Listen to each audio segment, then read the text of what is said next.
This is the entrance exam for the best academy in the world. To pass it, the professor teleports all students to another world, where they must fight monsters and each other to earn as many points as possible. Among all the students, one boy stands out, Leo. He is so much stronger than the rest that one of the academy's top talents decides to get rid of him before he can steal her first place, but she fails miserably. Instead, Leo easily humiliates her, showing everyone who the real number one is. You may ask, why is this boy so different from everyone else? Well, that's because he is actually a legendary hero from 5,000 years ago. Almost 5,000 years ago, humanity was brought to its knees by Erebos, a being known as the genesis of evil. To rid the world of this darkness, 4 great heroes united. In the end, all of them perished in battle, leaving only one man standing, Kyle, the last hero, who represented human side. Thanks to his friends' sacrifices, Kyle defeated the incarnation of evil and saved humanity.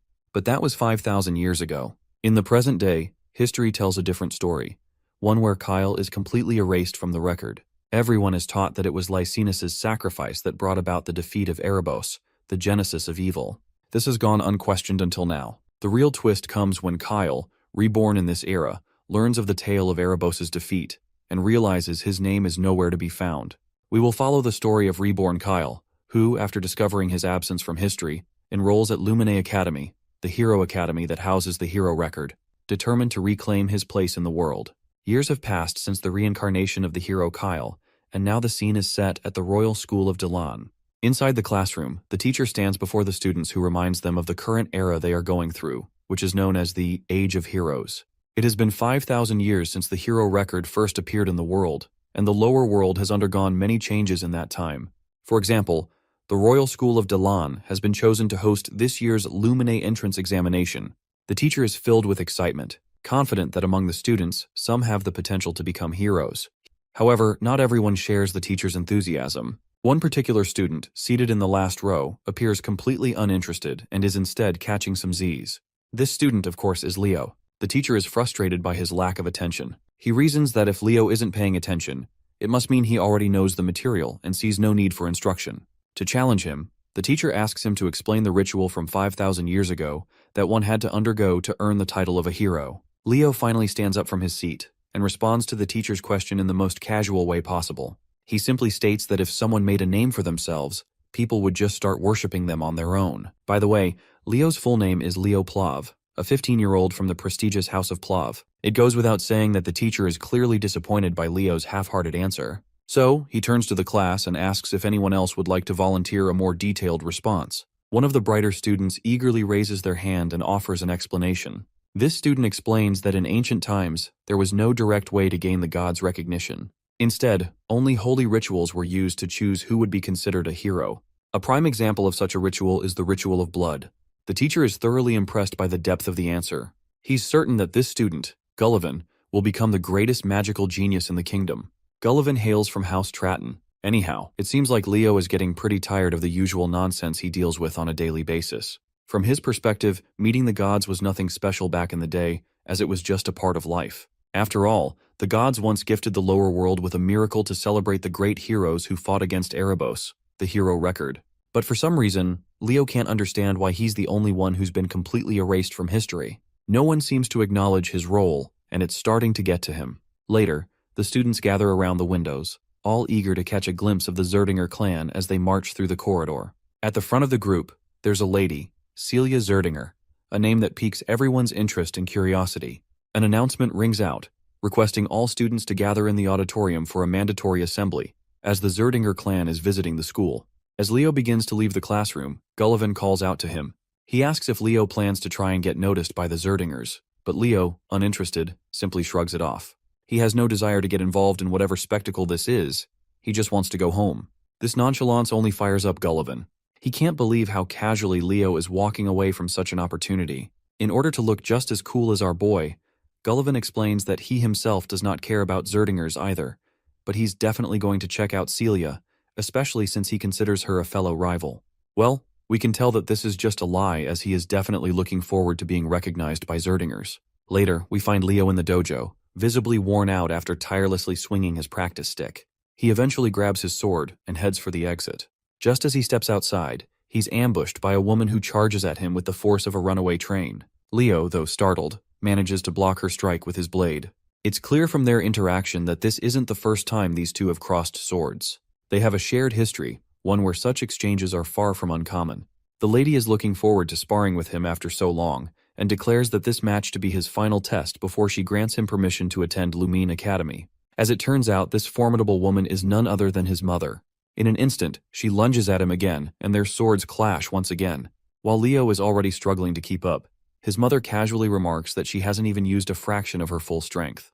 Blow after blow, the spar continues, each strike more intense than the last. Eventually, however, Leo turns the tide. His sheer skill and mastery of swordsmanship allow him to overpower his mother, forcing her to surrender.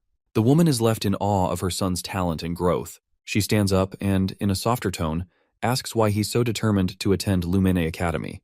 Before the story moves forward, a little context about the academy is necessary. Lumine Academy, the Human Hero Academy, is one of the 4 prestigious institutions of the races that house the hero record. Among them, Leo strongly suspects Lumine Academy is the most likely place to uncover remnants of his past life, as hero Kyle. With such a compelling reason, it's no surprise that Leo is unwavering in his determination to join the academy. Leo's mother then reminds him that the members of the Zerdinger clan are currently visiting Daylon, and they will be staying at the Plav mansion. Though she personally isn't thrilled about having them in their home, she has a request to make. She intends to speak with Zeiss, the vice patriarch of the Zerdinger clan, hoping that he might be willing to teach Leo the Zerdinger aura technique. She believes that with the technique, Leo will become strong enough to be admitted to Lumine Academy next year. However, what she doesn't know is that her son is determined to be admitted this year. He has no patience to wait another whole year to achieve his goals. Sometime later, we find ourselves at the Plav mansion, where Celia Zerdinger is being escorted into the grounds.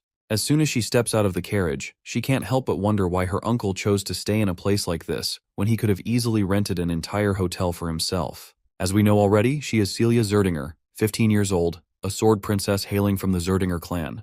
Her primary focus is on the Lumine entrance exam, and she's skeptical about how a small family like the Plavs could possibly help her prepare for it. At that moment, Celia's uncle calls out to her. He is none other than Zeiss Zerdinger, the vice patriarch of the Zerdinger clan. He teasingly asks if she isn't at least a little curious to meet Leo, the very boy who boldly declared he wasn't interested in the Zerdinger clan. Celia remains nonchalant and remarks that if Leo is just a hopeful knight who can't even use aura yet, then, in her opinion, he's probably not all that impressive. Zeiss, however, doesn't share her sentiment. On the contrary, he seems quite optimistic about Leo's potential. Once they enter the mansion, Zeiss steps forward to greet the heads of the Plav household. He exchanges respectful words with Dade Plav, the patriarch, and Reyna Plav, his wife. Both hosts graciously return the gesture, welcoming the Zerdingers to their home with equal honor. Zeiss then formally introduces Celia to Reyna and Dade. The young lady promptly reciprocates their hospitality with a courteous introduction of her own. She expresses her gratitude for being hosted in their home. Reyna steps forward and takes a moment to observe Celia. She notes that Celia closely resembles her father and uncle, both in appearance and behavior. Celia, in turn, takes note of Reyna's striking black hair and red eyes. It doesn't take long for her to realize that Reyna is part of the Zerdinger family, which also makes her Celia's aunt. Later, Zeiss and Reyna, who share the bond of being brother and sister, sit back and begin catching up. During their conversation, Zeiss mentions their recent visit to the Royal School of Dalan, where they had hoped to catch a glimpse of Leo. However, they were disappointed to find that he had already left the school as he was uninterested in meeting anyone. Reyna apologizes on behalf of her son, acknowledging that his behavior may have seemed disrespectful. Zeiss then curiously questions his sister about Leo, asking what kind of person he is. Reyna speaks highly of him, claiming that Leo is unbelievably talented. Her response prompts Zeiss to question whether Leo is truly worthy to inherit the Zerdinger flames. Reyna's praise of her son continues, but she makes it clear that she's not simply speaking as a proud mother. Leo genuinely has the talent and potential to be worthy of the Zerdinger legacy. Zeiss is quite intrigued to hear this. While he trusts her judgment, he feels compelled to test Leo himself before forming a final opinion. Later, we meet Leo, sitting quietly, trying to concentrate. After finishing his little ritual, he declares to himself that he has finally achieved a vessel capable of holding everything he needs. Leo reflects on why he hadn't yet learned aura until now. The truth lies in the unique nature of his body. Accepting aura too early would cause it to naturally adapt and specialize in alignment with the aura. This would limit his ability to accumulate mana and soul energy, two essential components of his long-term plan. In his past life, he had witnessed the danger of uncontrolled power. If he had fully harnessed the abilities and essence of his fallen comrades, he wouldn't have left behind a seedling of disaster. To avoid repeating history, Leo is determined to achieve perfect control in this life. So, the first step in his journey is mastering aura, but he intends to do so on his own terms. Before he can delve further into his thoughts, a familiar voice calls out to him, pulling his attention away. As he turns over, he spots Celia Zerdinger. With a confident smirk, she comments on how he finally seems to have grasped the basics of training. While her words carry a hint of sarcasm, she goes on to offer him guidance in swordsmanship, if he's up for the challenge. Meanwhile, our boy has no idea who the hell she is, so she introduces herself as Celia Zerdinger, the world-class sword princess, if she has to be specific. With the introductions out of the way, Leo gets straight to the point. Although he's feeling quite honored that she thought about him, he has no intention of receiving any guidance from someone he considers less skilled than himself. Needless to say, the girl's annoyed to hear this because his remark comes off like he's trying to suggest that he's stronger than her, to which Leo clarifies that in a death match, she's probably stronger, since he can't use aura himself. However, sparring with only swordsmanship is a whole different game, and he's certain he can handle her like it's no big deal. Celia feels challenged by his statement, so she looks around and grabs one of the swords from the plethora available. She wants to prove that what he has is nothing more than misplaced confidence, and she plans to do that by defeating him in a duel. In her mind, even if Leo learns aura, there's no way he could possibly defeat her. She just wants to teach him a harsh lesson in reality. She further claims that if she wins during her week-long stay here, he will become her servant. Leo isn't fazed at all by the term she's thrown at him, and in response, he asks what if he wins. To make things fair, she throws back that if he wins, she'll become his servant instead. Now that the bet is set, Leo grabs a practice sword and dives right into the sparring session. He tries to strike her with his unexpectedly impressive speed, but she easily outmaneuvers him. However, she can't help but notice that his speed is actually quite concerningly good. However, Celia is sure that this won't be enough for him to win. As they both charge at each other again, Leo lands a brutally heavy strike, and the sheer strength behind it overwhelms her. She quickly steps back as the force becomes too much to handle, and when Leo's sword collides with the ground, it shatters instantly. But he doesn't stop there. He charges at her once more. The once arrogant lady is already starting to regret challenging Leo, and she's certain she can't possibly block the incoming strike. So she braces herself and takes the hit head-on. But, to everyone's surprise, she didn't take any damage, because she had used an aura armor in the last moments, even though this wasn't part of the spar, because this spar was purely meant to be about swordsmanship. This arrogant piece of work doesn't own up to the fact that she couldn't dodge his attack. Instead, she makes an excuse, claiming it was just a reflex. But Leo declares that he's already won, and it doesn't matter. Of course, this leaves her in disbelief, as she's not ready to hand him the victory that easily. Leo had expected this, so he throws off the magic weight bracelets he was wearing to hold off his physical strength. In the next hit, he literally shatters her barrier, leaving the girl completely boggled. Meanwhile, Leo shows her no mercy and gives her a taste of his full strength. Later in the courtyard, as Leo walks around, he stumbles across his mother, who promptly introduces him to his uncle Zeiss. Leo quickly bows his head to pay his respects, and Zeiss reciprocates, introducing himself as well. The two gentlemen then shake hands. His mother then asks if he's met Celia yet, to which Leo recalls how she had fainted after their battle due to fear. Before Leo can explain to her what happened, a knight approaches Zeiss with a report regarding the lady. Zeiss is fascinated to learn that Leo defeated Celia with a body that hasn't even learned aura yet. He personally expresses his admiration for Leo, saying it's nothing short of impressive. But Leo claims that she just underestimated him. Zeiss then questions what Celia lost in the bet, to which Leo happily responds that the loser was supposed to become the servant of the winner. So basically, Celia is his maid for the next week. As much as Zeiss dislikes this idea, he understands the importance of keeping one's word. Still, he makes it clear that Celia is from the Zerdinger house, so he can't possibly order her around to do maid's work. He hopes Leo will rescind the promise, and in exchange, he offers to personally reward our boy with something far more valuable. But Leo refuses the offer right away. He lets his uncle know that this was a wager between Celia and him, and as long as she retains the Zerdinger name, she needs to take responsibility. The uncle then questions him if he's also willing to let go of the opportunity to learn the Zerdinger's aura breathing method. Leo once again responds with a sassy jab. He believes that an aura breathing method given with the objective of preventing a niece from being humiliated holds no value in being learned. Since Zeiss has no other way around this predicament, he decides to get a little offensive.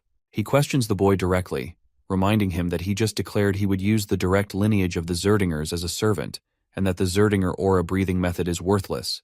Leo remains unhinged and unafraid of the consequences about to surround him, simply claiming that what his uncle just said is indeed true. Out of the blue, Uncle's mood softens, and he politely questions our boy if he does not think that what he just declared is impudent and impolite.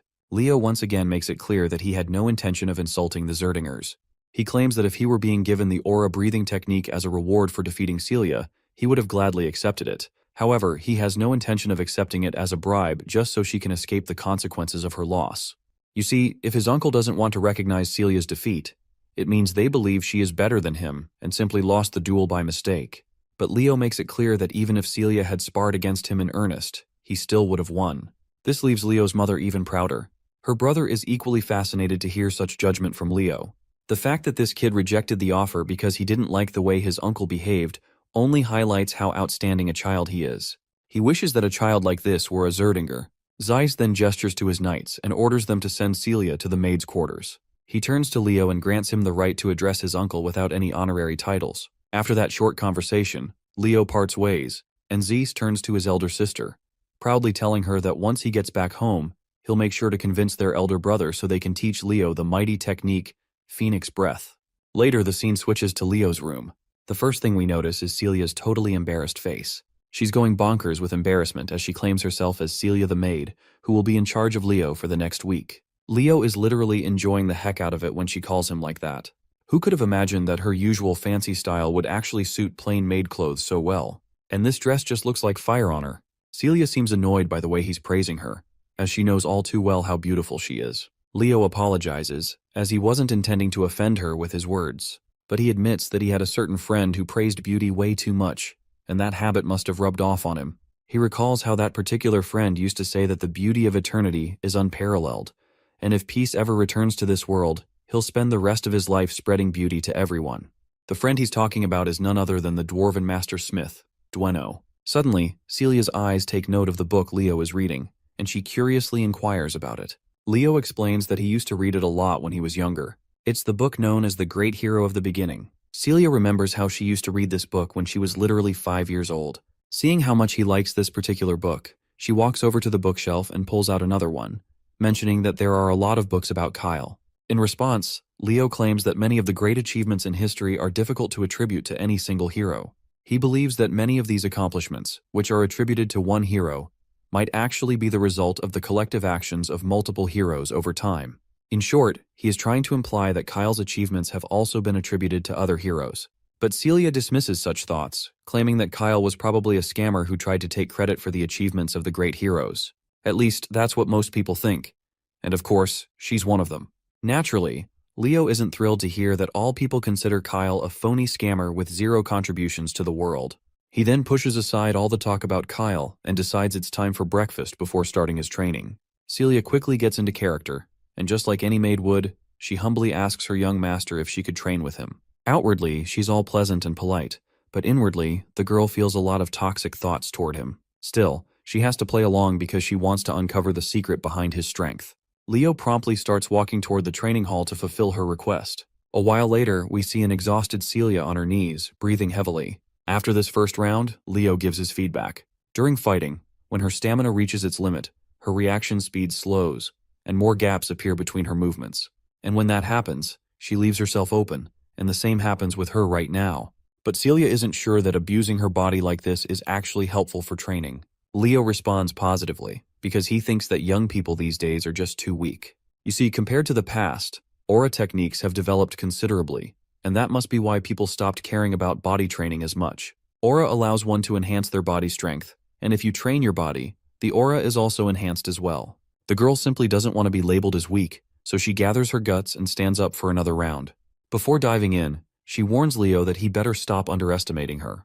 But her reckless charge backfires when Leo just flings her away with one swing, and she crashes to the ground. At this point, she's just frustrated after taking one humiliating defeat after another. Leo then offers her a bracelet, which she quickly extends her hands to grab. Little does she know this bracelet is imbued with weight magic, making it insanely heavy. Meanwhile, Leo flashes a sinister smile as he reveals his sinister intentions. He apparently plans to make her train while she wears this bracelet from this point onward.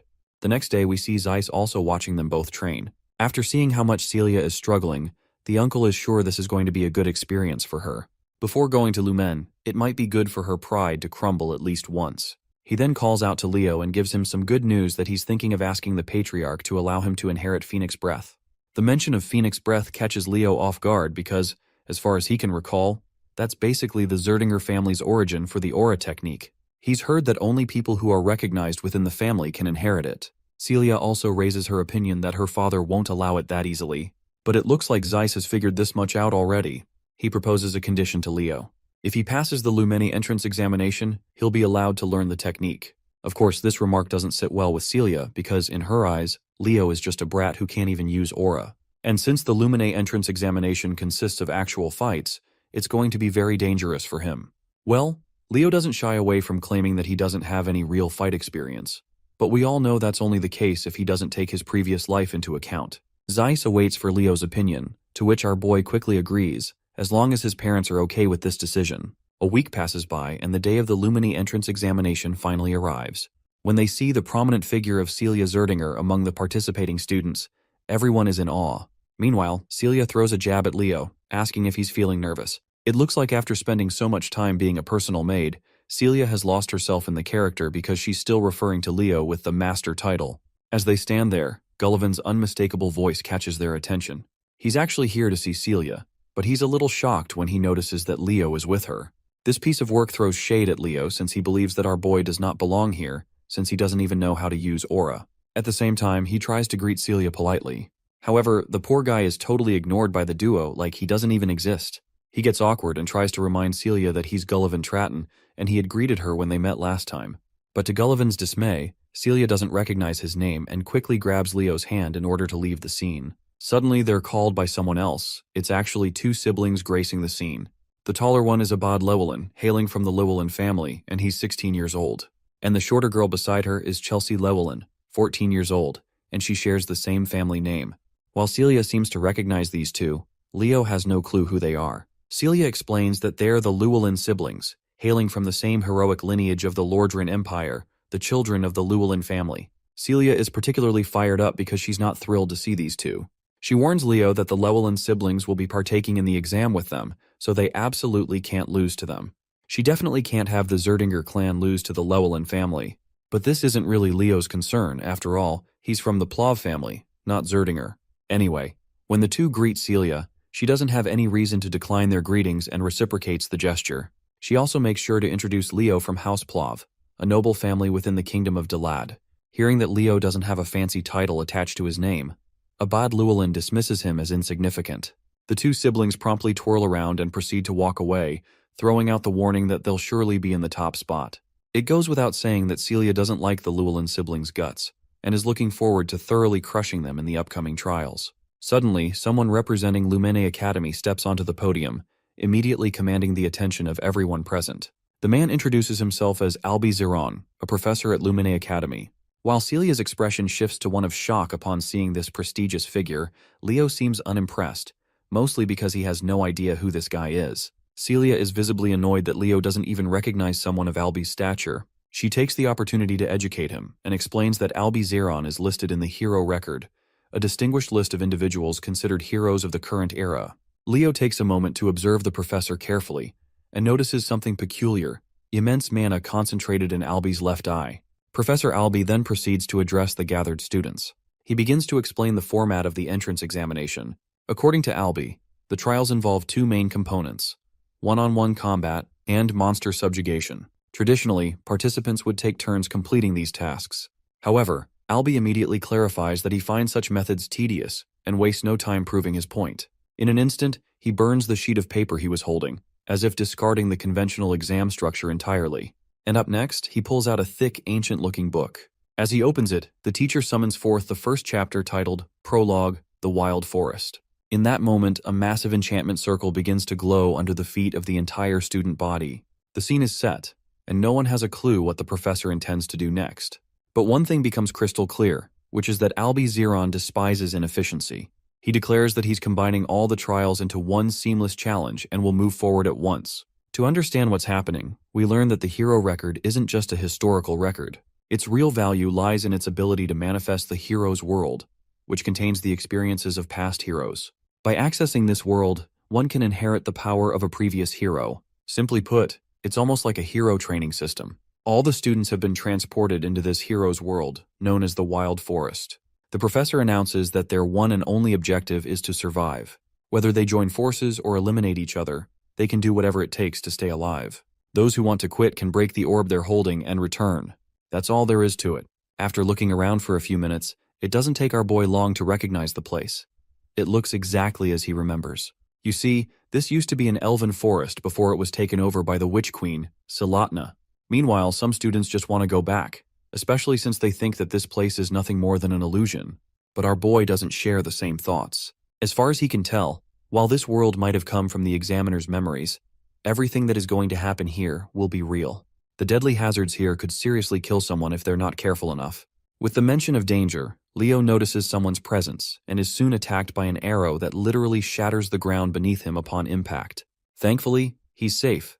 But when he looks in the direction of the arrow's source, he sees it's the girl from the Llewellyn family, Chelsea. It looks like she has mistaken him for a member of the Zerdinger family, and because of that, she's determined to eliminate him. But Leo quickly makes it clear that he's a member of the Plav family.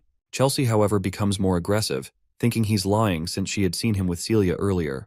Without hesitation, she casts her magic Windsickle. Leo seems impressed as he watches her chant a spell that didn't exist in his past life, but he also notices that the basics of this spell are not much different. Meanwhile, Chelsea is frustrated by how calm and composed he is while facing her. To shake him up, she unleashes her impressive ability at him, but Leo just effortlessly blocks it with a single swing of his sword, and the mana blade she sent at him simply falls away. This leaves Chelsea unsettled. From what she can tell, he didn't even use aura, so how has he blocked her attack so easily? Our boy just rubs salt in her bruised ego by casually claiming that her attack was too simple. He invites her to form an alliance as it will be beneficial for her. He reminds her that the one who survives the longest earns the most points, so as a sorceress, she should at least try to pass one test before getting eliminated. I don't even have to tell you what her response is. She quickly fires back and boasts that she is not your typical sorcerer, she's a battle mage. She's offended by his comment where he called her attack simple. Feeling the sting of his words, she channels all her power to crush him on the spot, just so she can prove she's not the weakling he thinks she is. But all of her attacks end up being pointless, as Leo isn't even standing in the direction where the blades are heading. What's worse is that she can't feel a trace of mana anywhere, so she can't even spot him where he is. But her eyes soon meet Leo, who's right in front of her with his fist balled up. We don't get to see if that punch lands on her terrified face or not, but one thing is clear. Her knees lose the strength to hold her up, which is a clear sign of victory for our boy. Leo, however, once again reminds her that the offer to join forces is still on the table if she changes her mind. Before we can hear her response, the scene cuts to the faculty of Lumine Academy, who are watching the show through a digital window. They're thrilled to see that the battle is finally heating up. Back to Chelsea. It looks like she's getting no mercy. Leo has tied her to a tree trunk, and the look on his face clearly shows he's not exactly having good intentions for this poor girl. He also makes sure to start a small bonfire since the night is settling in. The fire intensifies, and flames begin to crawl toward the damsel in distress tied to the log. Seeing the flames causes her to panic, but she could avoid this fate if she agrees to cooperate with Leo. But well, this lady is as stubborn as they come and refuses outright. She makes it clear she needs no one to ally with her except for her brother. She tries to use some wind magic, but her efforts prove futile because Leo has already placed a skill that restricts magic. Though inwardly, he reveals to us that he doesn't have enough mana to maintain this skill, so it won't last much longer. The lady finally relents, thinking she doesn't need magic to get herself out of this mess. But that's exactly why Leo is here. He's more than ready to keep a close watch to make sure she's not trying anything tricky. Without hesitation, he cranks up the intensity of the fire, and soon the flames begin to catch on her. Even her clothes start to burn. Well, that's the last straw. The girl finally concedes and agrees to form an alliance with him. But of course, a few words aren't enough to convince Leo. He tells her to swear on her family's name. The girl quickly fulfills his demand, swearing on the Llewellyn family name that she will cooperate. Finally, Leo releases the ropes that were holding her, but before she can fall into the scorching flames, he cradles her in his arms. The scene transitions back to the teachers, who are diligently watching the students perform. So far, Albi Zeron has not seen a student who can live up to his standards. To think that most of the students chose to compete and fight each other seems utterly foolish and ridiculous. The only ones showing real strength to the point where it's noticeable are Celia Zerdinger and Abad Llewellyn, who are working closely together. At least this gives him some reassurance that there is still hope for the students. Then, his attention shifts to Leo and Chelsea, who are also working together. His eyes are particularly fixated on Leo. Although the fire stunt he pulled on Chelsea was pretty immature, getting Chelsea Llewellyn to cooperate at least earns him a passing grade in Albi's eyes, especially since he doesn't possess the power or grace of Celia and Abad. However, it seems this is where the teacher is utterly wrong, because our boy took down Celia without even breaking a sweat. Regardless, Albi Zeron considers Leo an unexpected dark horse in this competition. After slashing down a few monsters in their path, both Leo and Chelsea decide to move forward. It seems that Chelsea has finally started to realize that forming an alliance with Leo wasn't such a terrible decision after all. She then asks him what aura he's using, as she hasn't detected any mana from it. To her surprise, Leo casually drops the bombshell that he doesn't even know how to use aura. Unsurprisingly, this shocks and surprises her. While they're going back and forth, a monster is lurking behind the bushes, keeping a close eye on them. But Chelsea quickly notices the presence of the monster and fires at it instantly. Not gonna lie, this attack was way too overpowered for such a feeble monster. Even Leo admits that she does indeed have impressive strength, but the way she uses it is completely wrong. Suddenly, Leo senses something strange and tells her to halt her movements. He's noticed something odd in the sand. When he crouches down, he notices dry ground and decayed dead bodies of people. Out of the blue, an explosion erupts, but Leo quickly jumps away while carrying Chelsea in his arms. The sneaky bastards who had set the trap finally emerge from hiding. It turns out it's Gullivan and his partners. We all know that he's got beef with Leo, so it's no surprise he's here to specifically target him. He commands one of his companions to charge, and the poor fool obeys without hesitation. Unfortunately for him, he's greeted with a jaw-breaking blow from Leo, leaving him sprawled out on the ground. Leo stands tall, exuding total GigaChad energy, and calmly tells Chelsea to just watch his back. For a moment, Chelsea is startled, seeing how effortlessly he has saved her twice in a row. But she quickly gets up and positions herself behind him, ready to face the remaining goons. Meanwhile, Gullivan does what he does best, runs for his pathetic life. He abandons his crew, desperately trying to put as much distance between himself and Leo as possible. The only thought crossing through his mind is to find a partner fast. As fate would have it, Celia spots him from a distance. Instead of chasing him, she calmly walks into the direction he's running from. When they finally arrive at the scene, what they see is jaw-dropping. The area is littered with monster corpses and the bodies of students who had tried and failed to take them on. Naturally, Chelsea lights up at finally being reunited with her brother. Meanwhile, Celia throws shade at Leo, demanding to know what in the world he's doing with Chelsea. Leo proudly claims that it was his decision to form an alliance with her. Celia, however, finds it hard to believe. She would rather believe him if he had claimed to see a cockroach doing backflips than believe he managed to convince Chelsea the stubborn goat to form an alliance. To this, Leo casually and sinisterly claims that he simply convinced her. His wicked grin unsettles even Celia, who begins to wonder what exactly he might have done to convince her. Anyhow, our boy moves to help the students he just knocked out back to their feet. Seeing this, Abad questions why Leo is helping their opponents. Our boy quickly clears the air that there's no need to fight among themselves. Instead, sticking together to defeat the challenges of this world is a much better idea than fighting selfishly. Since Abad and the others seem clueless about what challenge he is talking about, Leo draws their attention to the nearby decayed corpses, hinting at a bigger issue. Seeing the corpses on the ground, one of the students comments that it looks like their moisture has been drained. Leo clarifies that this isn't the only odd thing here. He points out how this place, out of nowhere, seems completely devoid of any monster presence. It's as if the monsters are afraid of something, like a high-tier monster has appeared and scared off the others in the forest. As the pieces start falling into place, Abad finally understands what's going on. As far as his understanding goes, Hero Albi's first feat was defeating a high-tier monster. Just then, they all hear a massive roar in the distance, the sound of something close and ominous stirring deep in the forest. The roar fills the air with tension, a clear sign that the monster has finally decided to reveal itself. Meanwhile, Gullivan stumbles through the forest alone, holding a torch in his hand. He looks terrified, and despite being deep in trouble, his feeble mind is more focused on getting revenge from our boy than on survival. Suddenly, he notices a corpse at his feet, and there is also something behind this veil of darkness that causes him to trip and fall. The thing he saw in the dark is a giant monster. The monster looks like a giant spider, and it seems to be quite hungry. By now, it's clear that Gullivan is as good as dead. Let's explore what's happening with Professor Albi and the students. It turns out that a staggering 500 students all failed the exam. The real problem is the fact that the selection process requires the selection of at least 100 students, but there are only 50 of them still left in the test. Instead of forcing himself to pick, the professor believes that he's only going to select suitable candidates that meet his expectations. After all, the headmaster put him in charge knowing that he would pick the cream of the crop. Albi is a believer in discovering heroes in the time of great difficulty.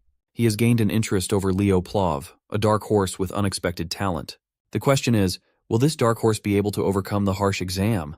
Going back to the scene of the students in the exam, they're fast on their feet and have trouble navigating because of the dark atmosphere. Celia illuminates her blade and claims that she's seen something up ahead. Her sword's red shimmer reveals the face of the terrifying spider who is currently devouring its prey. It strikes fear into their hearts as Abad rushes to use a mage spell to take down the threat. However, Leo is quick to stop him and advises Gullivan to break the crystal.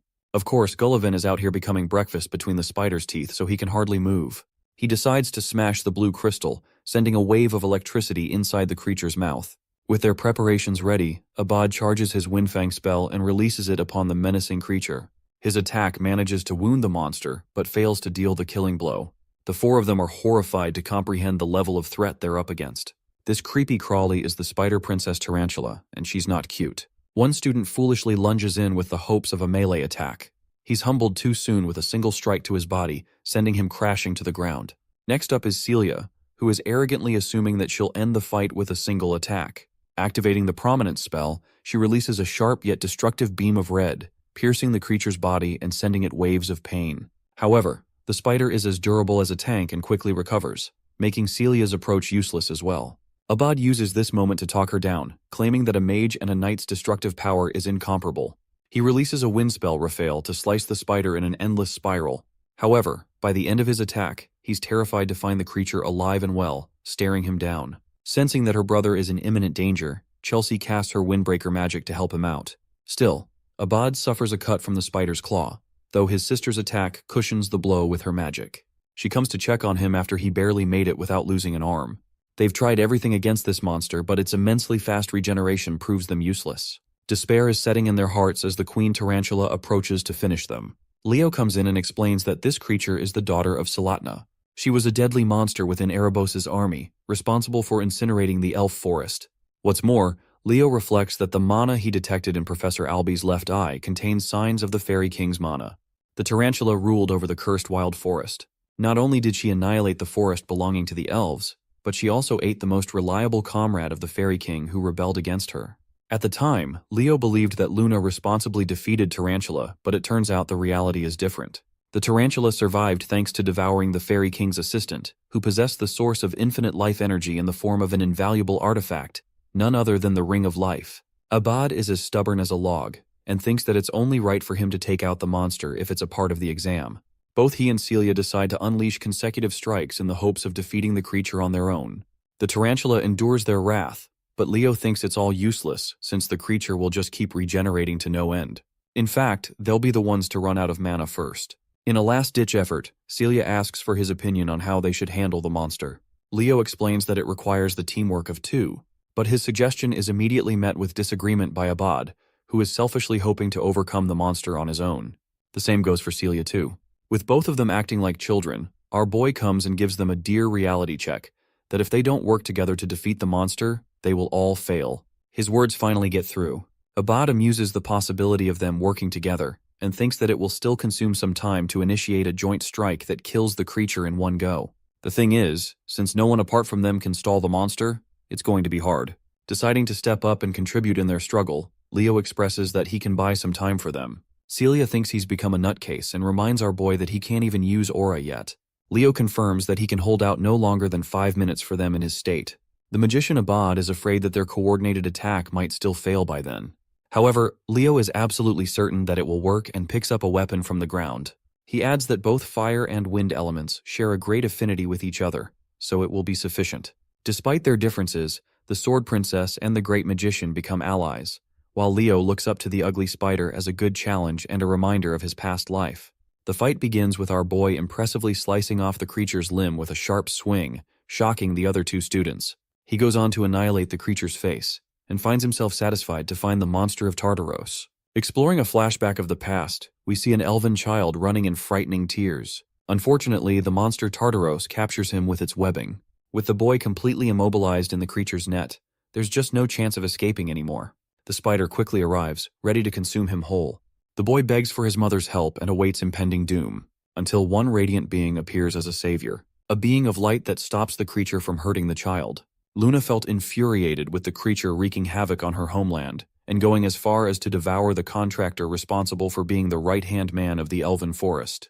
Luna releases a light attack aimed at the toothy creature. Her magic attack enveloped Tartaros, caging the creature before sending down a column of thunder. Luna wasn't expecting Erebos' army to have come and conquered the elven forest as well. At the time, Leo in his original life became responsible for freeing the kid, helping him escape the webbing net. Let's explore the current scene, where he's standing with an axe in hand, ready to buy time for his teammates. Still, he can't do much without his aura. Requesting Chelsea for help, Leo instructs her to use elemental magic, targeting him with her weapons. He evasively dodges a strike. Because of his immense speed, Chelsea is concerned that he might get caught up in the attack at this rate. However, Leo emphasizes that he's going to be just fine so long as she hurries up. Chelsea activates her magic, ready to mold any kind of weapon for him. Leo is fine with anything as long as it works. She manifests a weapon for him, while he guesses that she's preparing a scimitar and a bastard sword. With both weapons in hand, Leo unleashes his fury of slashes, cutting down on the spider. With each weapon breaking, Chelsea sends another one in his direction. He catches a dagger and a battle axe. Leo's shocking and overwhelming physical capabilities have shocked Chelsea to the core, so much so that she thinks he's an expert in martial arts. Even Abad can't help but think of him as strong. Still, it's not like he's invincible, as a sharp cut grazes his face. Leo thinks that if he can't even stop a stupid spider here and now, then his friends will never stop mocking him in the afterlife. He ramps up the intensity and cuts down the spider, requesting for another weapon. Unfortunately, Chelsea is all out of weapons in her disposal, which comes as a shock to him. Thankfully, however, Celia has already finished preparing her ultimate strike. She unleashes a roaring spiral of fire, incinerating the creature and defeating it at once. The ring of life drops is cleared from its body, and the monster is subjugated at last. Celia drops to the ground, thankful that everything is over now. Still, she can't help but focus on Leo's inhuman performance to hold back Tartaros for 5 minutes. Celia tries to praise him, but Chelsea is even faster with her words. She's become his #1 fan and thinks that his performance just now was comparable to the heroes of the legends. Leo doesn't think much of it, but this chick is going crazy for him as she wants to become a battle mage specialist. She pleads to learn from him. Funnily enough, Celia is hoping for Chelsea to receive exclusive training from him to get a taste of what suffering truly looks like. Anyway, our boy proceeds to grab the Ring of Life, which manifests Prince Silid as a fairy. He rekindles the prince's memory by saying his name. Hearing that, he goes back into the ring and accepting Silid as the Fairy King. This is all thanks to Professor Albie stumbling upon the Eye of Mana. The countdown for the testing ground is starting. Clearing Tay stage has earned them the reward of the Fairy King's pledge. Before they're transferred, Leo recognizes someone from his past life. Fast forward to Kalian Badian, the principal of the academy, who is reviewing the exam report of the Western Territory. His assistant wonders how many students Albie ended up passing because of his strict requirements. The headmaster is rather surprised to see 40 students coming clean from the exam, which still isn't a high number. The headmaster isn't too disappointed because this dude thought he'd only see 10 students passing at most. This is still a great achievement. Celia and Abad seem to be the top candidates in his expectations. The headmaster heard that there was someone who was recommended as the representative for the year. It's shocking enough that Albie of all people recommended a student. They're almost certain it has to be either the Zerdinger or Llewellyn candidate. But as it turns out, this candidate is someone that no one's heard about before, a name that exceeds both Celia and Abad in performance. We come to Professor Albie's side of things, who is sharply assessing the boy's abilities. He recommended the student Leo Plav as the representative of the Night Division. The headmaster expresses shock for the professor to speak highly of this brilliant student. He specifically described this candidate to boast the talent of a hero. Now that the examination is all done and settled with, our boy is enjoying a hot sauna all to himself, relishing in its warmth. The reward for clearing the exam is the Fairy King's pledge. Now when it comes to clearing a hero's living world, there isn't supposed to be a typical reward, but strangely, he was given one as the exception. Leo doesn't understand why and sees his mother standing in front of him. She confronts the boy, questioning if he knows why she was expelled from the House of Zerdinger. In an effort to rescue an ally, she ended up losing control and unleashed the flames of Zerdinger. But she hasn't come to regret her decision, not even now. Fixating her attention to her only son, she wants the boy's incredible talent to be steered in the right direction. Also, she's most delighted to congratulate him on being accepted into the academy. Stepping foot in the glorious Lumeria city, the students are requested to collect their belongings before stepping foot outside the gate. Lumeria is the centerpiece of the world, and its most prized institution is the Lumine Academy. With Leo finally having arrived, his uncle comes to greet the boy and shares his congratulations for passing. Leo wonders what he's doing here, and learns that the House of Zerdinger is currently busy resolving an unending debate that has been going on for at least a month's time. He quizzes the boy, asking if he knows the reason for the conflict. Leo wonders if it has anything to do with the inheritance of the Phoenix Breath. His uncle confirms that it's exactly the case, and while his older sister isn't a part of the Zerdinger clan, Leo is inevitably her son. Then there's the fact that the elders of the clan are highly impressed by the boy's clearance of the Western exam, notorious for being extremely difficult. Leo is handed a special subspace key, which he decides to use at once by chanting a command. It unlocks access to a special book. His uncle then instructs him to stain the pages of the book with his blood. Leo follows his instructions, biting his thumb and releasing the splattering drops on the page. Now that he's shared his blood, he has access to the information inside the book. No one else will be able to know. And while it isn't easy to master the techniques of the Zerdingers, his uncle is confident in the boy's talent and believes he will get used to it in no time. With this, he officially welcomes him to the House of Zerdinger. After their meeting, Celia requests to meet Leo in an unknown location. Suddenly, a girl randomly bumps into him, causing the both of them to crash. Glasses girl over here quickly gathers her books, apologizing for her careless rushing. She goes away when Leo notices her card. He picks it up and learns about Chloe Muller, who is a freshman at the academy. Leo opens the door to find an annoyed Celia, who reminds him that they've got a lot of things to shop for and he's already late. He apologizes, as he unexpectedly ran into his uncle before coming here. Beaming with joy, Celia curiously asks what happened. To answer her burning question, the boy commands the flames of the Zerdinger family, questioning if he's doing things the right way. Seeing this, she's in utter disbelief.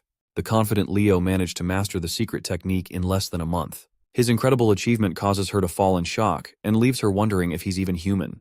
Later that day, the Sword Princess and the Forgotten Hero are spotting a ship docking nearby. Professor Ain Elandieu introduces himself as the instructor of the night class. He wants the students to board the ship immediately, as they will be leaving for Lumen soon. The journey begins with the students leisurely enjoying their time. Leo and Celia look like a couple, which causes a confident young fellow to release a comment that gets on Celia's nerves. This an alchemist from the kingdom of Moira, and he's a merchant with everything to sell. He attempts to do business with the couple in case they need supplies at the school. Leo introduces himself by his student identity and explains that he belongs to the kingdom of Delad. Thomas is noticeably surprised to hear this, because that kingdom took the difficult Western exam. Leo wants to address the elephant in the room, as he's finding the whole setting a little too strange. It seems too peaceful, even though Celia thinks that this is the standard treatment the freshmen should receive after clearing the exam. The boy turns his attention to their instructor, while Thomas agrees with Celia's understanding of the situation. All of a sudden, the ship shakes as a gigantic tentacle rises from the ocean. It nearly crushes Thomas, while the rest of the students are begging for their instructor to intervene. Casually sipping his wine, their teacher mocks them for ever even asking for help. He reminds them that the students of the Lumen Academy are expected to perform their best in the time of danger, so this is a challenge for them to overcome on their own. They're up against the ugliest of the uglies. A giant kraken stares down at the students. Even in this tense situation, the Forgotten Hero maintains his composure and slices the creature's tentacle with his blade. Celia's also doing fine on her own. Experiencing the fiery attack of the Sword Princess, the kraken reacts with a water spray, causing Celia to get drenched. The monster grabs Thomas, who's shouting his mouth off. Seeing this, both Celia and Leo come rushing full speed to slice the creature down. With the alchemist's greed, he offers his shock. He was expecting the Sword Princess to do well on her own because of her reputation, but he wasn't expecting another student to be just as fierce. Poor Thomas nearly gets crushed by a frozen tentacle and shouts at the person who could have killed him just now. Chloe, the glasses girl that bumped into our boy, is commanding ice magic and holding the monster off on her own. She talks down on the alchemist, who is needlessly becoming a burden in the fight instead of staying behind. Thomas confesses that people like her don't give a damn about those weaker than them trying to help. With another piece of tentacle crushed, we get to see the dynamic duo of Abad and Chelsea rising to the scene. They're still not done with their rivalry between the two clans. Still, the battle mage has her eyes set on our boy despite being enemies. With numerous monsters in the lake teeming on their way to the academy, the instructor thinks this is the perfect welcoming party for the freshmen. Enjoying his wine, he comments on the top performers: Chen, Celia, Abad, Chloe, Walden, and finally Duran, Moira. The captains of each region are performing excellently against the threat. However, beyond them is a student that has overshadowed their performance. An unknown freshman with no commanding dominance in any region. His swordsmanship is the definition of perfection, and he's reacting as if he's predicting every attack. The instructor is glad that he's going to see the boy unleash his full potential in his classes. Anyway, the useless alchemist is quick to run out of his potions as they finally arrive at their destination. Hopping off from the ship, the instructor expects the students to get used to the monster treatment, since they're going to deal with it a lot. It's time to explore the glorious entrance hall. The Lumini Academy's training grounds are extraordinary. Many spectators are hoping for the freshmen to put on a good show. The entrance ceremony is soon to begin. The night division is grouped by their instructor, who wants the captains to come to the front of the lines. The headmaster of the academy oversees the announcement, expecting great things from the hero candidates of this year. Kalian emphasizes to the students that if they ever want to become strong heroes, they'll have to risk their lives and always be expected to surpass their limits. Slamming his fist to the ground, the headmaster believes that if they can't do the bare minimum of what he just mentioned, then they don't belong to the prestigious institution. And then a second later he melts into a grandpa, acting like he didn't just intimidate the crap out of them. Kalian points out and asks why they've all gone quiet all of a sudden. His radiant reputation and image as the brilliant swordmaster slowly gets tainted by the day. Next up is a speech from the freshman representative, a name that the first years are looking forward to. It's not Celia, Abad, Chloe, or anyone else. Only Leo Plav's name is chanted, coming as a shock to even him. He quickly turns to the professor and realizes that he must have recommended him. Leo approaches the podium and addresses the professors and seniors with his speech. While this is going on, many students are bickering about the talks of this unknown student. They don't know what happened or who even is. The speech comes to an exhausting end, as Leo Plav is inquired about his goals as the representative of the year. He realizes that their goal is to intentionally provoke the finishers behind him. Leo offers his words in a very polite and professional manner, drawing attention from the other instructors. They think it's going to be a very reserved ceremony, until our boy goes crazy and openly declares that he's ready to accept any of them challenging him for the position. This hostile and bold announcement provokes the top rankers, but Leo doesn't really care about who it is he has to go up against. With the announcement settled, the students go to their dormitories. From tomorrow, exploratory classes will elapse for 1 week. This is a special grace period for the students to take any class which will later help them decide 3 subjects to major in. The students are promptly advised to rest up so they don't face a first-day late class. Leo's room is designated right next to Thomas, who is excited for his first class tomorrow. They exchange a goodnight greeting and Leo collapses on his bed. His mind is busy wondering what he's supposed to accomplish in the academy. Seizing his place in the best institution, he desperately hopes to find his long-lost hero record. The next day at the cafeteria, Thomas wants to share a seat with our boy who doesn't really care and approves the request. Leo receives an annoyed visitor, someone he isn't familiar with. This guy is Duran from the Central Region, and he's here to confirm if the challenge he stated in the announcement carries any weight. Leo understands that his speech was provocative in its fullest. After all, it invited a stranger to take him on in an aggressive manner. Duran thinks he's some hotshot of the Central Region, but Leo simply doesn't give a flying fuck and continues drinking his fruit juice. Pissed for being taken lightly, Duran lashes out by releasing a thunderous kick, sending the table flying. However, Leo's inhuman speed helps him rearrange the ingredients and reform his perfect cheeseburger. This man is the definition of class as he made a meal out of the occasion. Leo provokes him, stating that he just couldn't ignore free food to waste away like that. Duran, on the other hand, is in the mood to kill this guy with his every word. He thinks the freshman representative is much weaker than he is, which his ego can't stand.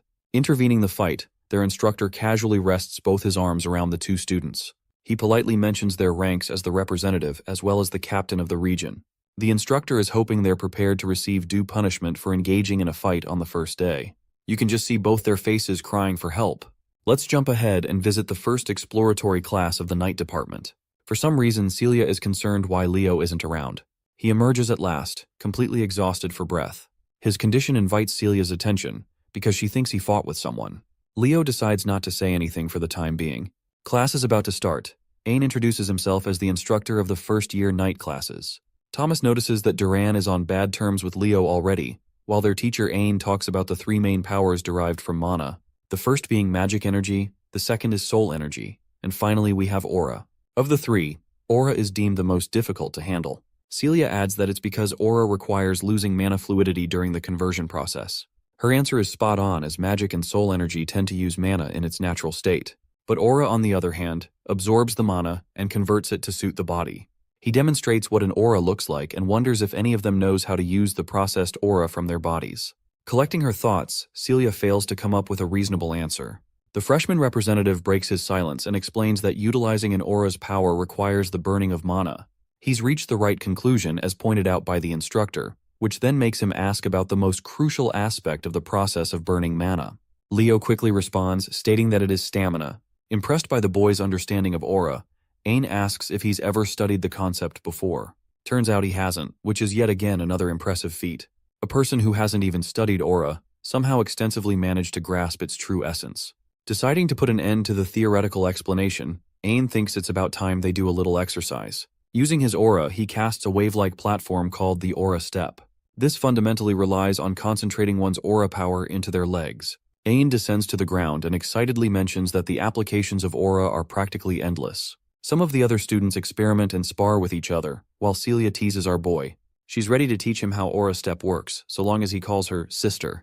Leo doesn't feel the critical need for her help, as he's fine with knowing the principles of aura.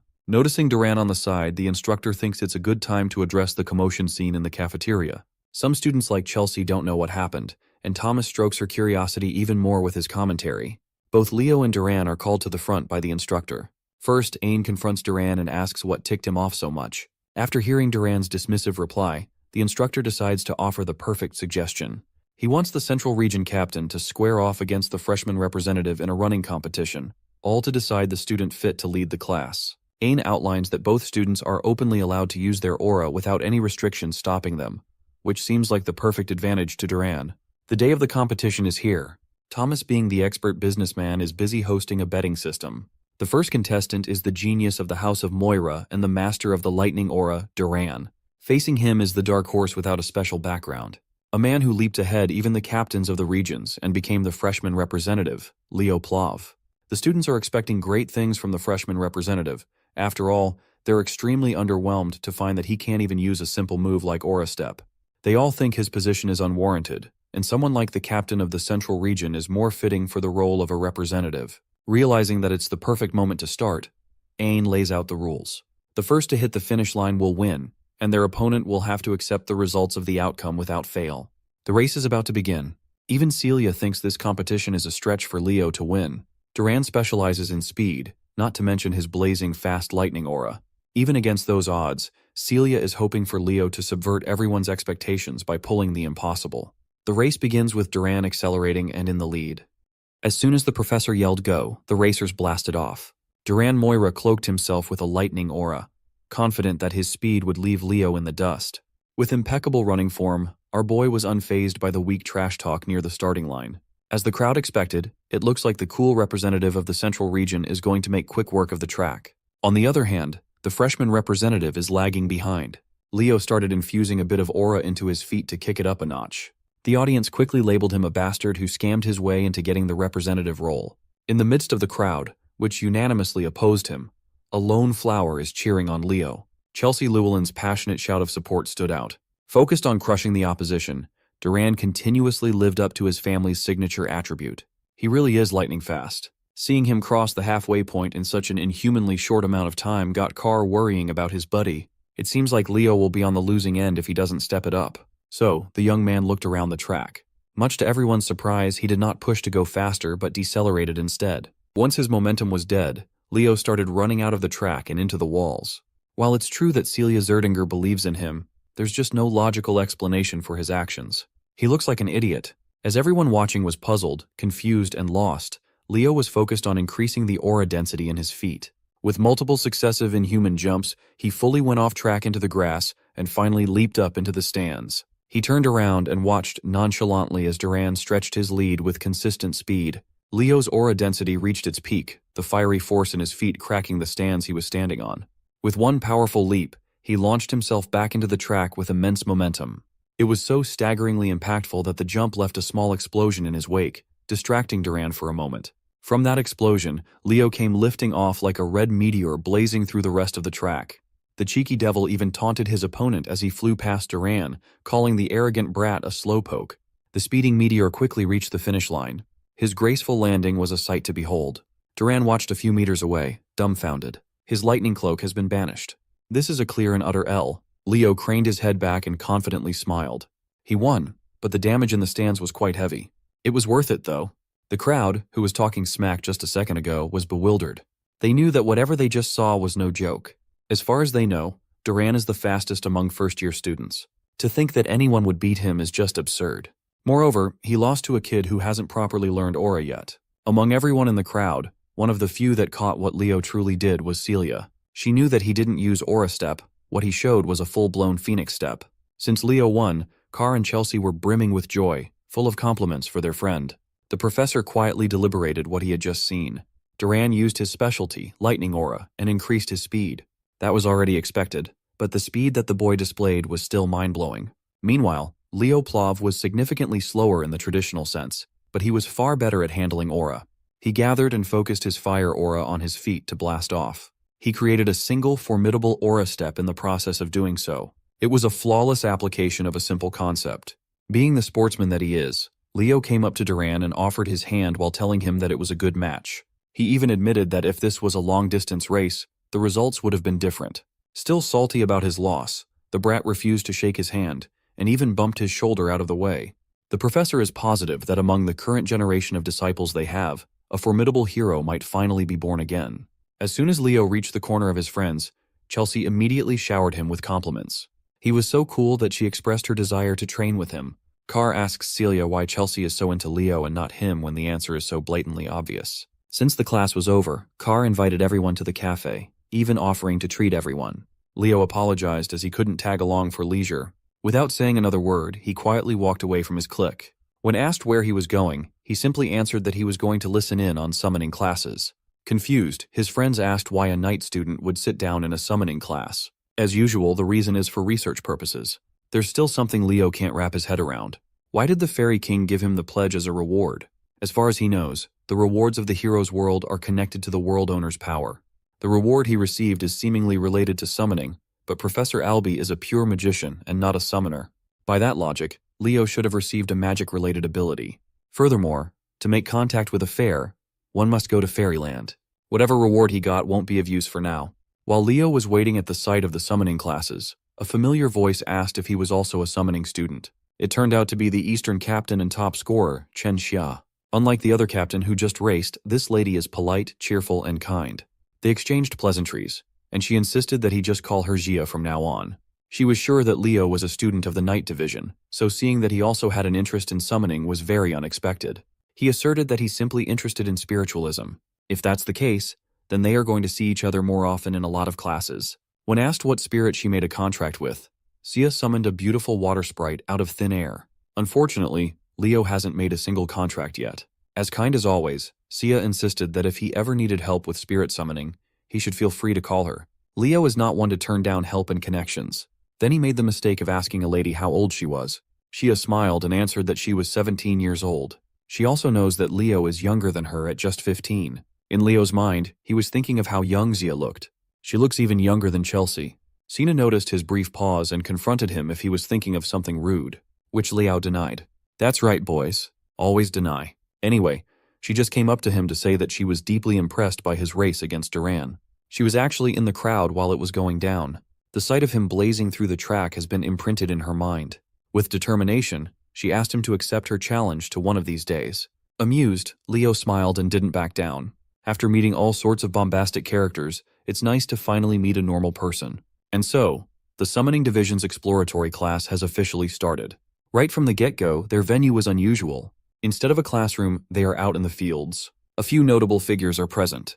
These two have faces and white hair, so they must be real characters instead of extras. Leo scanned the area and saw a very low number of students congregating. She already expected as much. Summoning isn't a popular choice after all. Just as he was wondering why the class was being held outdoors, the answer came flying down from the skies. A massive, scaly body with wings that covered the sun flew over the students' heads. The creature landed, displaying its fearsome figure for everyone to see. It was a black wyvern. Some of the students with paltry willpower lost strength in their knees as soon as they saw the beast. Then, the woman riding on top of the wyvern smiled and asserted that her wyvern seemed to have taken a liking to this class. She jumped off her mount and introduced herself as Yura Marin, the summoning teacher who's going to teach the freshmen for the entire school year. Yura is a grade A beauty with her long white hair, toned body, and devilish features. The hormonal students just wanted to become their teacher's summon at this point. Leo reckoned that if Pervy Dueno had been here, he would have lost his mind at the sight of a woman with a different type of charm than Luna and Lycinas. He would surely be inspired to make more cultured art. Going right into business, Miss Yura addressed her little greenhorns. The fact that they are in this prestigious program must mean that they have some talent in the field. The freshmen answered affirmatively. Miss Yura liked how confident they were. So they will be moving to the practice area immediately. She called in Carlo, the first-year summoning class associate professor, to bring out the griffins. Miss Yura explained that they would be riding together in groups of 2. They have enough griffins to accommodate everyone's asses. The problem is this is everyone's first time handling something as finicky as a griffin. As soon as she heard a complaint, Miss Yura's eyes turned hostile as she asked if they wanted to listen to her lesson or not. Jumping on top of her black wyvern, she announced that those who think they can't ride a griffin should just quit and go back. Her scaly beast mirrored her intensity. It roared and flapped its wings, taking off while establishing dominance. While everyone was shaken, a long student stood proudly and unbothered. Associate Professor Carlo interjected lightly, telling the kids to hurry and follow the professor. Once they got over their initial fear and uncertainty, most students found out that the griffins were gentler than they thought. Some of these four-legged birds are very tricky to deal with, though. It's just the luck of the draw. Leo and Zia partnered up for the activity. She politely asked if she could hold the reins, and Leo gladly gave way. And so the students were lifted off the ground 2 by 2. Those who adapted quickly caught up to the professor's pace, bypassing the sea by taking to the skies. They were not expecting to be allowed to do something so bold as to ride a griffin on the first day. As expected of Lumine's top-notch programs, everyone's uneasiness regarding the griffins is practically erased. Some students were even bickering as to who should hold the reins. Xia and Leo were breezing through the sky with Xia as the driver. She was a bit worried, but the griffin they got is a real sweetheart. But it's still best to be careful. Griffins are difficult to control for first-time riders. Seeing that everything was going swimmingly, Miss Yura decided to shake things up and pulled out a whistle. She blew on it with strength, emitting an imperceptible sound that only the griffins could hear. As soon as the four-legged birds heard the tune, it was as if something primal awakened inside of them. Their talons protruded in full display, and all of the birds started behaving erratically. The weak-willed students turned to the professor for help, not knowing that she's the reason why the beasts are going out of control. Miss Yura reckoned that those who can't even handle an out-of-control griffin should not call themselves a student of Lumine Academy. Even Zia, a reasonably experienced young summoner, was struggling with their bird. While she was trying to wrestle the bird with the reins, Leo grabbed her hand and waist to stabilize her seat. He warned her that griffins are prideful beasts. Trying to overpower them with strength will only make them act out even more. He was gentle with his touch. Leo finessed her fingers in subtle ways to keep the rampaging mount in control. Taking over from behind, he shifted gears and made the griffin fly faster than ever. They were going so quickly and steadily that they eventually passed the professor and her associate. Miss Yura praised his control over the beast. She turned to Carlo and confirmed if the first-year representative was an applicant for the night major. According to the records, that should be the case. He's riding so good that she wonders if he has a personal griffin back home. However, according to Carlo's records, Leo is not from a noble household that can afford one. That must mean he's operating purely on talent alone. It's still early in the class, but Miss Yura is optimistic that she might have just found a hidden little gem. After that sky debacle, every student eventually reached the island of summons, every summoning major's practice grounds. A lot of the kids were throwing up on the beach after such a nauseating wild ride. On the other hand, Leo is just roaming the white sandy beach in search of a suitable fruit. When he finally found one with the right size and ripeness, he motioned to pluck it off the tree and saw a burnt feather. His mind started racing with possibilities, but he kept it to himself for now. After grabbing the ripe fruit, he fed it to the griffin as a sign of gratitude for bringing them to the island safely. With everyone accounted for, Miss Yura called everyone to gather up. From now on, they will be taking a practical exam on the first day, no less. Some of these kids just wanted to check out the exploratory class period, but now they're facing an impromptu exam. Miss Yura explained that compared to the other two majors, the path summoners must walk goes much further. Everyone should already be aware of that. For summoning, just having control over mana is not nearly enough. In order to make a proper contract with a suitable spirit, one needs the proper spirit affinity. To command your summons adeptly, adequate taming ability is a necessity. The path is hard and complicated. That is why the number of summoner heroes is vastly lower than that of the other two traditional classes. However, compared to other heroes, summoners who rise to get the title accomplish much more than the vast majority. Great summoners have deeply etched their names in history. That is the allure of being a summoner. Every student here wishes to become that sort of legendary figure in their own right. Eliza Hergen, from the renowned summoner hero family of the North, the Hergen clan, stepped up to the challenge and asked the professor what sort of exam they must face. Miss Yura explained that, as the name suggests, the island of summons is full of beasts and spirits. Since a summon is considered a form of weapon for summoners, the exam will test every student's taming ability. With that in mind, the contents of the test are simple. They just have to tame a summon in the forest and bring it back to the beach. After taming and making a contract, they are free to keep the summons. The students erupted in celebration. It's not every day that they get an opportunity to tame their own beast. While everyone else is rabidly running into the woods, excited to find their new pets, Leo just calmly walks into the forest. Surprisingly, Eliza followed him from the entrance. The rumors of his victory over Duran have quickly spread. Seeing him in the summoner class, she can't help but say hi. The other prominent students in the class took note of this interaction. Leo waved Eliza off and nonchalantly insisted that he was just doing the best he could. Seeing him dismiss her like she's some random commoner infuriated Eliza. Observing her students from afar, Miss Yura can already see the key members of her freshman class. A few minutes later, quite a few students had already started the process of taming their chosen beasts. None of them caught Leo's attention, though. Some of the students noticed that the freshman representative was going a bit too deep into the forest. Some were praying for his downfall, thinking that he'd fail to tame a summon, receive a 0, and run back to being a barbaric knight major. Unbothered by all the hubbub, Leo followed the trail as deep as he could. His guiding light is the feather he saw from the orange tree earlier. A few minutes ago, its tip was burnt badly, but now it's back to pristine condition. He found a clearing in the middle of the woods, and after making sure that he wouldn't be interrupted, he summoned the Zerdinger fire inside him and scorched the feather into ashes. Feeling an oppressively burning sensation coming from behind, his suspicions were confirmed. Back in Leo's hometown, life had slowed down now that the kid had flown off the nest. Reina is cooking some Ghibli movie quality food outdoors. Even so, she's still worried about her little boy. It's technically his first day of school, so there should be no need to get so worried and riled up, right? If Reina could see what her boy was getting into, then she would know that getting worried was not unreasonable. She tried to assure herself that Leo would be fine. He's a strong boy. Meanwhile, that boy is being cooked by the most intense heat one can imagine. He's being surrounded by the fire from one of the 3 great summons, the legendary Phoenix. With a voice that commanded flames, the Phoenix was confused to see a mere child using the flame of Zerdinger. The legendary beast only showed up when smelling Reina's flame. Hearing his mother's name, Leo asked the Phoenix how he knew his mom. It seems like the Phoenix showed up just in time then.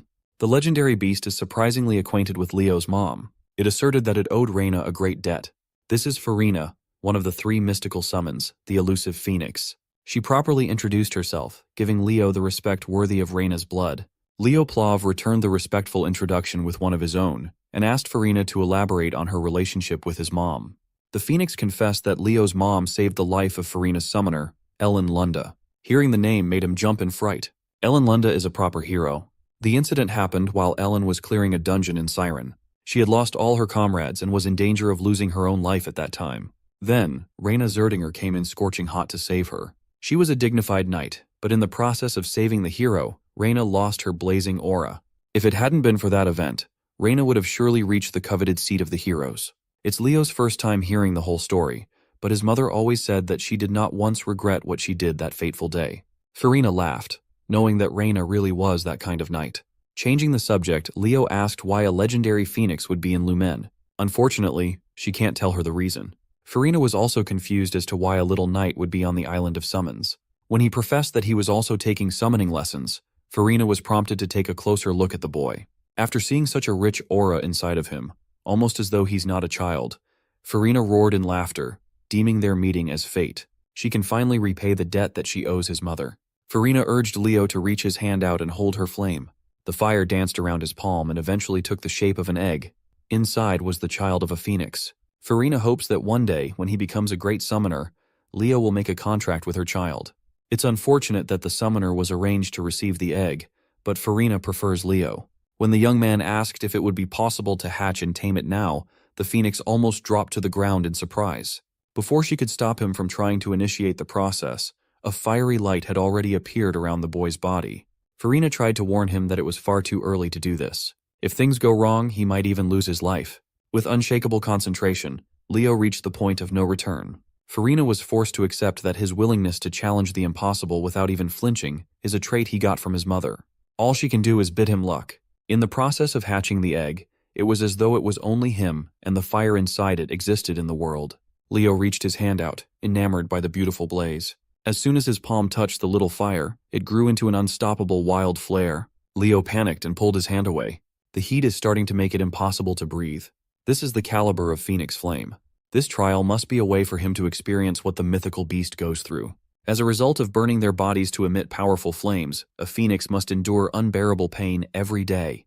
They live with burning flesh for an eternity while continuously regenerating at a monstrous rate. Even if just a little, Leo can understand their pain now. So he stopped fighting the pain and accepted the fire. It swallowed him whole as he joined the phoenix in its pain. The blaze reached its tipping point, rampaging all around his body. Suddenly, the egg in his hand started to crack and shatter. Leo opened his eyes. a newfound wisdom and acceptance for the agony imprinted in his soul. The fire that burned his flesh slowly coalesced around the egg, hastening the hatching process by a lot. Farina curiously asked if he had succeeded, and he confidently replied that he did. She smiled and stamped him into a true genius for pulling off such an insane move. If a phoenix tells you that you will be the world's greatest summoner, you better believe that shit. Before the egg can completely hatch, Farina is already congratulating the young man for making a successful contract. The eggshells burned to ashes, and what remained was an adorably tiny little chick named Fiora. Farina was so excited that she transformed into her human form as she entrusted her kid to Leo.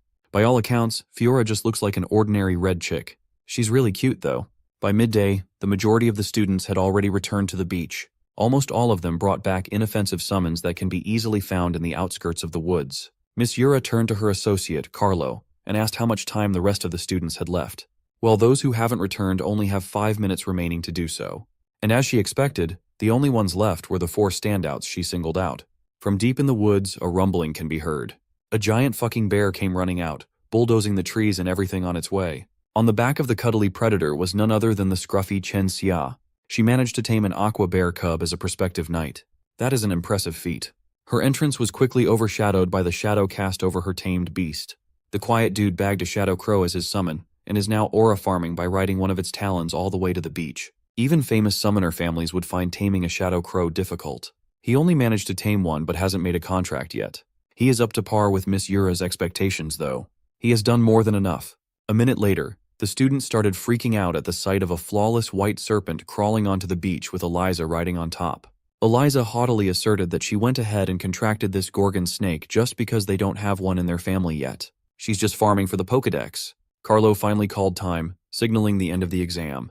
Thankfully, the last student reached the beach at the last second. Compared to the previous grand entrances of the other 3, Leo just casually strolled onto the beach with a little chick nesting on his head. If his classmates inspired fear and awe, his image simply exudes cuteness. His dumbass mediocre classmates burst out laughing at the sight. They reckon that he tamed a chicken after sensing his incompetence in summoning. While everyone else was chortling, Miss Yura felt a chill running down her spine. She could not help but curse out. This son of a gun just brought in a phoenix for the first exam.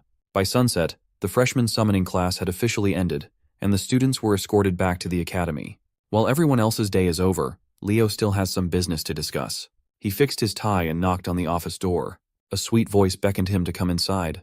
As he opened the door, he was greeted by the sight of Professor Yura in her casual fit, the light of the sunset highlighting her features. She immediately set what she was doing aside and invited the young man to come and take a seat. Miss Yura confessed that today was the first time she had ever seen a baby phoenix. In fact, she didn't even know that there was a mystical summon on the Summoner Island. A freshman forming a contract with a phoenix is no joke. That is an unprecedented achievement in the entirety of the Academy's history. Miss Yura closed in on the young man, trapping him in the hair, and with an inquisitive look, she tells him that she knows what he really is. Leo nervously swallowed. Maybe he flexed too hard and unwittingly revealed his real identity. But his worries dissipated as soon as Miss Yura pulled him into a tight hug and called him an unprecedented summoning genius never seen before.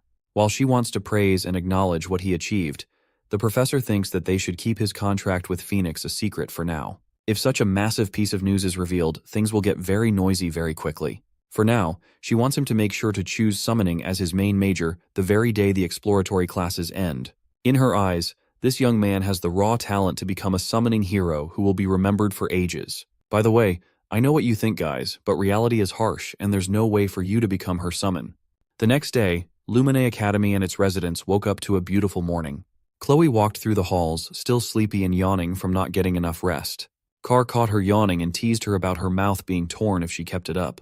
Chloe feels and looks tired since she's been staying up late reading magic books. Seeing the girl that he bumped into a few days ago, Leo pulled out Chloe Mueller's ID from his pocket and returned it to the owner.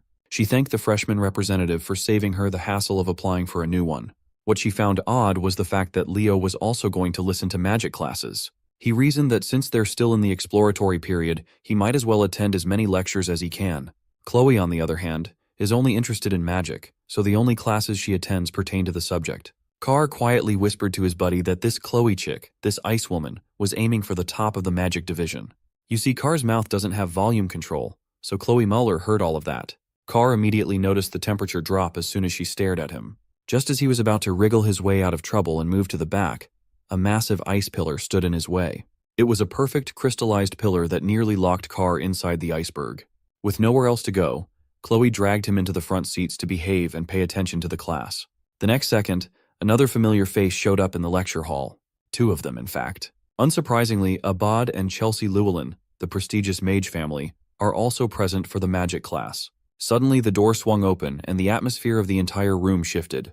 As soon as he walked into the door, he effortlessly commanded everyone's attention. As he walked into the podium in front of the class, the girls started blushing and murmuring just how handsome their magic professor was. With a clean, slick-back look, a dapper tie, and an overall immaculate drip, Len Hors introduced himself as the first-year Magic Division professor. He brought with him a thick stack of paper. Before starting today's exploratory class, he wanted to do something drastic. With a flick of a finger, the stack of paper in his desk flew all over the room and eventually found themselves neatly arranged on top of each student's desk. For introduction, everyone will take a magic theory exam right from the get-go. Of course, everyone was surprised to find that they were being tested in magic theory before a single lecture. Professor Lenhorst asserted that students who fail to meet certain standards will be banished from his class. Since all of them are Lumine students now, this much should be the standard. Upon finishing the exam, they are to hand the paper to his assistant, Anna. Contrary to the intensity of Professor Horse, Assistant Professor Anna is like a ball of sunshine. The one screwed over the most by this first-day exam is undoubtedly Leo. All it took was one look at the first question, and bro immediately knew he was cooked. He is clueless when it comes to current magic trends. The increasingly complex formulas in his paper are simply indecipherable to his eyes.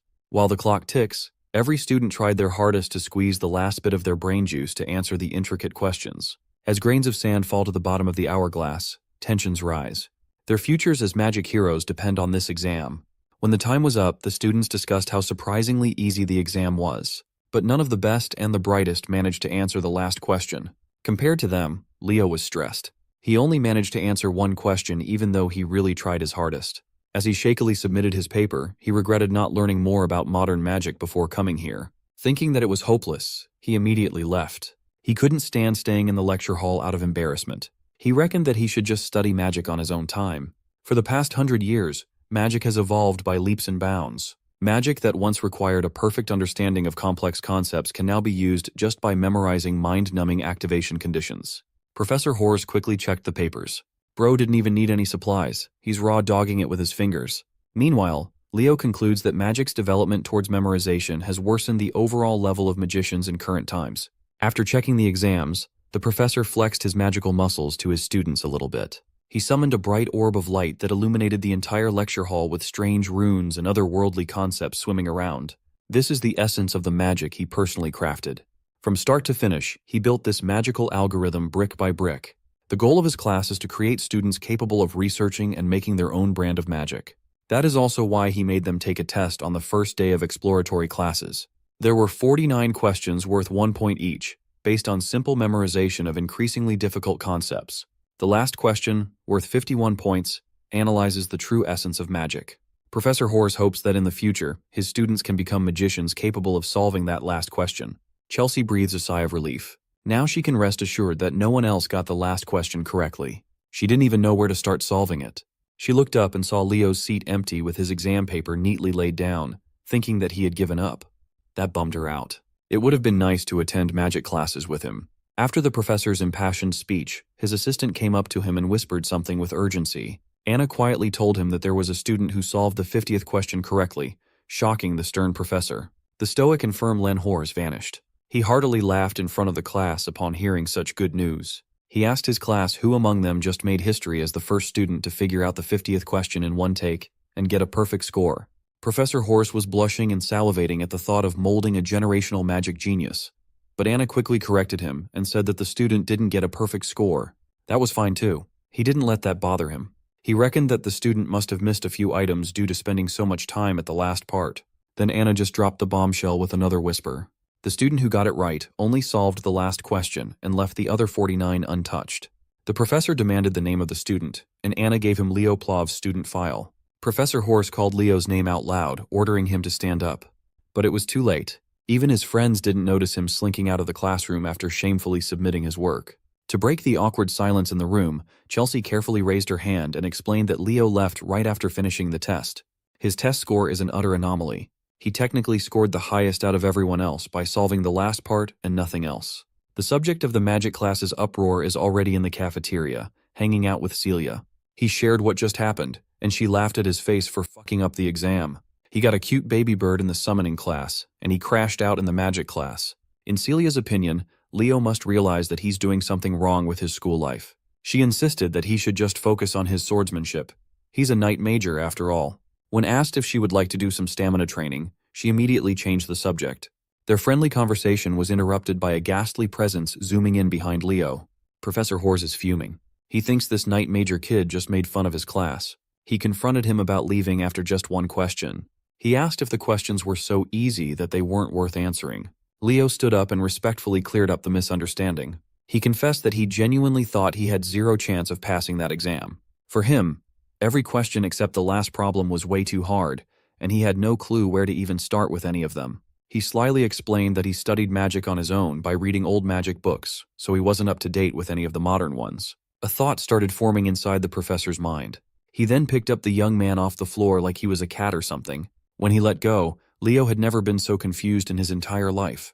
Meanwhile, the professor's eyes are gleaming with joy and possibilities as he urges Leo to follow him for a moment. Leo did not even get the chance to refuse or ask where they were going. Professor Hors grabbed his collar and dragged him out of the cafeteria like a child who had just found his new favorite toy. Celia was frozen in her seat. This was her first time seeing the Academy's professor of magical theory, and he made quite an eccentric impression. Poor Assistant Anna missed her boss by a few seconds. She failed to make sure that Len Hors didn't do anything strange. The poor lady didn't even have the chance to catch her breath as she tried to chase after the madman. The professor brought Leo to his office, started scribbling magic theory problems on his chalkboard, and asked the young man to solve them for him. He reckons that if the boy did not solve the final question out of pure luck, then he must already have his own established magic system in his mind. Professor Hors stood on the sidelines waiting for the young man to show him a new magic system through the solutions. But not even 10 seconds passed, and Leo had already finished writing his final answer on the board. Shocked and a little frightened, he asked if Leo had mentally solved all the questions he had presented. That's more or less what Leo did. The professor just hit the jackpot. After all these years of mediocrity, he finally found a seedling worth cultivating into the highest echelon of heroes. Professor Brojo Satoru is right outside, minding his own business and walking through the halls. Unbeknownst to him, his calm day is about to be pestered by his overenthusiastic colleague. Professor Hors came running to him with a broad, innocent smile and eyes full of life. Bro was not having any of it. He knew that whatever his coworker was smiling about would ruin his perfectly calm day. So, he turned around and walked back in the direction he came from. Len Hors grabbed his feet while repeatedly thanking him like an overstimulated dog. Professor Albie had to use magic to keep him away. This is not the first time he has seen Len Hors act out, but he's going a bit too far today. Professor Hors didn't give a damn even if he's suspended midair.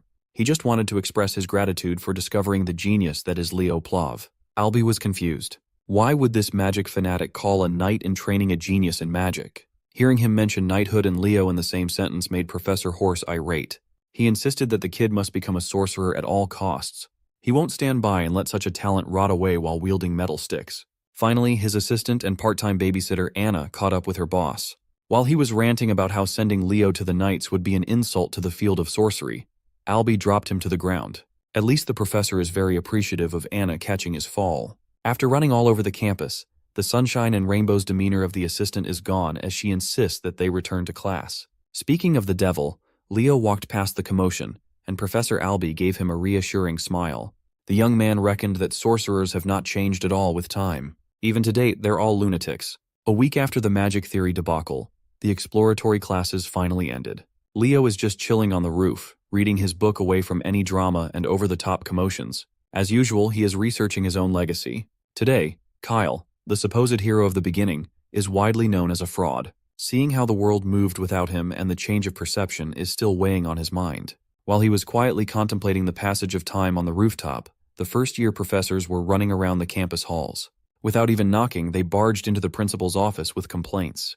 In Professor Elan's hand is Leo Plov's application form. Listed on the kid's major course are knighthood, sorcery, and summoning, all three of the major hero disciplines. After seeing the kid's untapped potential in every field, the professors are engaged in a war to get him to their side. Moreover, a student taking on every major discipline is unprecedented in any hero military academy. They think that their students must devote themselves to a single major.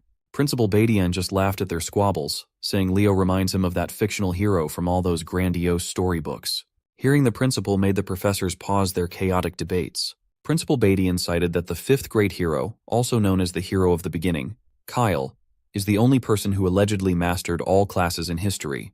Meanwhile, Celia and Chelsea are currently panting in exhaustion as they run around the track. Carr found Leo lounging under the shade of a tree and asked why the girls are training so heavily on a weekend. Chelsea asked Leo to train her, and he obliged. That doesn't explain why they're just running circles, though. Leo simply answered that, above all, even more important than weapons, a hero must possess unlimited stamina. This cardio exercise will enable that. Even Chelsea has completely bought into the idea that stamina is the most important aspect of a battle mage. On break, the girls flocked to Leo as he handed them water bottles to hydrate. Surprisingly, Chelsea seems to like training her stamina on the weekend. She wants to run with Leo. As soon as Celia heard the poor girl say that, she spat her water as the trauma of training with Leo surfaced in her mind. Since he's already planning to run anyway, he might as well direct the ladies. But Celia has vowed to never run with him again. Noticing their interaction, Carr asked Celia and Leo what was going on between the two of them and why they seemed so close. He even thought they were dating at first. Celia ended the confusion by dropping the bomb that they are nothing more than cousins. Leo is her paternal aunt's son. The revelation that Leo has Zerdinger blood running through his veins utterly shocked Carr and Chelsea. Leo finally got off his ass and started stretching to join the ladies for the next round of hellish cardio. Not one to waste his time training, Carr made his exit. He's planning to explore Lumeria City a little bit more. Celia tried to tag along with him in the blissful city, but Leo had already grabbed his cousin by the hair. Today is a training day. Carr could not help but think that every noble in his circle doesn't have an ounce of dignity. Time passed, and the much-awaited class assignment day finally arrived. Leo walked to the classroom he was assigned to, namely Class 1-5. Inside, he saw Carr sitting down, calling his buddy over to the seat beside him. The sly businessman was the first one to arrive since he already knew what class he was going to be assigned to. Say what you want about Carr, that boy is good at gathering information. There's another familiar face in their class. Chelsea is in her seat. It's hard to tell if she's dead or alive after the hellish weekend of training with Leo. Carr asked what kind of hell Leo put the girls through, and he answered that they just went over the basics. Suddenly, a pair of lowly extras peeked through Class 5, also known as the Class of Anguish, and mockingly wondered how many of their pitiful juniors would remain after the first semester. A lazy voice interrupted their jeering. He asserted that these two seniors mocking the freshmen are much more pitiful in his eyes. The pair of extras turned around and immediately felt their blood run cold. A man with uncombed dark hair and an unkempt beard stood before them. His aura was suffocating and overwhelming. He is Herod Edmund, homeroom professor of Class 1-5, also known by his nickname, the Wailing Wall. This dude told the extras to form a chair with their bodies, and they did it out of fear. He sat on his human chair and addressed his students as worthless dregs. Class 1-5 is the class for failure, which scored the lowest among the incoming students. Professor Edmund is pretty sure that the kids have already heard rumors about him. He asked his class if anyone knew why he chose to assign himself as the advisor of this cursed class. Carr carefully raised his hand and answered that the Wailing Wall must have stepped in to help everyone improve their grades. The professor already knew Carr Thomas by his full name. His answer is fitting for someone ranked dead last in the academy. Professor Edmund changed the question and asked if anyone in this inferior class understood the duty of a Lumine Academy student. Chelsea bravely raised her hand and answered that it's their duty to capture the hero's world through practice missions. That is the correct answer. But all the professor can see are the faces of kids who would die a few minutes after entering the hero's world. So, wouldn't it be better if he just expelled the pathetic bugs who would only hold their comrades back? This is precisely the reason why he took over Class 5. That is also the reason why he is widely known as the Wailing Wall. While he was scaring the shit out of his students, Leo stood out as the only one unfazed. The professor quietly assessed that this kid would probably be fine if dropped into a hero's world right now. He then ordered everyone to change their attire to exercise clothes and head to the drilling grounds afterward. It's the first day of classes, so it's time for some combat studies class. Class 5 followed his directions and quickly assembled on the track. While his students were exposed to the harsh sunlight, the professor set up a huge umbrella, a lawn chair, and even some tasty drinks to relax on the sidelines. It's time to fix the rotten mindsets these kids have developed since joining the prestigious academy. He asked another question. He questioned what would save them in the real world, where life is so fragile when push comes to shove. Nella Carvin, a timid night major with a rare healing attribute aura, meekly answered that she would be saved by her fellow comrades by her side. That's the wrong answer. Professor Edmund asserted that their only saving grace is their own ability. Only when they hone their skills in the face of danger can they even begin to lend help to their comrades. As a follow-up question, he asked if anyone here is confident in their ability to protect their comrades. A jolly, fiery, and poised voice sounded out from the crowd, asserting that she was confident in her capabilities. To explore that answer, the professor asked the girl to create a fireball so they can see if she's an adequate magical knight. The girl in question is the spunky and upbeat Eliana Layden, a dual-class magical knight. After displaying her fireball, the professor wasn't convinced that she had what it takes. He even insulted its size and intensity, telling her that it's not enough to even kill an ant. Challenged by the professor's comments, Eliana injected even more mana into her spell, creating 2 fireballs while warping her surroundings into a pool of flame. Not only did she increase the number of fireballs, but she also doubled both of its sizes. Professor Edmund sarcastically called her spell impressive while sipping his juice box. He summoned a little orb of wind and asked Eliana to try hitting the little fellow with such an amazing fireball. That orb of wind eventually turned into a wind spirit and swiftly flew in the air with its own will. It flew close to Eliana and mockingly laughed at her fire while touching her nose. The easily excitable young lady was naturally pissed. She started dishing out fireballs left and right, desperate to clip the annoying wind spirit. After wasting her mana with attacks that can't even make contact, the professor interjected, "What's even the point of increasing the number and size of an attack if you can't even hit the enemy?" This exercise is to make his students feel the thing that they lack most, the ability to use their skills effectively in practice. They must hone their skills and push past their limits. That's the hero's way. The Wailing Wall smiled and announced that the class would not be dismissed until one of them caught his wind spirit, Sylph. Leo is just listening quietly. The professor's words may be harsh, but he can confirm that all of it is true. Maybe he should try this class a little and try catching the Sylph. While his entire class is running around the track, Professor Edmund's eyes are fixated on Leo Plov. With all the conversations around the kid, he is determined to sniff out if he's just full of shit like the fictional hero Kyle. Unfortunately, even with the whole class participating in the hunt, the Sylph is simply running circles around them.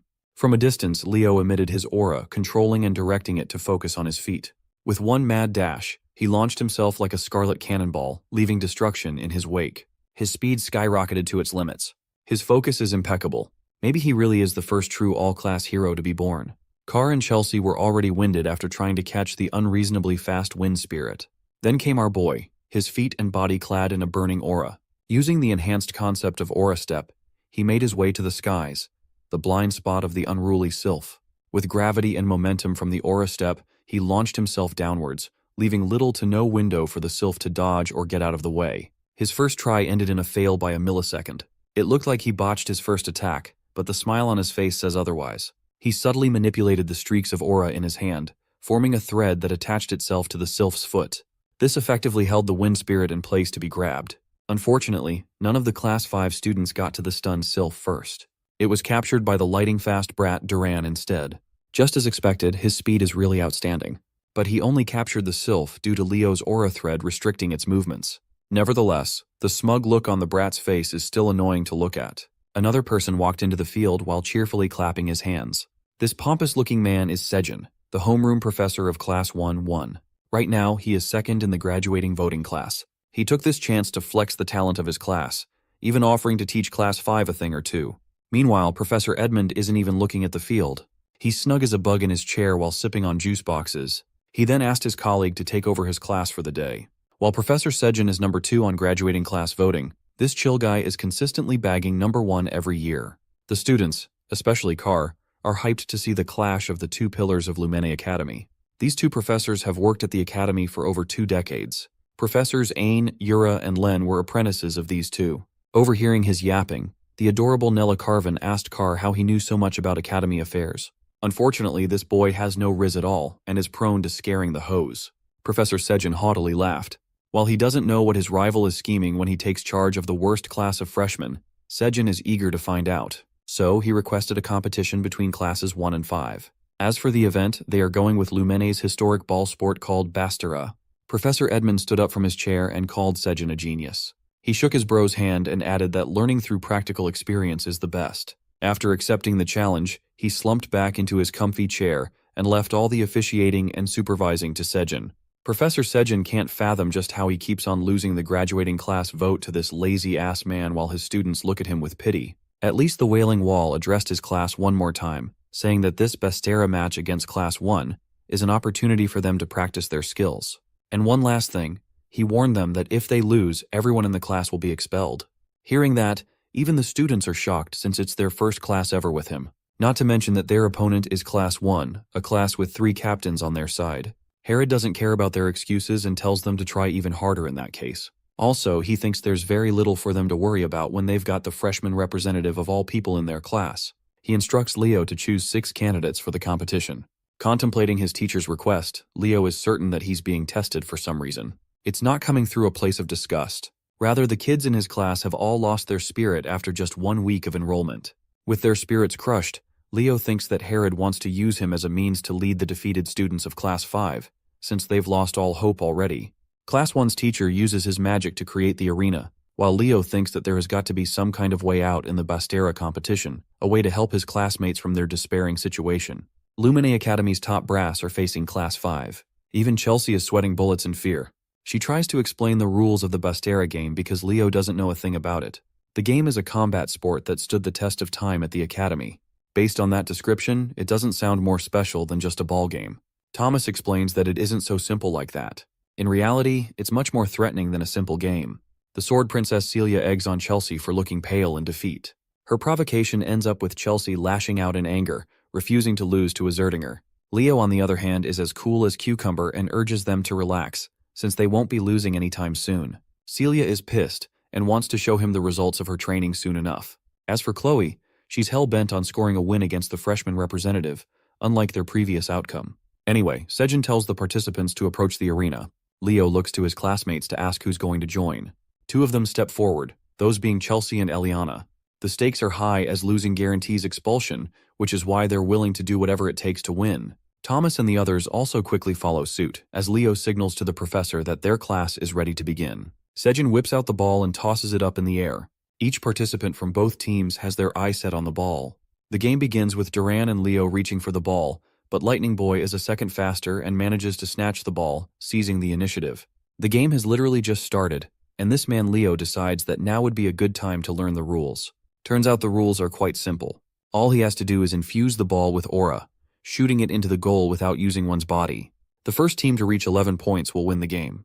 Duran is on a rampage and releases the ball at a thunderous speed, causing Leo to evade it at the last second. As for Thomas, he couldn't even see the ball as it cut past him and scored right into the net. The first goal has been secured by Duran of Class 1, and has already caused even greater despair for Class 5 students. Tide is feeling the pressure and thinks they're all going to be expelled at this rate. So now, Leo wants to know about how one could acquire the ball. There are basically 3 ways to do that. They can do it if the ball goes out of bounds during their opponent's turn, or if someone can catch the ball. As Tide is about to explain the final method, their conversation is interrupted with Eliana getting brutally taken down by Celia's explosive throw.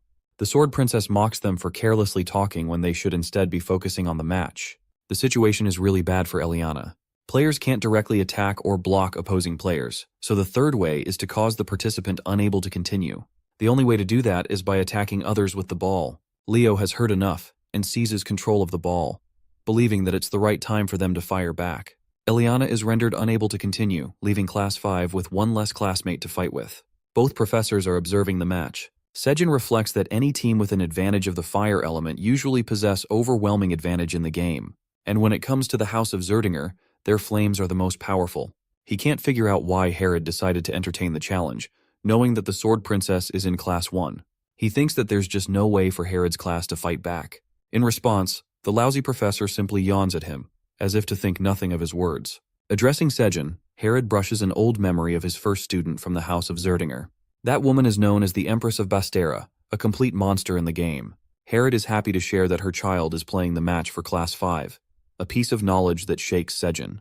Back to the game, Class 5 is acting like a whiny bunch, selling themselves short and regretting their decision to join the academy. Celia sees Leo casting his flames and realizes that he's finally getting serious. Charging an ever-burning fireball, he releases the ball at such a monstrous speed that it requires Chloe's icicle mountain to stop its wrath. She acts all high and mighty, thinking that she's successfully deterred his strike. But Leo shockingly appears next to her, having read her like a book. Leo confidently declares that he'll score regardless. He jumps up and punches the shit out of the ball with his fist, causing Chloe's barrier to tear away like butter. Even Sejin is impressed by the boy's impressive battle IQ. Class 5 cheers in support for the freshman representative. The professor of Class 1 understands now that the true game has just begun. We then see a bunch of goals scored, causing the number to jump up to 9 against 10. Many players were even incapacitated during the match. Finally, the lightning-fast Duran releases his strike, hoping for this throw to end the match. But in the end, Thomas sacrifices his body, putting his everything to stop the ball from scoring. He manages to catch the ball at the brink of mana exhaustion. In the end, Thomas collapses, causing both classes to stand at an equal footing. However, Class 5 only has Leo left, while Class 1 has all 3 of its captains intact. It seems like a great disadvantage for their class in terms of numbers alone. Ice Mage Chloe is ready to exact her revenge after her crushing defeat in the previous exam. She forms numerous copies to further increase their defenses. Leo is about to take his one final leap against Celia and Duran. His feet arched from the ground. He blitzed with inhuman speed, shocking the 3 captains with how fast he vanished. Leo flash steps at such an incredible pace that he dribbles past Celia without her noticing. He has no intentions of taking them head-on, which means he's aiming for the goal. This leaves everything to Chloe to defend. She's trying her best to locate the real Leo among his own copies. Just analyzing this level of magic leaves her winded as Leo zooms past her. Chloe collapses in defeat, questioning how a mere human is capable of using the magic of the elves. In the end, not even the 3 captains could stop him, and the conclusive winner of the match is Class 5. Leo's name is chanted as Class 5 students celebrate in joy. They were so close to getting expelled. Sejin is surprised to learn that Herod put them on death grounds just to win the match. The 3 captains, on the other hand, are left devastated in defeat. Sejin realizes that he's got to deal with them and approaches Chloe, asking if she's frustrated at their loss. He reminds her that even if they lose, they must always salute their opponents as tradition. He acknowledges their efforts to try and secure Class 1's victory. Sejin is really proud of the students who worked hard and even those who cheered for their allies. His beaming words of encouragement steal their hearts. But Herod isn't so kind and poetic. He straight up calls them losers and annoys them for it. Both classes performed their best in the sport. Class 1 managed to show off their talent, while Class 5 boasted perseverance and fought hard until the end. Sejin emphasizes that their ability to break past their limits allowed them to take the win. He hopes for both rival classes to learn from each other. In earnest rivalry, they shake hands. Celia pisses off Chelsea, who returns the insults in her own way. Thomas, on the other hand, is overly cheerful with his handshake against Duran, who is staring at him like a pale ghost. Chloe is sent to the brink of tears and shame. Leo extends his hand, praising her for her performance. He thinks that with just a little bit of effort and experience, she could really become someone of amazing stature. She takes his words as mockery at first, but seeing the boy's sincere expression, she changes her mind. Chloe hopes that she'll overcome Leo one day and shakes his hand. A month has passed since then. Our trio is enjoying a meal when Thomas curiously asks about their club selection. Instead of joining a club, Leo is interested in making one, causing Thomas to lose his damn mind. Chelsea being his #1 supporter, she's willing to join it immediately. The club he's wanting to create will be called the Hero Research Society. It's a strange name, but Leo has an ambition to investigate the forgotten hero, Kyle, who is considered a fictional character with no real relevance in history. Thomas thinks that no one will join that kind of club, but Chelsea is seriously a real one with how ready to join she is. There's some kind of commotion going nearby, which makes Thomas suddenly remember the special thing about today. Today is the day the 5th-year senior classmen mark their return after clearing the dungeon. Since the fragments of the hero record are scattered across the world, occasionally, they are responsible for creating dungeons on their own. These are called the hero dungeons. The senior students of the academy clear the hero dungeons and retrieve the fragments. They're supposed to leave for at least 2 weeks, and oftentimes even months. Leo thinks that his mother must have gone through similar dungeon raids before. Chelsea sees the senior classmen and realizes that they're the best of the best in the academy. Introducing the muscular Easterner, Lee Jamua. The southerner beauty next to him is Torua Yan, and finally the comfort clothing enthusiast is Ulta. Still, one guy seems to be missing. The strongest person in the academy, the council president Reese. Thomas is about to explain about him when all of a sudden, our boy is nowhere to be found. The feds took him for being too OP. Just joking, Celia hurriedly rushed him outside. It turns out that Reese, the council president himself, has requested a private meeting with our boy. Leo is perplexed and asks why he's being asked to meet him all of a sudden. Celia thinks he's a dumbass when it comes to anything school-related. She thinks he'll understand why when he gets there. So he goes there, sitting in a place that strikes odd to Celia. And then we see the Sword Princess jumping to hug her brother. Yeah, you heard that correctly. Reese is her brother and thrilled to meet Leo, who is aiming for all class. They share a dumpling meal together, but for some reason, Celia is nervous because she's never tried them before. She takes a bite and finds herself delighted by the taste. The big brother has been meaning to take her to this restaurant ever since she came here. More importantly, He's intrigued to meet Leo, whose mother used to boast a high reputation in the family. He also remembers how Leo's mother was known to be famous during her school years. She was a student who did way too much to achieve legendary status. For example, she confidently talked shit about the desserts served at the academy. She once gathered all of the students to invade the principal's office. Celia is shocked to learn about her involvement regarding the famous incident. The brother-sister duo talk to each other in joy, while Leo is impressed by Reese and thinks that he's worthy to be called the best of the best at the academy. Before long, this guy is destined to become a hero. Reese thinks it's time for them to have fun with dessert. He tells them to go out while he's finished paying. As they're leaving, Reese is surprised to find a strange object in his blazer, not knowing why he found it there. The scene cuts to Herod's class, where Eliana is dying to ask him a question.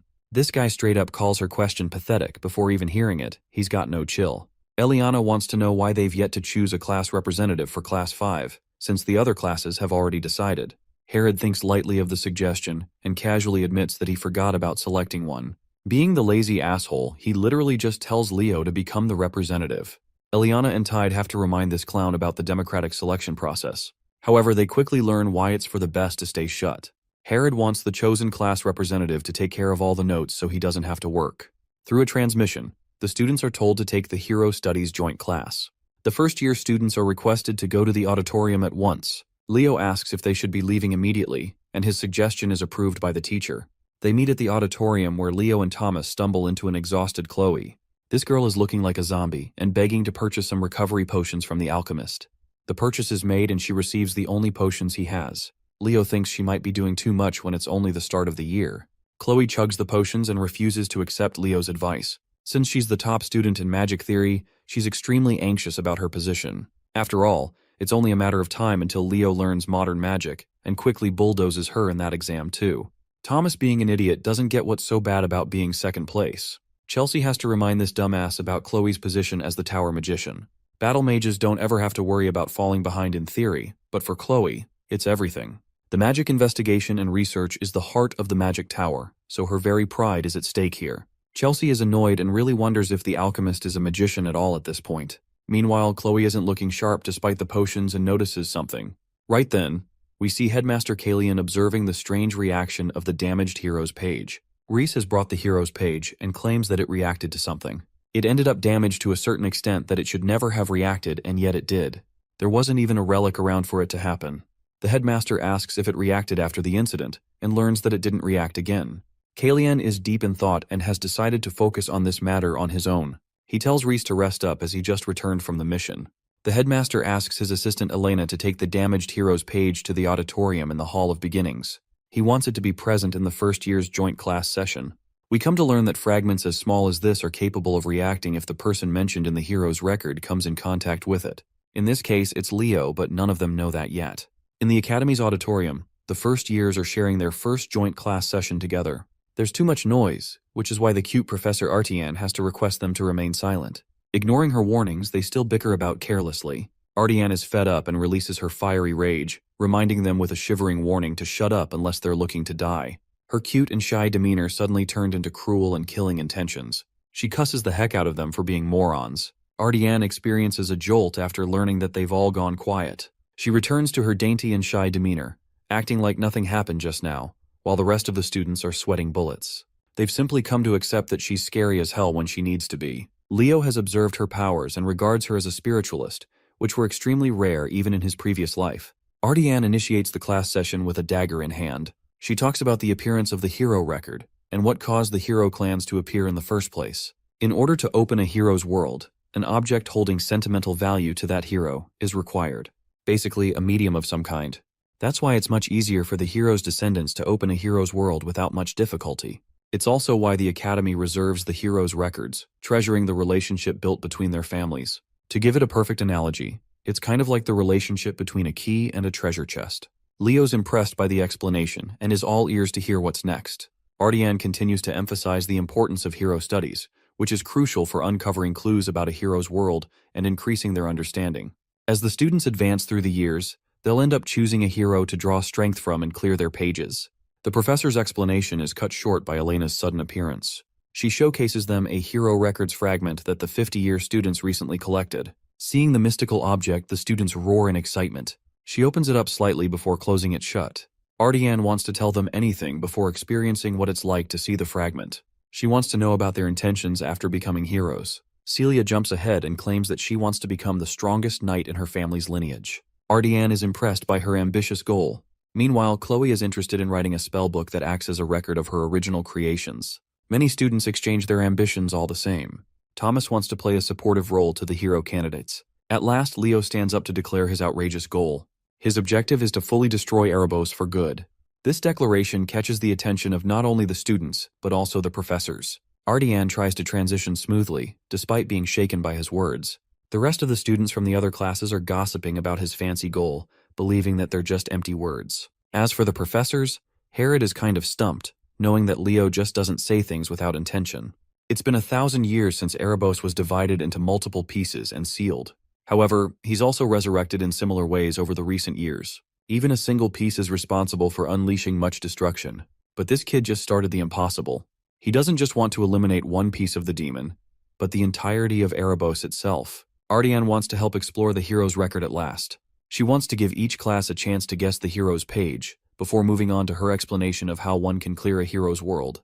She also advises them in the case of unexpected situations, reminding them that the professors will always be monitoring them, so they shouldn't be messing around carelessly. The students are excited and stammered to finally experience the joy of touching a hero's record. Ardian thinks it's only right to call the representatives of each class to step forward. Celia from Class 1, Leo from Class 5, then Abad and Chen from the remaining classes. There were actually 2 fragments retrieved from the dungeon, but for the purpose of their lesson, they'll only be using one. The second piece is quite small in comparison, but it's still here to show them the different shapes. First up is Leo, who proceeds to interact with the piece, prompting the hero record to open. The hero's name and chapter are both hidden, but even the professors are worried that the record is reacting harshly. All of them are transported inside the nameless hero's world, baffled to discover an environment of chaos and destruction. The class representatives and the professors have been transported to a different world. What greeted them was a mountain of monster corpses littered all around what can only be assumed as a battlefield. Trying to get on top of the unexpected development, Professor Edmund warned everyone to brace themselves as they were now inside a hero dungeon. Professor Sejin, with his quick thinking, found a landmark they could use to figure things out. A fortress wall situated away from their spawn spot. Oddly enough, Leo Plav recognized the place from the Age of Catastrophe, the last line of defense for the last city, the walls of Gardaslan. If his line of thinking turns out to be correct, and the timeline is right, then Leo is the only one who knows what is happening. From a distance, he heard a familiar voice calling him by his old name, Kyle. The voice apologetically admitted that her unfulfilled wish was indeed a foolish one. The voice belonged to a woman that the modern times hail as a legend, one of the original heroes and Kyle's comrade, Lycina's. As foolish as her wish was back then, she wholeheartedly believed that they would eventually save the world. And they did. Seeing a friend who existed thousands of years ago stirred all kinds of emotions inside Leo. Facing Lycina's on this crumbling battlefield was outside of his wildest dreams. Her smile lit up the entire hero's dungeon, shattering reality and knocking everyone back to the real material world. This quick and bizarre event stemmed from Kyle grabbing the little piece of unknown hero's record, which was solely meant for display. Chensha worriedly asked the professors what had just happened, but none of them knew what to do. With an exasperated look, Professor Edmund hurriedly declared that classes were suspended. He urged everyone to stay calm and exit the auditorium in an orderly manner. While everyone makes their confused exits, Leo stays at the podium, still holding the tiny piece of ripped paper, deep in thought. He was certain that what he was holding was his own page. Kyle's page. In his hand is the biggest clue for his mission, a fragment of his own record. Seeing Leo in such deep contemplation fascinated Professor Edmund. Once the hubbub died down, the students scattered to find empty classrooms to hang around since the rest of the classes were suspended for the day. In one of the classrooms, Leo explained that they briefly saw the legendary Lycina's, the King of Wisdom. Thinking that the Academy unearthed Lycina's hero record, Chelsea's eyes sparkled as this marked a historic event. Eliana pumped her fist in frustration, regretting that she did not fight for the class president's seat harder. If she did, she would not have missed such a massive opportunity. Carr gave her a look as though she did not stand a chance in the race. Picking up on the mockery, Elian rightfully rained down punches on the poor boy. Hearing the commotion, Professor Edmund entered the room to scold them for being so noisy. He gave them a choice between self-study or expulsion. With his eccentric ass, it's hard to tell if he's joking or not. When the professor exited the room, the students did not dare cause another ruckus just to be safe. Deep in thought, Leo asked himself why his hero record had been reduced to a complete mess compared to other records. It was in such a state that even he had a hard time recognizing whose world it was supposed to be. The opening prompt also hid the name of the world and the chapter of the record. It was almost as if someone intentionally destroyed his record to possibly erase his legacy. Since hero records are relics of the past that make it possible to inherit a hero's power, sabotaging one indicates that someone does not want to see the birth of a new hero. The only feasible suspect with the motive and means is none other than Erebos. He might be shattered into multiple little pieces, but his power knows no bounds. This incident just lit a fire in Leo's ass to investigate why his hero record had been reduced to such a state. After the hero record debacle, a whole month of uneventful school life passed. Let's turn our attention to the magic department class. In there, the absolutely dripped-out Professor Horse is explaining the contents of their midterm practical exam assignment. The first years are tasked with creating their own original magic. Hearing the mention of unique magic struck fear in the hearts of the young mages. Original magic is a type of magic that distinctly showcases a magician's individuality, creativity, and power. In today's era, where activation techniques have become mainstream, magicians rarely strive to create spells of their own. However, original magic can become one's secret technique to use in critical situations. This stems back to the star magic that every elf learns. As a matter of fact, star magic is also a minor copy of original magic. There had only been one person in history who wielded the true and complete power of star magic. That is none other than its creator, the founder of Nebula and one of the founding heroes, Luna. Hearing the professor emphasize the importance of the upcoming midterms made Chloe lock in. Sitting beside her, Leo could not help but notice an odd book on her desk. Simply being near the book gave him the heebie-jeebies. It emanated an oddly dark and familiar feeling. Seeing Leo taking an interest in her book, Chloe hurriedly hid it away inside her bag. If he's not mistaken, that was a grimoire. As if on cue, Professor Horse dismissed the class and wished them luck with the formulation of their own spells. As the first years slowly trickled out of the classroom, Leo ran after Chloe and grabbed her by the hand. Surprised, she shot her with an indignant look. Leo smiled and invited her to have lunch together. Of course, he did so with ulterior motives. He saw how sketchy she acted when she hid that grimoire, and he wanted to know more. Forcefully swatting his hand away, Chloe turned his invitation down, citing that she did not have time for such nonsense. Her mind is preoccupied with the thought of beating Leo in the upcoming practical exam. Just in time to diffuse the tension in the air, Carr interjected with his upbeat energy. He called Leo a rascal for daring to challenge the top spot in the Ice Queen's magic studies. Chloe is still taking her loss against Leo in terms of techniques. However, when it comes to pure magic, she refuses to let anyone surpass her spot. With clenched fists and commanding determination, she vowed to win the midterms no matter what. Leo knew that if he backed out or phoned it in, it would be disrespectful to Chloe's convictions. So, like a true sportsman, Leo offered his hand and gracefully accepted the challenge, promising to prepare well. Chloe shook his hand with an empty look in her eyes. I've never seen anyone more locked in than the Ice Queen. Goofball Carr was watching from the sidelines, absolutely in awe of his boy's natural technique to trick a girl into holding hands. Before the sunset, Leo found himself in the massive and monolithic Tower of Heroes. He's been told that somewhere in this gigantic place, Lumeni Academy's forbidden library can be found. If he can get into that place, he might find some clues about the mystery of his lost hero record.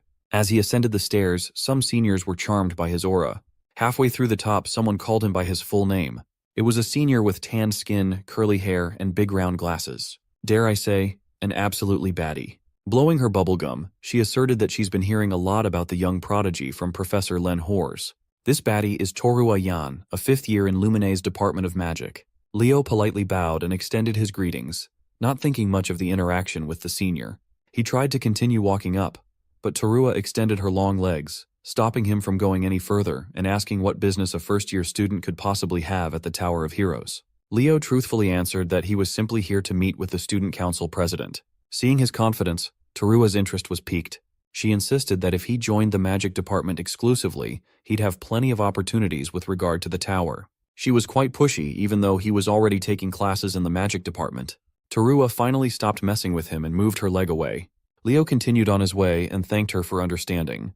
With a hint of threat, she reiterated her desire for Leo to declare magic as his main focus before the semester ends. She made herself clear, and it's up to the boy how to interpret her words. Leo responded with his perfectly polite smile. Once he reached the top of the stairs, he ran into a few more seniors heading even higher in an elevator. He joined them inside and pressed the 9th floor button.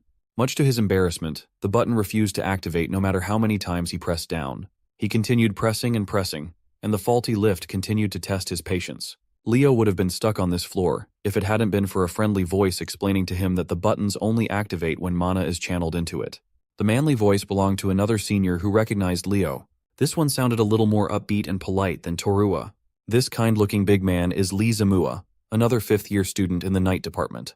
He flashed the rumored first-year class representative a toothy grin. Once more, Leo gave a polite bow to his senior and returned the greeting. Like Torua, Lee asked him what he came to the Tower of Heroes for. Upon saying they had some business to discuss with the student council president with a smile, Lee's interest was piqued. It is rare to find a freshman in the entire academy who is not even a bit scared of him, let alone someone bold enough to barge in straight into the student council president's office by himself. Impressed by his solid mental fortitude, Lee proposed that Leo should seriously consider joining the night department as his main affiliation.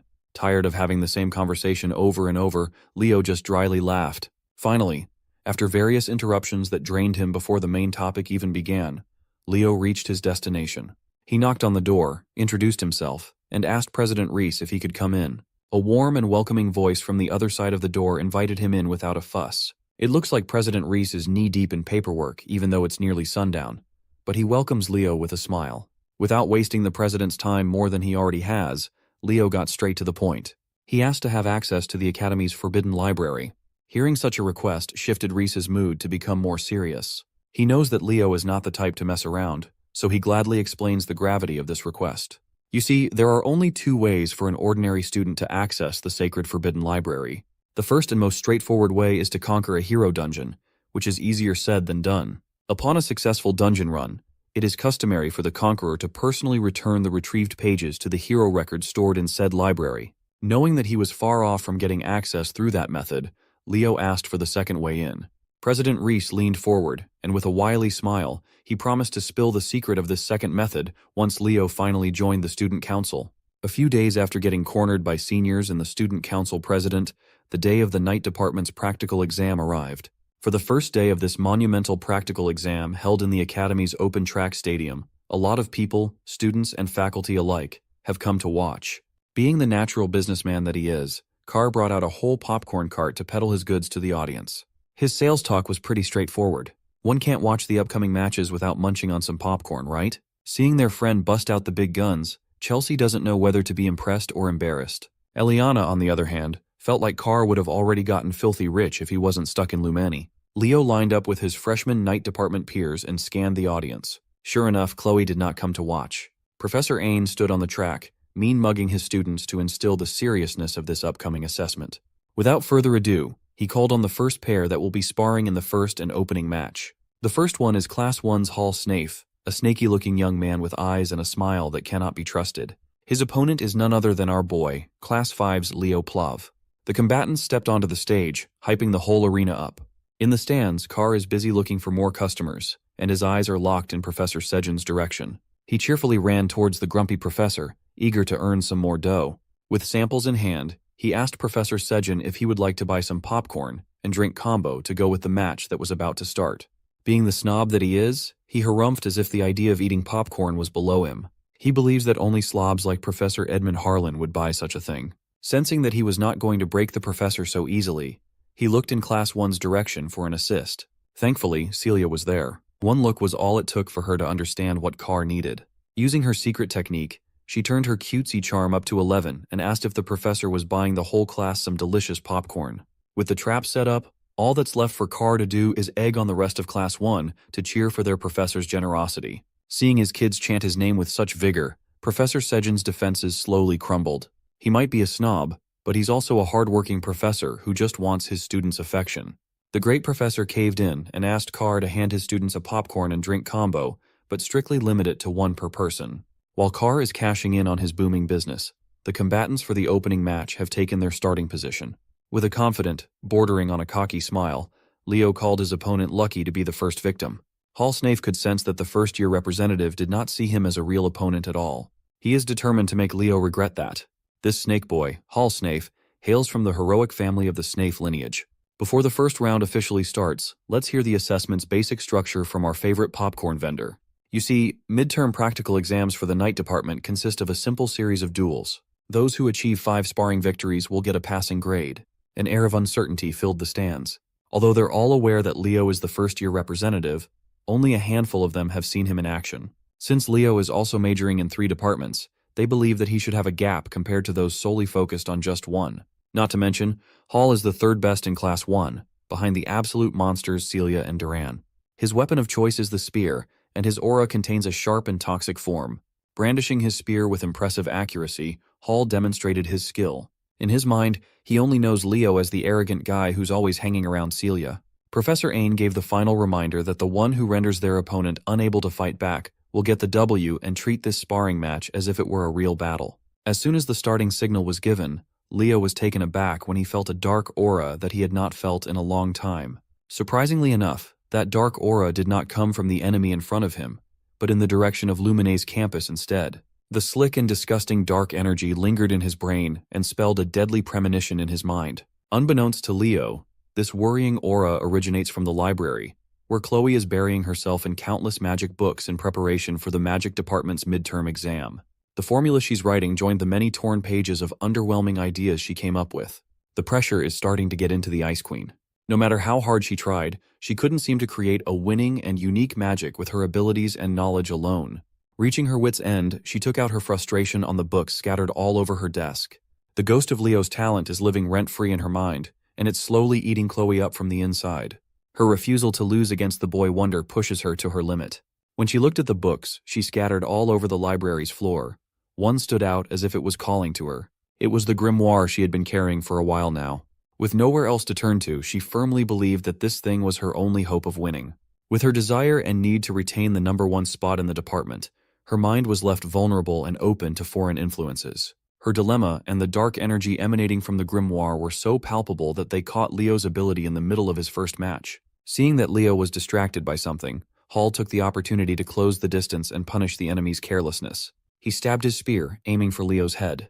Thankfully, our boy regained his bearings and dodged in the nick of time. Pulling away, Hall presented his family's signature technique, turning his spearhead into a poisonous winding blade that reeks of toxicity. His snake spear moved in an unpredictable fashion, eventually finding its way closer and closer to Leo's chest.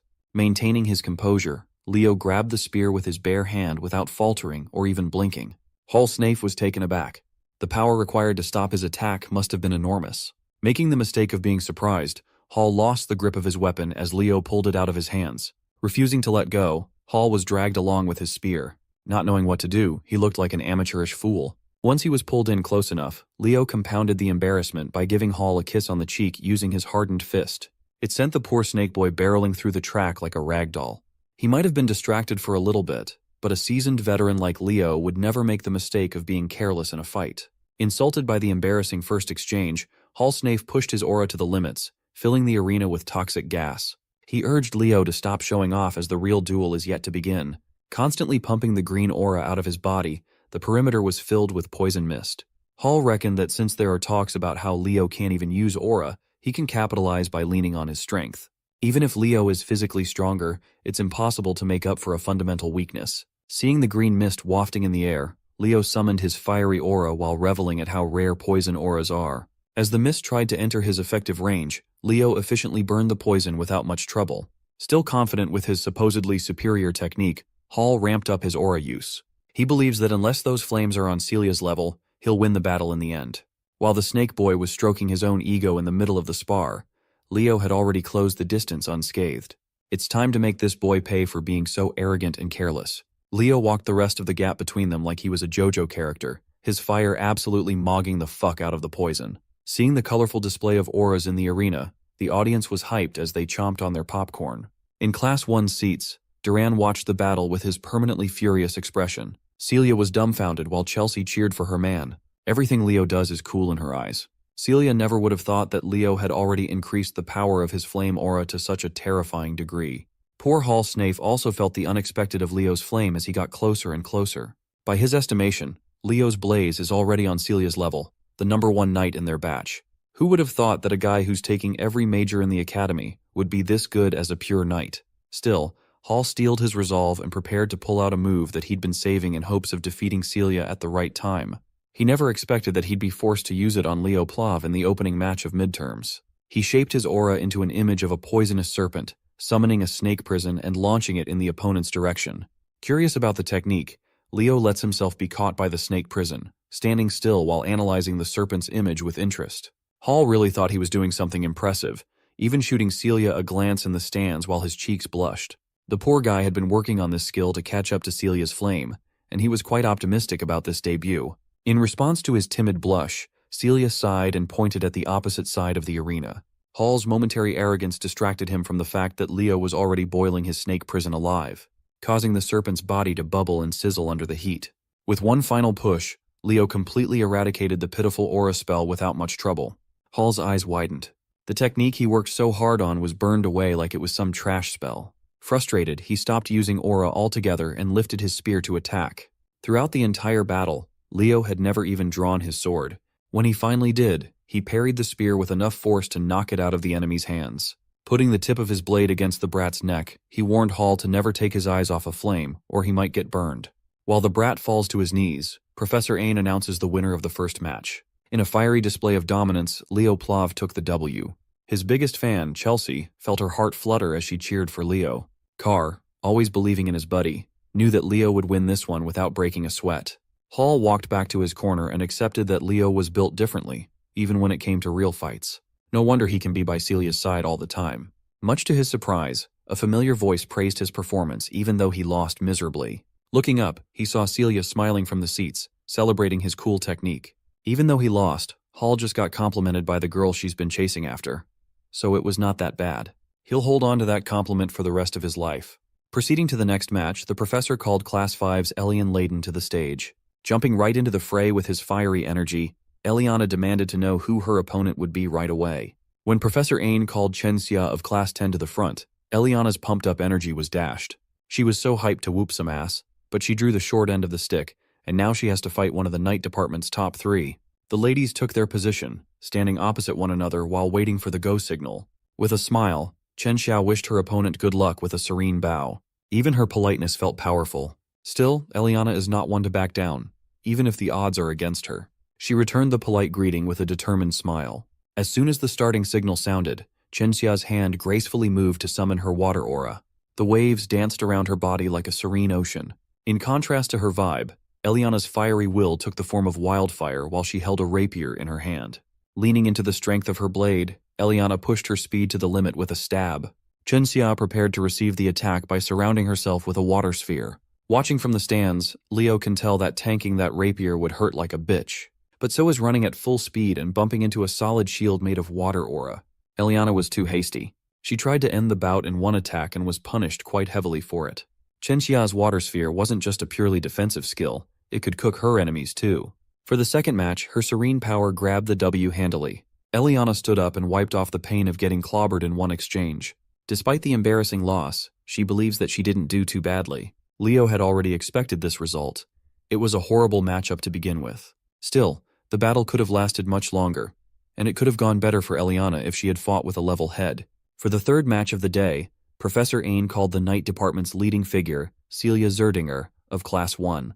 Much to everyone's surprise, the third match would be a blockbuster matchup that no one expected this early. Celia's opponent will be none other than Duran Moira, who will perpetually be in second place in Class 1.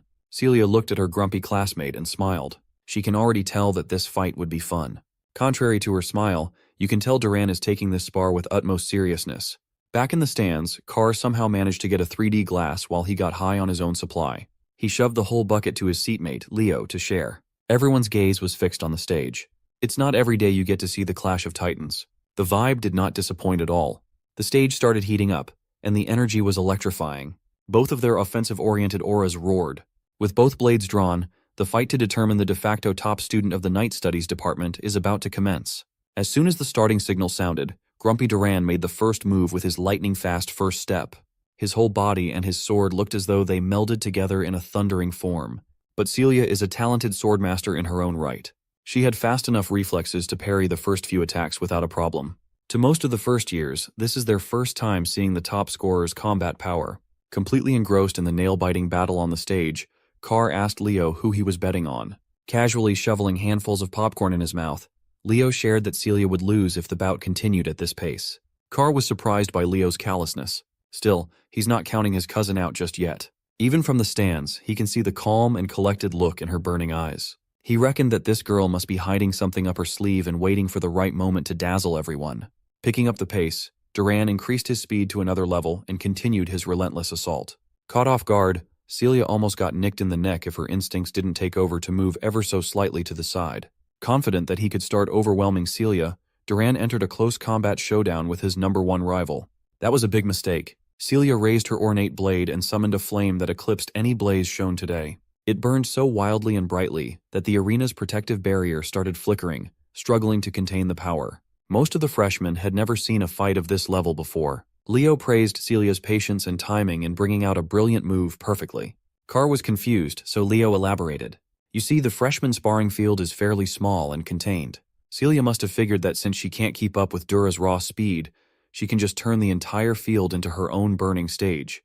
Even the playing field. With home court advantage, she essentially forced Duran to a tough spot, forcing him to be more mindful of his movements unless he wanted to get burned by the blazing fire. On top of that, the heat will make it naturally harder to see. Celia was already a great fighter, but she had gotten even stronger and craftier in using her abilities. This lady just opened his domain expansion. With the heat slowly frying the grumpy blondie, Celia took advantage of the lapses in his defense and seemingly blinked behind Dura. Her fiery slash could have ended the fight if it wasn't for Duran's pesky reaction speed.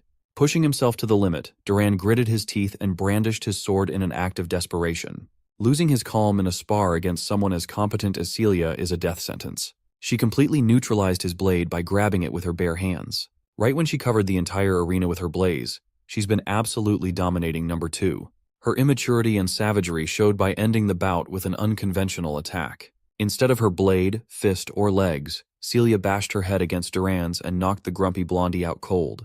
Dispelling her flaming aura, Celia Zerdinger won the third match of the day, and the crowd went absolutely bonkers.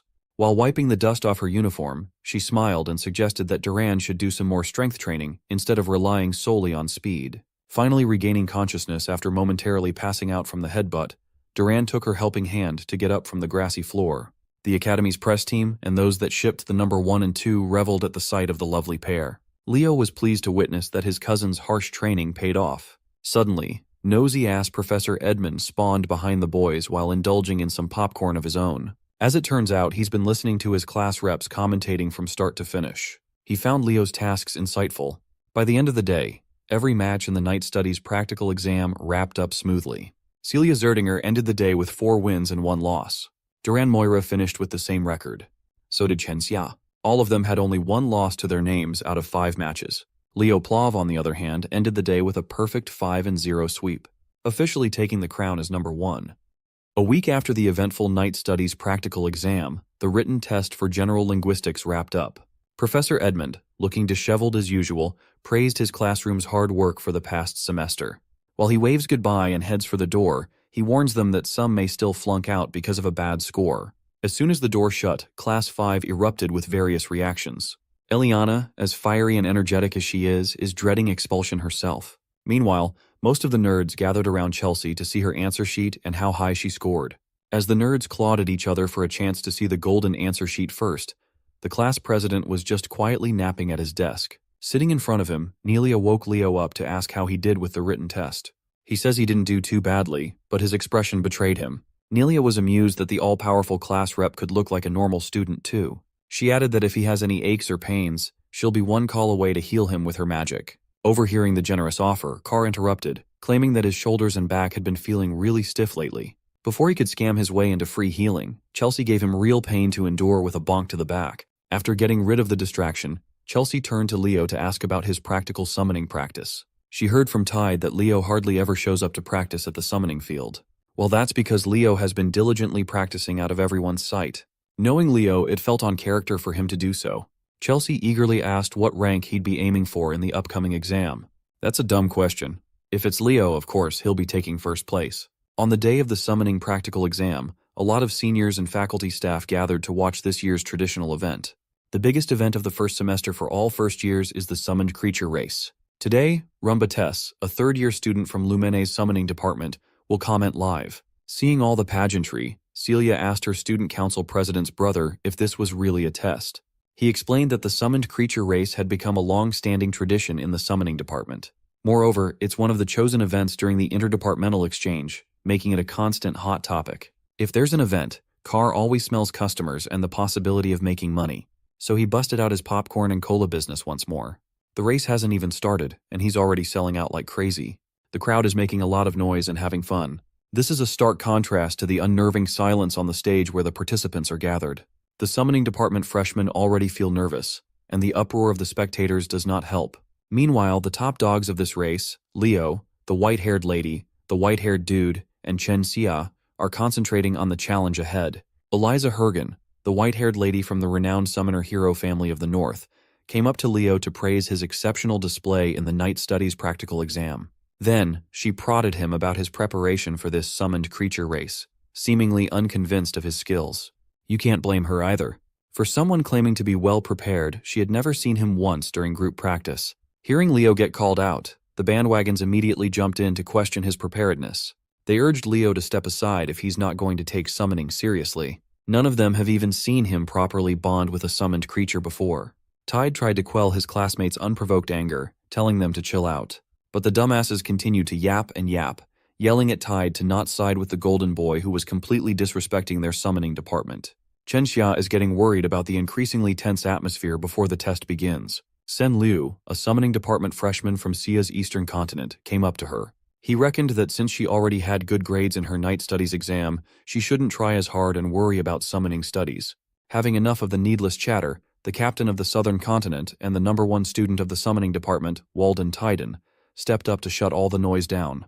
He asserted that they were going to argue about how much they'd practiced with their summoned creature. They should do it somewhere else, away from his ears. Hearing his arrogantly boastful remark, Sen Liu flared up in anger. Walden doubled down.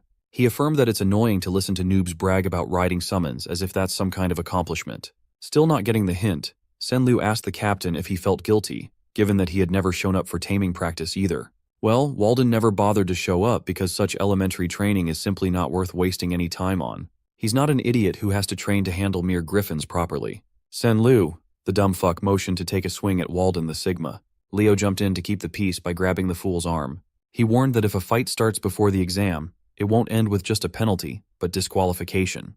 That was enough to get the dumbass to back off. Tide apologetically went up to Leo, uncomfortable with the tense atmosphere among the freshmen.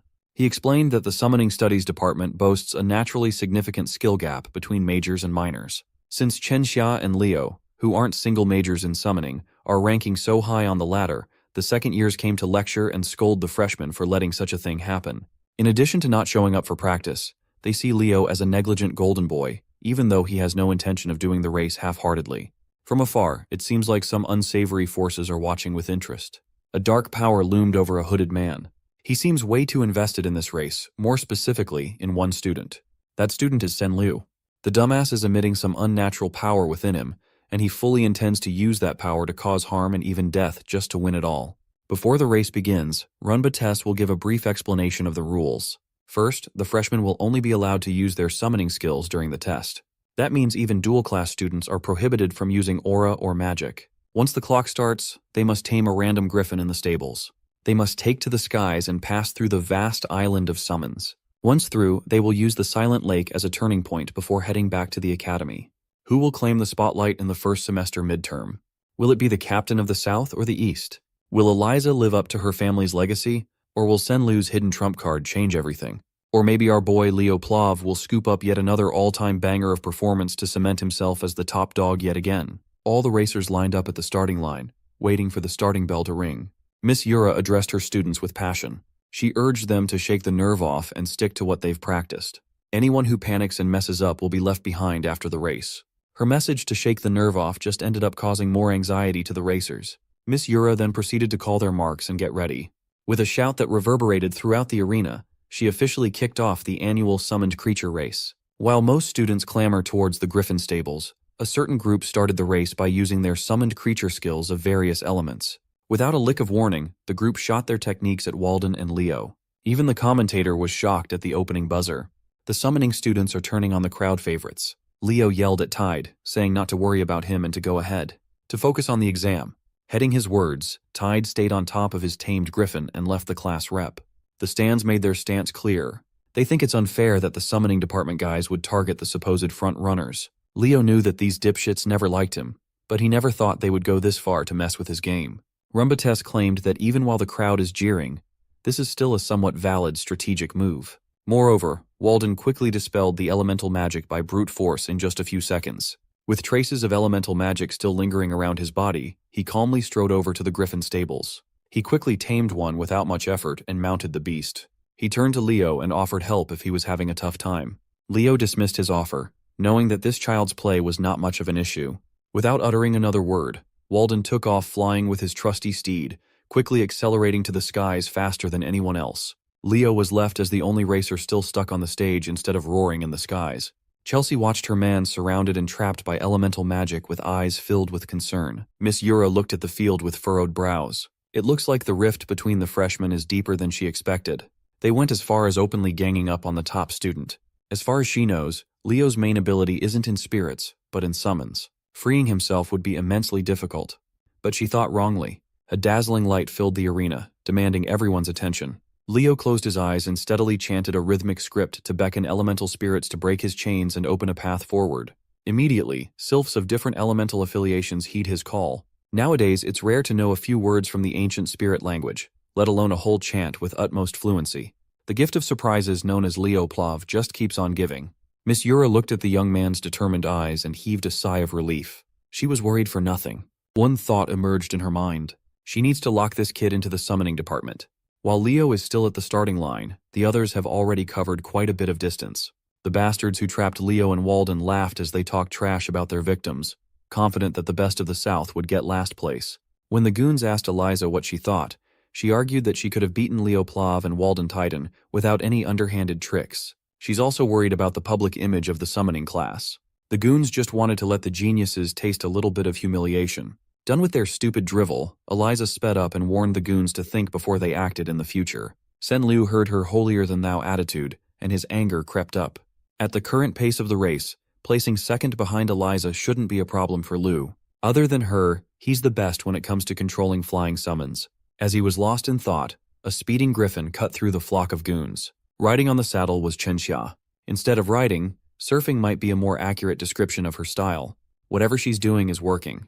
Her speed was peerless, even without using soul energy to strengthen the summon. Threatened by Zia's appearance, the goons, led by Sen Liu, turned their targets on the eastern representative. A girl summoned a spirit of light and launched it to Xia. The aerial acrobat sensed the incoming attack and shifted her position forward, riding one of the griffin's wings. When the light spirit got close enough, Chen Xia jumped in midair and performed a graceful flip in the skies. The poor noobs seeing her parkour out of harm's way were taken aback. After making her landing, Chen Xia's leg became as taut as a bowstring before launching herself away from her mount. Her destination was the girl who attacked her with the light spirit. Using her momentum and body weight, she delivered a staggering kick. The girl fell from her griffin as she panically protested that Chen Xia must have cheated. She's just dumb. Chen Xia didn't even use an ounce of aura. She just attacked using pure martial arts. After dealing with the immediate problem, she focused back on the race and sped up. On the way, she greeted Sen Liu. They came from the same region, so they've been acquainted before. He returned the greeting with hostility, claiming that making him an enemy was a big mistake. While it's true that Xia is a bit disadvantaged in real aerial combat, Sen Liu has bigger problems to deal with. She can sense that a person who was pissed off by the starting line mischief is coming in hot. Suddenly, a massive fiery explosion painted the sky hot red. Walden is frying chickens in midair with his terrifying spirit manipulation. It looks like he's the type to seek payback in full with interest. He eliminated the bastards who put the childish plot into motion in vain hopes of slowing him down. This aerial massacre is just a little something he cooked up in return. Seeing their comrades fall one by one, the goons scattered like headless chickens. But Walden was persistent and incredibly skilled. Each spell he unleashed claimed another griffin, effectively disqualifying their riders. The clouds burned. Back in the starting area, the commentator continued focusing on Leo's attempt to catch back up to the rest of the class. The first-year rep is in danger of having a horrendous race performance. After freeing himself from the spirit lock, it's time to tame the last remaining griffin in the stables. If he fails in this part, it's over. Leo gave the bird one good scan and found a nasty wound on its left wing. With how fresh and deliberate it was, it's easy to conclude that the goons who trapped him did this too. For aspiring heroes to play such cruel tricks is unforgivable. Leo grabbed the reins, and the griffin immediately started losing its marbles. It's widely known that it's not wise to forcibly mount a guarded griffin like this without establishing trust first. The Zerdinger siblings were watching from the stands. She's worried, and he's curious to see Leo's plan. It looks like the young man is just going to brute force his way through the taming and mounting process. While he knows how angry and scared the griffin must be, he has to expedite the process as fast as he can. He looked the rampaging bird in the eye and struck fear in its heart with a cold glare. Leo ordered the griffin to kneel. Feeling like its life was on the line, the bird stopped resisting. The griffin visibly calmed down as the rider and mount formally established a bond for the race. Leo reached his hand to the bird's left wing and removed the shard stuck on the wound. With one fluid motion, he mounted the saddle and prepared to finally get started. He expertly controlled the giant bird to exit the stables and go forth. Zooming in on the last student left on the starting line, everyone in the audience saw the wounded wing. The commentator is starting to toy with the idea that the first-year representative might get last place. Leo quietly empathized with his mount. He can feel that this big guy has been enduring a lot of pain. So, in accordance with the contract, he commanded his sole contracted beast to appear. Fiora the Phoenix manifested herself in midair, as adorable as always. With a thought, Leo ordered the little chick to help with the wounded wing. Phoenix flame surrounded the clueless bird. Not knowing what was happening, it tried to resist. Celia watched what was happening on the screen and was surprised that she couldn't identify the flames. Her big brother quietly ascertained that it wasn't Zerdinger flame or an aura flame. It's an entirely different force. Back in the front lines, most of the goons had been severely injured, and those who survived tried to speed up and steer away from crazy Walden. They're all just trying not to get last place at this point. Unfortunately for these kids, the real main event has been unlocked, and he is fiercer than ever. Clad in Phoenix Flame, Leo's griffin soared like it never had before. Now that he can see traces of competition, it's time to test out the speed limit in this bad boy. But just as he was aiming to go ahead and win it all, someone pulled up with a freaking dragon in the skies. At least that's what it looked like. But for someone who lived through the past like Leo, that draconic creature is painfully familiar. It's a Fafnir. He thought his eyes were deceiving him, but it was real. A few minutes prior to this encounter, Eliza circled back from leading the pack to facing Walden in combat. She knows she must stop this monster if she wants to take first place. With a simple snap of his fingers, Walden threw spirit fire in Eliza's path. The spirit fire exploded in a cloud of destruction. She skillfully flew out of the range without a scratch. Furthermore, she figured out that Walden is making explosives using wind and fire spirits. It's not something one can do without Walden's monstrous talent. Eliza was totally caught off guard. Riding on his griffin, Walden looked like an impenetrable wall capable of crushing everything on his path. Still, Eliza is a proud heir of a prestigious summoning family. She has a few tricks up her sleeves too. No matter how strong or destructive the attacks are, they're all useless if they can't make contact. So, her brilliant plan was to rely on her speed and reaction time to weave her way through the onslaught of attacks. Seeing her expertly maneuver the griffin out of harm's way, Walden tried something else. He ditched the fire and wind spirits to manipulate an entirely different element and form ice spears. The icicles were massive, sharp, and numerous. Each of them was visibly enchanted by another elemental spirit. Eliza just harumphed at the sight of it all. She started stimulating her mount's latent potential, making the bird beast grow bigger and more vicious. As if it's a Pokemon battle, her griffin unleashed flamethrower to neutralize the icicle spears. She steadily manipulated the raging fire to melt everything before reaching her position. Walden's attack was suppressed thanks to Eliza's fortified summons. Watching this boss fight, the commentator was cheesing on his booth. But as the top students were locked in a clash against one another, Chenxia took advantage of the situation and slithered right past them to take the lead. Eliza wasn't about to let this girl get ahead without paying the price though. Using a purple magical rope, she caught Chenxia by the neck and dragged her close. With her mobility literally tied up, a flicker of flame appeared out of nowhere. She knew that a disaster was about to fall on her if she doesn't scram. Chenxia and her griffin managed to parkour their way out of harm as soon as Walden's spirits combined to produce another massive explosion. Still in midair, she forcefully destroyed Eliza's magical rope. Calling to her mount with perfect timing, Chenxia regained the lead with sly maneuvers. Instead of feeling fear, she was actually hyped to experience the might of the summoning class aces. Up ahead, she saw a silhouette of an odd aerial beast. Chenxia was confused upon focusing her glance on what looks like a black wyvern. Riding it was Sen Lu, who's slowly losing his grasp on reality, his mind filling with killing intent. Chenxia tried to remind her fellow Eastern student that riding a summon other than a griffin is against race rules. But he doesn't care anymore. His hatred for talented jerks sitting at the top of the ladder is at an all-time high. Eliza and Walden finally caught up upon sensing an odd presence. With her extensive monster knowledge, Eliza was confident that this is not a black wyvern, but an irregularity. It was at this point that Leo Plav had finally caught up to the front-runners with his flaming griffin.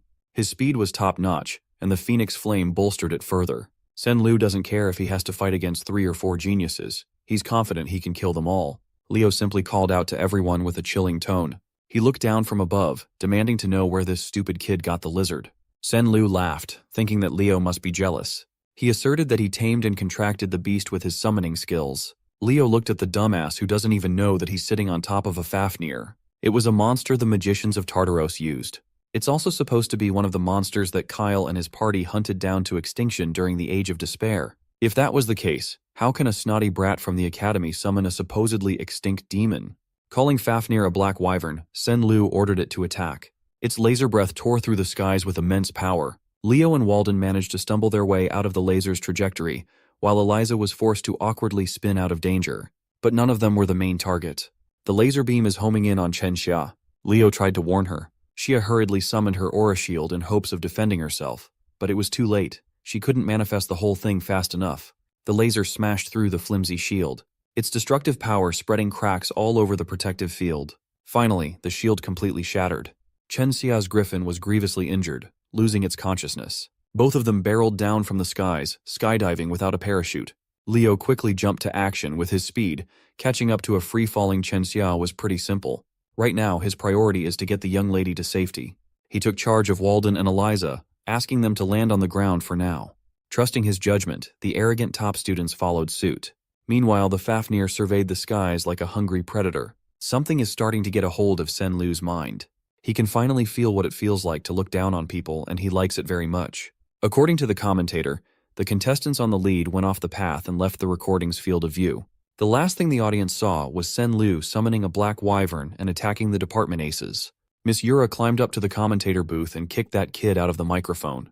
This is not the time to be casting. Yura seized the mic and called all the summoning class professors and assistant to ready more flying summons. The race shall be on hold and top priority is rescue.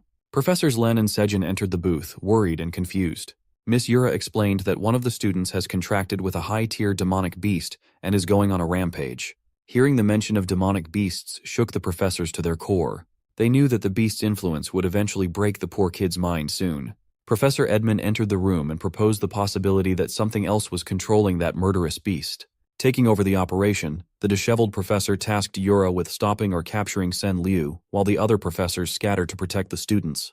Although they might have a contentious relationship, Professors Sejin and Edmund know when to set their differences aside. If it's for their precious students, they would gladly team up to form the most diabolical duo. Back in the field, Leo found a hidden spot where he can lay the unconscious Chen Xia down to assess her injuries. Eliza and Walden landed soon after him. Their peace was short-lived as Sen-Lu quickly spotted them. The Fafnir made its landing, eyeing the top students like a hungry predator, but Sen-Lu is under the false assumption that Leo is running away from him. He tried to explain to the dumbass that what he's riding isn't a black wyvern, it's not even a summoned beast, but the demonic beast, Fafnir. Hearing that put everyone on their toes. As Leo walked closer and closer, the image of the mythical hero, Kyle, seemingly overlapped with his figure. He recalled the time when all he did was slaughter these vile beasts until not a single one of them was left. As a former hero and an aspiring one, Leo came here to add one more to his disgusting creature kill count. It will be a nostalgic bout, no doubt. He steadily walked up, the Fafnir towering over him. Sen-Lu, the dumbass, laughed at Leo's words. At this point, the kid is not thinking straight anymore. His eyes were strained, and his aggression was off the charts. His inferiority complex was magnified to the highest degree, and he was desperate to prove that he was not below the aces of the summoning department. Once more, he beckoned the Fafnir to unleash the destructive laser breath. Just as the devastating power was about to reach its target, a giant hand made of stone burst out of the ground. The hand then pulled itself up from the floor, revealing a stone golem that stopped the incoming laser using its body. Hearing Leo mention the slaughter of disgusting creatures is a goal that Walden can get behind. For once, he seemed enthusiastic. Seeing the attack getting neutralized by golem magic, Sen-Lu started panicking. Eliza formally teamed up with Leo too. She knows what's at stake and resents Walden for acting cool. And so, the three aces drafted their plan of action. They have to knock that bum off the demonic beast first. Walden's golem won't be able to hold much further. Before it breaks apart, they must be ready to attack. Seeing Eliza and Walden bicker while in the middle of a life-or-death scenario painted a nostalgic smile on Leo's face. Heroes are oddballs in every millennium. As the golem slowly but surely crumbled, Sen-Lu regained his arrogance, daring Walden to summon something stronger. Once the golem turned to nothing but loose boulders, the trio was nowhere to be seen. Eliza kicked off the offensive with her magical purple rope. It twirled and stretched according to her whims, ultimately entering Senlu's range. While she was taking care of crowd control, a finger snap kicked off the damage. Sparks of fire appeared all over the Fafnir's body as it reloaded for another laser beam. Walden strategically placed the detonators in critical areas and detonated his spirit bombs all at once. With his part out of the way, it's time for Leo Plov to pull his own weight. As the smoke of the explosion cleared up, Leo closed the distance between him and Senlu in the blink of an eye. He grabbed the bum by the hair and delivered a full-powered kick across the face. He nearly knocked Senlu out of the Fafnir, but something else has taken over the kid. Whatever or whoever has possessed. Senlu praised Leo's idea of getting the boy away from the demonic beast. But with a proper vessel, whatever this thing is has already taken over. Sensing the increasing danger, Leo was whisked away to the skies in the back of the demonic beast. Walden and Eliza were left on the ground. The possessed bum asked if Leo was starting to feel fear right about now. He simply replied by clocking the spirit of a demonic beast handler for Tartaros possessing Senlu's body. The handler had never experienced something like this. No one had ever seen through his real identity before. Leo's disturbing calmness in the middle of a stormy situation reminded the handler of the heroes from the past. Of course, that also means he can't let Leo develop and flourish even further. He's a massive threat. Using a more refined spirit technique, the handler swiped Leo away with ferocity. He couldn't establish a proper foothold and began free-falling from the skies. Still, he remained calm and summoned Fiora to bail him out. Phoenix Flame danced in the skies as Leo joyfully manipulated a flame orb. This whole situation reminds him of the old days. He was Kyle, the hero of the beginning, but he'd be the first to admit that he was good at everything but never mastered a single discipline. Jack of all trades, master of none.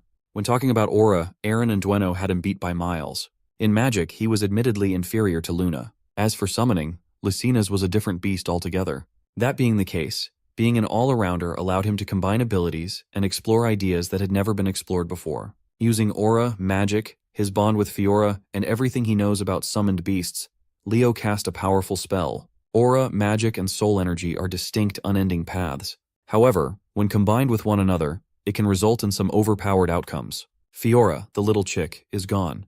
In her place was an adolescent phoenix. Mighty and graceful, her flaming red feathers lit up the world as she caught Leo with her talons. Seeing the transformation, the demonic beast responds to the phoenix's energy with agitation. The handler seemed more serious when he asked Leo who he really was. He playfully responded that they could exchange information. He just wanted to know where Senlu got the Fafnir. But this anomalous student is way too knowledgeable about the age of despair, someone that can't be allowed to live. Anticipating the Fafnir's attack, Leo drew his sword and manipulated the Phoenix Flame to coalesce at the tip. Luckily for Leo, Zerdinger's secret sword technique is tailored for Phoenix breath. As a result, his secret technique, Prominence, can reach a higher realm. The Fafnir's murderous laser beam and Leo's mythical fire collided. It was a Dragon Ball fight. Leo held his ground, not letting up for a single second. Senlu, on the other hand, looks like his brain is scrambled from the possession. Fafnir stumbled in the air, groaning in pain and knocking the handler out of balance for a moment. Leo did not miss the opportunity to press his attack, seeing as the demonic beast's soul energy was starting to weaken. He screamed and poured every bit of power he had stockpiled to overwhelm the enemy. All the handler could do was curse the young man. Phoenix flames entered Fafnir's body, wreaking havoc and burning the demon from the inside until the fire exited from every orifice. Leo won in an explosively disturbing fashion. He praised Fiora for coming in clutch as he huffed and puffed for air. It's about time to go back, but the Phoenix transformation limit has been reached. Leo realized that he must have miscalculated, and now he's on track to fall to his death. As he screamed on the way down from thousands of feet, the real body of the demonic beast handler for Tartaros continued his meditation, hidden in the woods. Just as he was about to pull another bullshit attack, a radiant light enveloped the entire forest. Next came an overwhelming pressure that pushed the handler down to his knees. Professor Sejin has arrived and successfully sealed the perpetrator's movement. Alongside him was Professor Edmund, who emanated darkness around his body. The handler immediately recognized the two pillars of Lumen. Knowing that he couldn't handle all that smoke, the handler opened a rift in space and bid his farewell. It's disappointing that he failed, but he'll have to wait until next time to cause some chaos once more. From the rift in space, a smoke creature with countless eyes and mouths filled with sharp teeth burst out. The creature turned to the man who summoned it and slammed its unfathomably heavy body against the handler. Once the smoke dissipated, the rift in space and the handler were gone, leaving only a few loose rocks and some nasty vape clouds. The professors feared that the forces lying in the dark were starting to move in earnest now. Sejin retrieved some of the remnants for examination. The two pillars of Lumina knew better than anyone that the academy might no longer be a safe place. Back to Leo, he's still falling to his death. Grabbing the small phoenix, he urged Fiora to go back to the summons realm instead of accompanying him in this fall. Thankfully, a scaly-winged beast grabbed Leo before he became meat paste splatted on the ground. Sitting on the black wyvern's saddle was none other than Miss Yura. The smile of relief on her face was glorious. She thanked the gods that she had arrived just on time. They softly landed on a prairie, the black wyvern still holding Leo like a cub. Mr. Demonic Beast Handler has retreated to a cave in God knows where, the headquarters where he performs all sorts of fucked up experiments. His supervisor stood over him, his eyes filled with disgust and embarrassment. The fool was taken down by a measly hero candidate. The handler, clutching his wounds, argued that what he faced wasn't some normal hero candidate. Upon hearing that the kid had a phoenix as his contracted beast, the supervisor's ears perked up with interest. But upon hearing that the kid knew of Fafnir's true identity, transformed that interest into caution. With a sly smile, the handler's supervisor licked his lips, looking forward to what that interesting hero candidate had in store for them. Back in Lumen, the practical summoning midterm race was cancelled due to an unforeseen incident. Sen Lu, the poor kid, had his mind broken so badly that he ended up dying. The new students are starting to realize the gravity of being at Lumene. After the whole debacle, it's natural that everyone was curious about what really happened to Sen Lu. But at Miss Yura's orders, the 4 students involved decided to tell people the cover story of a rouge-black wyvern. Today, Leo needs to put the sprawling web of conspiracies aside. It's the day of the magic class practical exam, after all. Professor Len stood in front of the class, waiting for everyone to pour into the lecture hall. Carr and Chelsea were already inside. Looking at the entrance, they spotted Chloe walking in.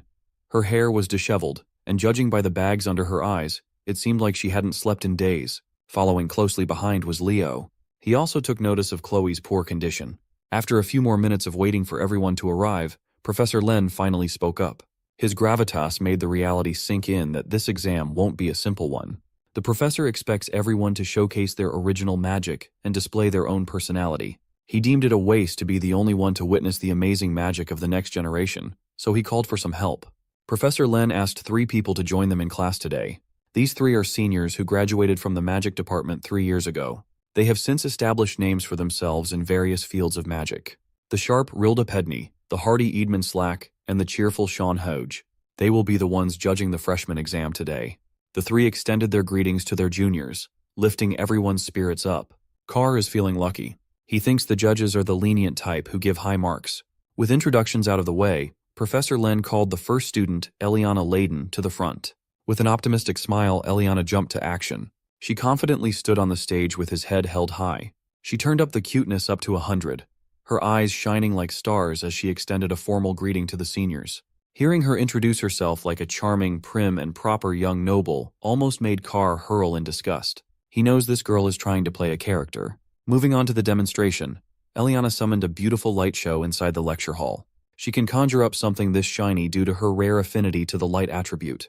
But the light show was just the first part. She figured that adding the flame attribute would create some interesting results. As fire and light fused together, Eliana was surrounded by the winding flow of scorching rays. Combining 2 of her best elements, she can emit some powerful thermal ray magic. Sean Hodge looked at the display with wonder.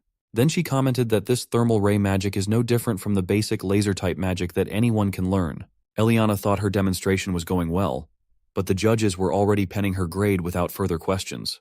The 3 diligently considered the criterion of judgment to give an appropriate score. After a short deliberation, they handed the final assessment to Professor Len.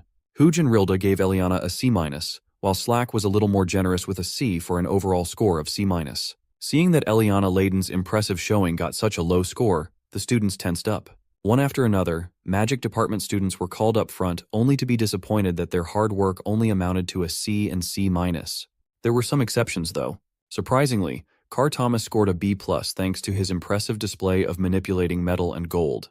As expected, Chelsea Llewellyn scored the highest thus far. She received an A for her breathtaking wind magic. The fox and the cat celebrated their back-to-back win. They were relieved that the exam was a massive success. Unbeknownst to the freshmen, the judges are actually quite disappointed by all the performances. Professor Len lured them to participate in this exam with the promise of remarkable students, but no one has stood out in the crowd just yet. Looking at the pile of papers, there are only 3 remaining students to be judged. Edmund Slack can tell that these 3 are the real deal, the cream of the crop that the professor arranged for last. Next up on the stage was Abad Llewellyn, Chelsea's brother. The moment he stepped up to the plate, the ladies couldn't help themselves. If they were judging, they would give him A+ just for his face alone. Contrary to the ones that came before him, Abad didn't start with a flashy performance. Instead, he went in-depth on the theory behind the spell that he created. After laying out the theoretical framework, he announced the name of his original magic, the Tempest. Professor Len was pleased, and the judges were fully engrossed in Abad's explanation. The magic genius claimed that once completed, his Tempest would reach an estimated rank of top class. You see, Abad has been preparing for this exam for a while now. Back in the Llewellyn family territory, he performed countless experiments, continuously refining Tempest. He had to enlist the help of family elders to create a protective perimeter in case something went wrong. With utmost concentration, the Abad family magicians held strong. In the middle of the perimeter, Abad was free to tweak and unleash the terrifying power inside him. Launching his body off the ground and softly floating in the air, the initial stages of Tempest showed itself. With a bloody roar, he stimulated every bit of power in his cells to beat the wind itself to submission. The wild winds eventually coalesced into a destructive storm that can erase everything in its path. The Tempest held so much power that even the protective perimeter manned by 4 capable magicians couldn't contain it. When Abad opened his eyes, he saw the Tempest lifting an innocent animal up to the heavens. He panicked.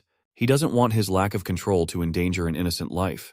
The desire to save that little animal gave him the last push to completely bend the will of the wind to his whims. Abad is a great guy, perhaps the most fitting hero candidate aside from a certain someone.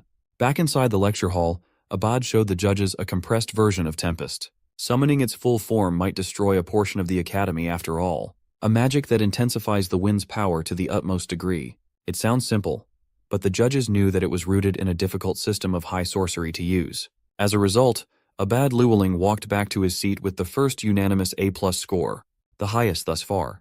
Chelsea quietly and supportively bragged that her brother is just built different. Speaking of built different, Professor Len's face lit up at the thought of seeing the next student showcase his talents. Of course, it was none other than the golden boy, Leo Plav. Our boy stood and spoke with conviction as he addressed the judges. The high sorcery he will be presenting is a no-attribute sorcery system. He won't say it out loud, but it's the same system that he used back when at the top of the world as the hero of the beginning. Leo stood on the stage and announced his no-attribute high sorcery system. The panel of judges has never heard of such a thing. Curious, they asked him to elaborate. Leo gladly expounded. It is common knowledge that every single basic magic spell has a base attribute. It is a necessary condition for any type of spell. His thesis is simple. He created a high sorcery system that will streamline the entire spellcasting process to a higher level. Hearing this, the panelists had a mixed reaction. Some were skeptical and some were shocked. To clarify, they asked him if he was really going to create a whole new system for spellcasting. While the 3 seniors refused to believe such a ridiculous idea, Professor Len was practically smiling from ear to ear, his eyes shining like diamonds, overcome by the desire to recruit Leo as an exclusive mage. Idman Slack thinks Leo is just bullshitting and was disappointed. They are here to judge magic with sound theory, not to listen to fantastical stories. Contrary to his bitterness, Professor Len couldn't help himself and chimed in to beg Leo to write down the system's theory. Since the professor himself was enthusiastically open to seeing this through, the judges had no choice but to keep an open mind. Leo Plav picked up a chalk and started writing down the theory on the board. For a while, the room was absolutely silent, apart from the sound of chalk tapping and sliding on the board. Rilda Pedney asserted that only a single mage in the entire history has ever used an entirely different casting system as their high sorcery. Leo casually answered that he was well aware of that fact. Only the poet of the stars, Luna, had ever succeeded in doing such a thing. Sean Houge wasn't happy that this little freshman was basically implying that he was planning to stand on the same level as one of the most celebrated heroes in history. Leo humbly dispelled that idea. Of course, he's not planning to do that. He can't ever compare to Luna when it comes to magic. He clarified that one does not need to be a monstrous genius like her to make a new spellcasting system. All the panel of judges have to do is look at what he wrote on the board to see how. Much to their surprise, every line of spell theory seemed airtight. The kid wasn't just making it up and trying to look cool. From what the spell construction indicates, it's a system that can utilize any magic attribute without penalties. Chelsea, who's pretty confident with her theoretical knowledge, can't even interpret what Leo wrote down. On the other hand, Carr has given up trying to read what Leo has written since the first line. Throughout the whole process, Chloe never took her sunken eyes off her rival. Now that the judges have a rough idea regarding Leo's genius, they ask him what his reasoning is behind developing such a magic system. The answer was pretty simple. He just wants to be able to freely use any magic in existence. Idman's disbelief had turned to interest in the crazy freshman. Now, he understands why the professor insists that this year's batch is special. When asked what this system's name would be, Leo grinned, raised his hand, and summoned an incandescent thread of mana that lit up the lecture hall. The incandescent mana coalesced and formed an unfathomable orb of pure magic. Leo dubbed this system as the Bible. Shan Huj was taken aback. Digging through her extensive knowledge, she knows of only one person in history who has used that term, the allegedly fictional hero, Kyle. She's looking forward to what Leo will do in the future. Maybe the kid will prove that Kyle really existed. After the shortest deliberation of the day, the panel of judges handed their scores to the professor to announce. As soon as Professor Len saw what was written on the cards, he smiled. As expected, Leo Plov got an A+. Walking back to his seat, Leo thought about failing to complete this magic system during his years as Kyle. This time things will be different. He will make sure that it will be. Finally, the last student to present their personal magic stood from her seat. It's Chloe's turn to wow the judges after Leo blew their minds. Before sitting back down, the concerned Leo asked if the locked-in Chloe was fine. She certainly doesn't look like she is. Chloe Muller stood on the stage with her back straight and solid. The panel of judges was informed ahead of time that Chloe is the reigning top student of this year's magic class. They have high hopes for her showing today. As soon as Chloe started her presentation, her demeanor changed. She announced her success in creating an imperishable flame. In her hand, a crimson fire dancing aggressively blazed. Her classmates were left scratching their heads. As far as they know, Chloe is an ice attribute mage. Choosing a polar opposite of her highest affinity attribute as her high sorcery just seemed counterintuitive, inefficient, and plainly insane. While she stood on the stage, unmoving, the panel of judges was a little disappointed. Compared to the two previous performances from Abad and Leo, her flame seems awfully normal. If that's all she has to show for this exam and there's nothing more to see, she will score horribly. So, Chloe started the actual display of how valuable this magic really is by summoning water to dance in the air. With a flick of a finger, she made the water drop down like a waterfall that would extinguish any ordinary flame. But this is no ordinary flame. Abad was shocked, and Leo felt a bad premonition. There's darkness behind Chloe's eyes as she explains how she added permanence to the fire. Unless she cancels it out consciously, it will burn forever. She concluded her showing by doing just that, extinguishing an inextinguishable fire. Chloe picked up a chalk and wrote down the theory behind her groundbreaking discovery. In this world, spells follow a common rule that without direct mana support, any spell will vanish. Throughout the whole process of explaining her theory, her peers were slack-jawed. She basically made a spell that broke a rule that had existed since the genesis of magic itself. It was too bizarre, and even the panelists found it hard to wrap their heads around her grand ideas. Chloe Muller dubbed her high sorcery as the Eternal Flame. Out of everyone in the room, Leo was the only one certain that this thing should not be possible. Still, her theory seemed sound enough, and her demonstration left a powerful image in everyone's mind. For that, she scored the same grade as Leo, an A+. Leo doesn't buy it. Something is fishy here. Creating an undying flame is a conundrum that even Luna failed at.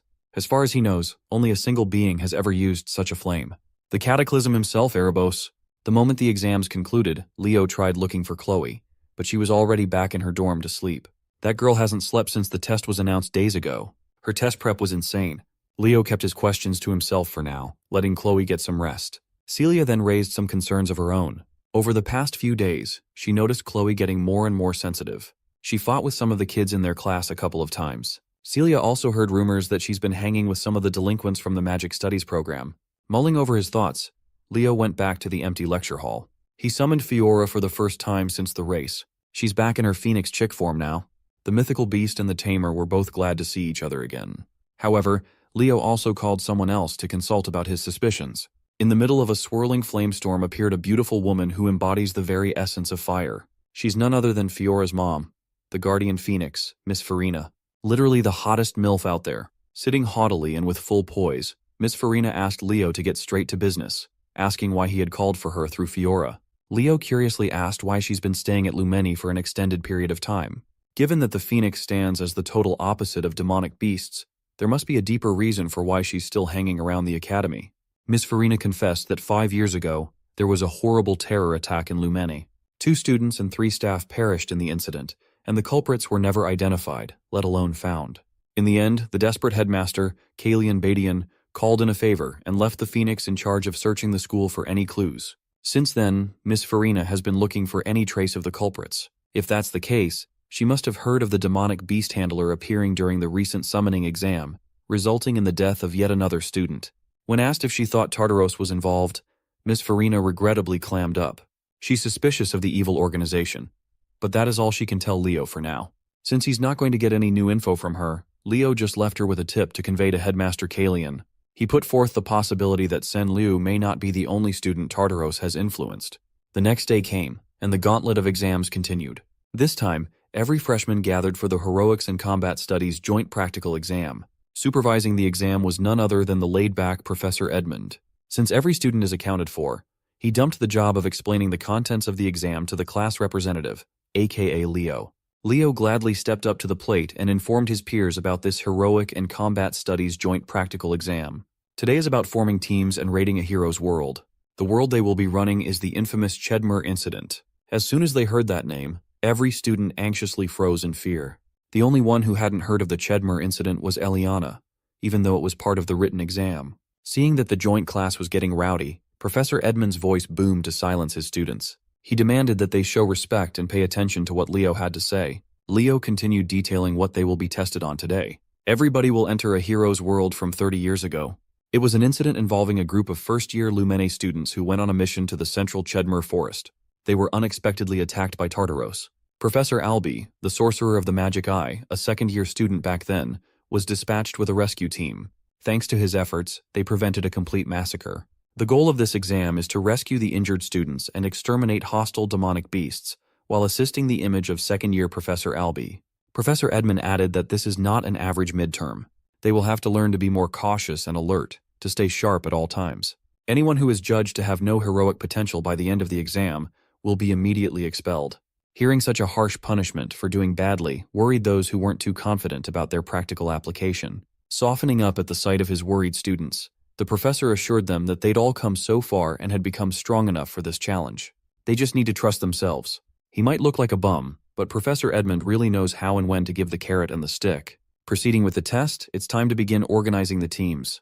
Everybody was asked to come forward one at a time, starting from Class 1. It seems like they are not forming their own teams. They might have to work with people they haven't even met before. A random draw might determine whether you get into a stacked team or a horrible one. When it finally came to Leo's turn to draw, he pulled out number 11, the very last team in this exam.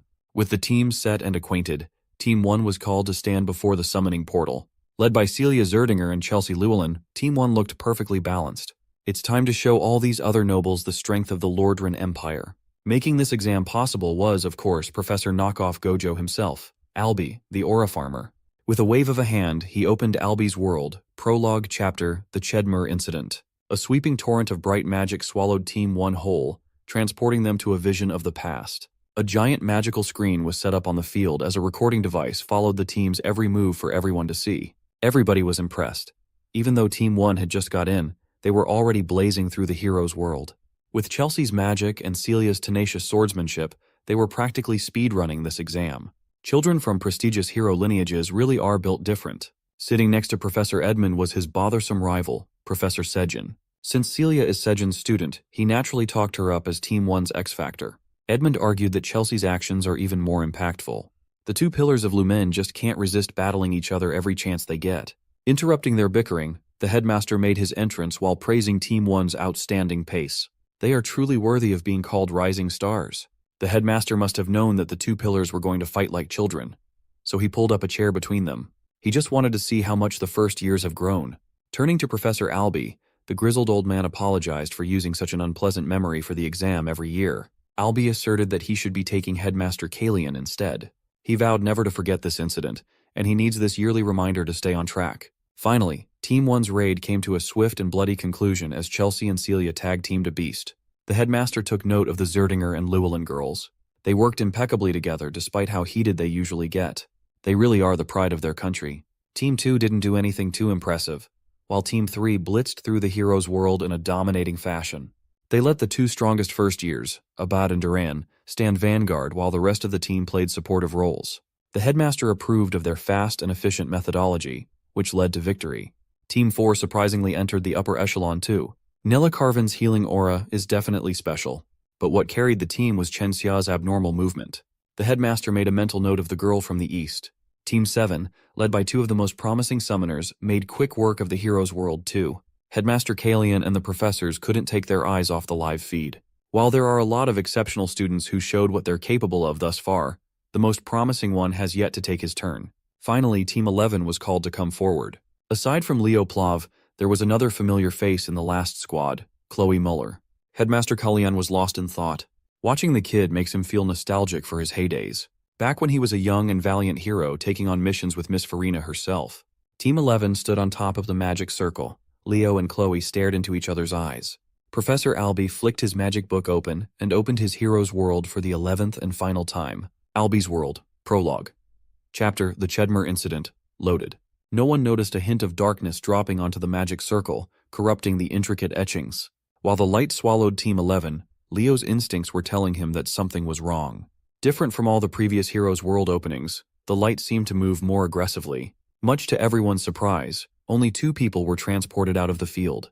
Aside from Leo and Chloe, the rest of Team 11 was left where they were standing when the magic circle died down. Professor Sejin stood from his seat, worried about what was happening. Headmaster Kalian Badian consulted Albie as to what had just transpired.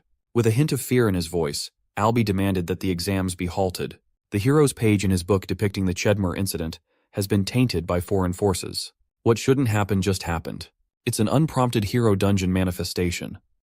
Leo ends up just as stunned when a strange screen pops up instead of the usual quest window and realizes they've been thrown into a hero dungeon. Chloe looks around in confusion since there were no lost pages, and it's unheard of for a page from the records to glitch like this. Leo tries contacting the professors, but no one answers. Chloe starts losing it and prays that the professors come save them, but Leo brings her back to Earth and points out that if they could have done anything, they would have already shown up. So they're left with one option, the hero dungeon's calling, and they have to answer. Shaken, Chloe questions whether he's completely lost it since barely anyone survived the last time people got summoned there, and they're just walking into Tartarus's trap with a death wish. Her knees give in, and she mentally collapses as her last bits of hope crumble, but our boy keeps calm and reminds her she's still the sharpest mind in their class. With the unbeatable power of teamwork, there's no way they're losing. The brat bites her lip, clearly jealous of how Mr. Perfect manages to keep it cool even in this situation. She forces herself to pull it together and demands to hear this brilliant plan. Leo explains that there are 2 main goals: rescue the freshmen and make sure they get out safely. To do that, they need to get stronger. Chloe immediately shoots that down, pointing out they can't power up without access to the outside. But Leo casually reminds her they're not the only students dumped in this forest, and that makes Chloe pause as she remembers others should be here too. Then without batting an eye, he looks at her and tells her to ride him. Chloe nearly combusts from embarrassment at the sheer audacity, but Leo stands firm like a Chad. They can't let their seniors confront Tartarus first, and mages like her seriously lack stamina, so there's really no other choice.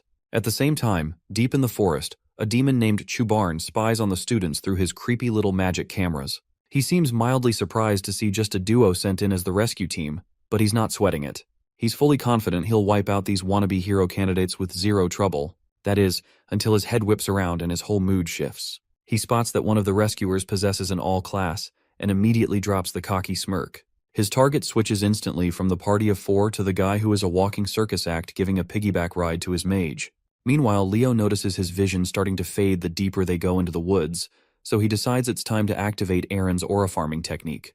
By wrapping his body completely in aura, he forces his senses to max out and heightens every instinct. As they push further in, he warns Chloe there's a pack of orcs up ahead, but she's already on it. She waves her wand once and sends a volley of icicles right into the pack, dropping them like bowling pins. Or so she thinks. One of them survives and pulls out a horn to call backup, nearly giving her a heart attack, but our guy steps in and slices the thing down before she can even blink. Chloe watches that and instantly feels the difference in their levels, wondering if she'll ever be able to outdo him. After that, the 2 of them stumble upon a bunch of demons surrounding a party of 4 students. Without hesitation, Leo darts into the middle of it all and yells at Chloe to support him like a good little mage.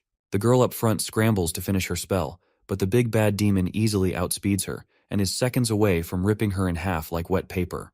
Before she can even scream, Leo appears right in front of her and slices it clean, leaving the rest of the demons frozen. The other students just stand there gaping like goldfish while Leo strikes a cool pose after saving the day. Impressed, the girl he rescued asks if he's here to save them, and Leo gives a simple yes while shifting his attention to another demon in the back. This one is already charging up his strongest spell and yells about getting revenge for his brothers. Suddenly, a storm of disgusting fleshy leech demons rains down from the sky, but our guy doesn't flinch. He turns around like he's some bootleg Diluc from Genshin, flames up his sword, and turns the parasites into grilled meat skewers. Once again, the students are left speechless at just how absurdly cool this guy is, but Leo doesn't let them slack off. He immediately tells the female student to use her spell. She charges up Arc Ray and fires it off to erase the demon from existence, not even leaving a pixel behind. Chloe stares at her in disbelief and instantly recognizes who she is just from the magic alone. As the sun starts to set, the girl thanks Leo over and over again for saving her, but Chloe doesn't even look at her. She just says there's something more important to talk about with her partner. The girl glares daggers at her audacious move, but Chloe ignores her and leans in close to Leo to whisper that the girl is Aaliyah Zeron, the younger sister of Professor Albie Zeron, who died in the incident 3 decades ago. And then Chloe reveals the part that's really bothering her. Since this party belongs to Aaliyah, it's destined to meet the same tragic end in this dungeon, no matter what. Chloe shares that Chubarn, a knight-ranked demon from Tartarus, launched an attack 30 years ago, and that Aaliyah's party was the first one to get flattened. After all, the core plan behind that operation was to wipe out Aaliyah, a genius among hero candidates, which led to her name getting sealed in the hero records for good. She tells Leo they should be focusing on survival now and fulfilling the dungeon conditions with a different party. Leo asks if she really means to just leave them behind, and Chloe fires back that she has no other option. This is a hero dungeon, and no matter how tragic it gets, the dead can't be dragged back. Still, our boy refuses to back down and says he won't abandon them, which immediately gets on Chloe's nerves. She screams at him with so much fury that even Aaliyah's group watches like they just got caught in the middle of Mom and Dad's latest meltdown. Steaming with frustration, she yells that she knows he's cool and powerful, but now's not the time for showboating. It's time to grow up and stop playing the hero. She breaks down in tears while Leo stays calm, reaches out, and gently pats her head to settle her storm. He says she shouldn't talk like that, because they're both hero candidates, and this isn't some game. It's part of the process for becoming the real deal. Then he reminds her they've already messed with the original timeline, leaving her more than a little lost. Leo explains that the sky turned dark long before they even crossed paths with Aaliyah's team, and by now, they were supposed to be long gone, hunted down by Chubarn. Seeing that honest look on his face, Chloe pushes down her conflicting thoughts and agrees to follow whatever plan he's cooking. He tells her they need to focus on getting out together with Aaliyah's group. From behind, Chloe watches Leo's aura shift, and that moment hits her hard that he's once again miles ahead of her. She clenches her fists, eaten up with jealous frustration, and thinks about pulling out her book. Meanwhile, the green-haired student named Teao wonders out loud why only 2 seniors were sent to help them. Dina and Belloc instantly start suspecting he might be a spy planted by Tartarus, but Aaliyah shuts that down and reminds them he literally saved their lives by slashing up demons like they were toilet paper. Then, she lets her actual thoughts slip and admits she finds the guy pretty attractive and very much her type, which earns her some serious side-eyes from the rest. Aaliyah doesn't get why Dina is that shocked, so Dina explains she thought only their senior Albie could ever match her impossibly high standards. Cutting into their girl talk, Leo tells the juniors to get it together and that they need to get out of this forest immediately. Teao doesn't see why they're rushing now that backup has arrived, but Leo throws a cold dose of reality, saying a knight-rank demon is lurking around here.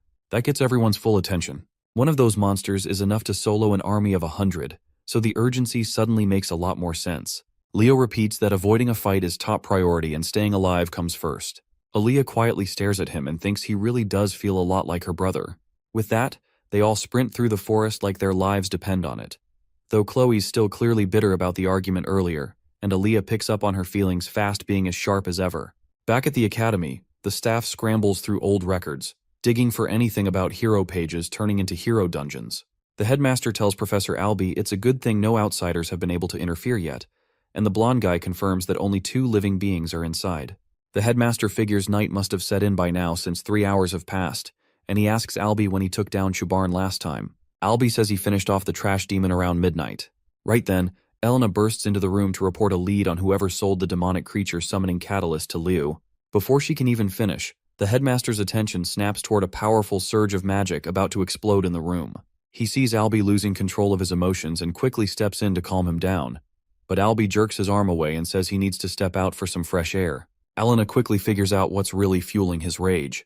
His hatred for demons runs deeper than Sasuke's grudge against Itachi, and it's no surprise since he lost his sister in that incident, and not even a trace of her body was ever found. The headmaster tells Elena to keep going with her report, and she adds that the black market seller who sold the goods had been active in the city for a while and was a hit with the freshmen. Hearing that, the headmaster suspects Tartarus managed to sneak in a spy, but Elena clears it up and says the man wasn't directly affiliated. It seems Tartarus smuggled things through him using backdoor channels. Stroking his glorious beard, the old man wonders what on earth they were after, until his eyes shoot open as he catches Chloe's name on the buyer list, right next to an entry for a black book. Without a second of hesitation, he tells Elena to send Professor Len immediately. After she leaves, his old battle-hardened instinct, which only comes from years of dancing with death, kicks in, screaming that something really, really bad is coming. Meanwhile, back in the hero dungeon, Leo and the others take a stop at the foot of a massive tower. Inside the hero dungeon, our boy keeps cutting down monsters left and right to clear the path, but it starts to wear him out since he's been running on Super Sense way longer than planned. On top of that, Aaliyah's team and even Chloe are barely holding it together, so he calls for a short break. Teao and Belak gawk at him in disbelief, wondering how the guy looks fresh like he just walked out of a spa instead of a bloodbath. During the break, Chloe sits quietly reading a book on Chubarn when Aaliyah strolls up and casually drops the question about her relationship with Leo before flat out asking if she has a crush on him. Chloe looks like she might throw up at the very idea, but Aaliyah grins and points out that her disgusted reaction seems just a little too dramatic to be innocent.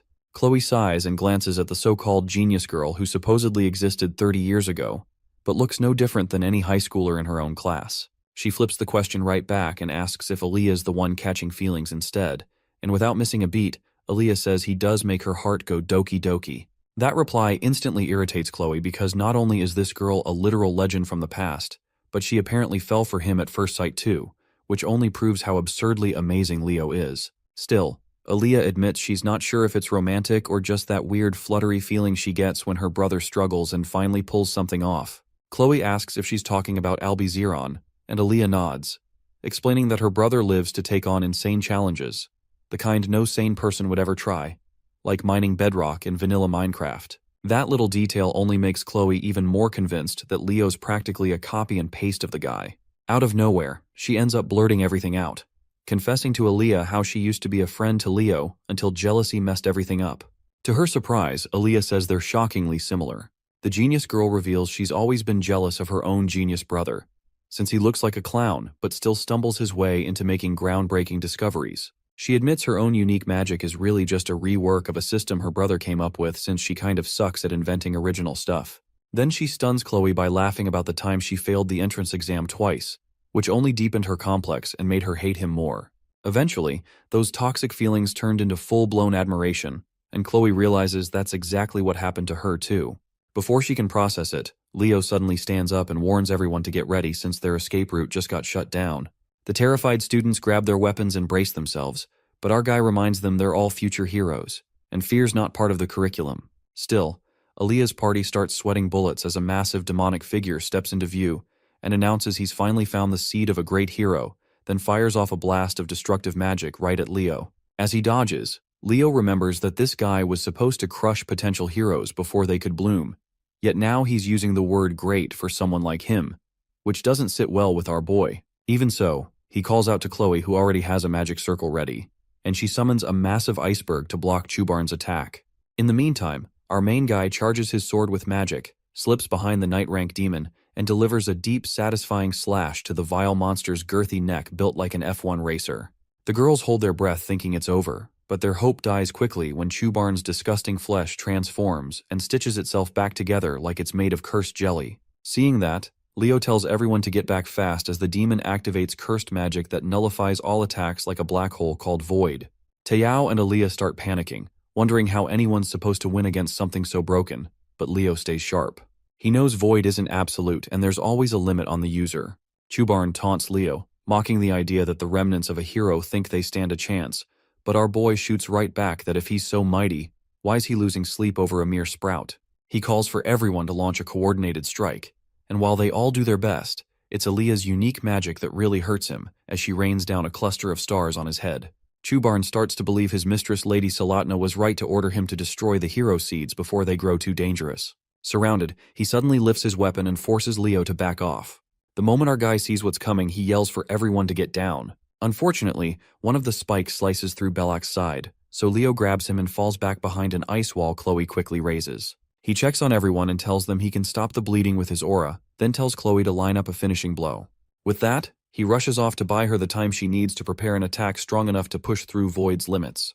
Chloe opens the black book she's been holding onto this whole time, and as she flips through the pages, she realizes it holds the perfect spell to roast that ugly demon alive and erase him for good. All the freshmen watch in stunned amazement as Leo blitzes around Chubarn using afterimages to smack him from every direction at a speed no one can track.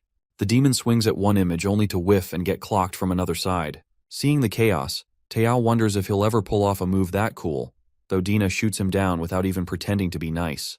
Meanwhile, Aaliyah stands frozen, both impressed and confused, because the magic Leo is using clearly is magic of the stars, which means he's no ordinary guy and hiding his true identity. Before that bomb can even settle, Chloe yanks all the attention with a sudden rise into the air, summoning a sinister black magic circle.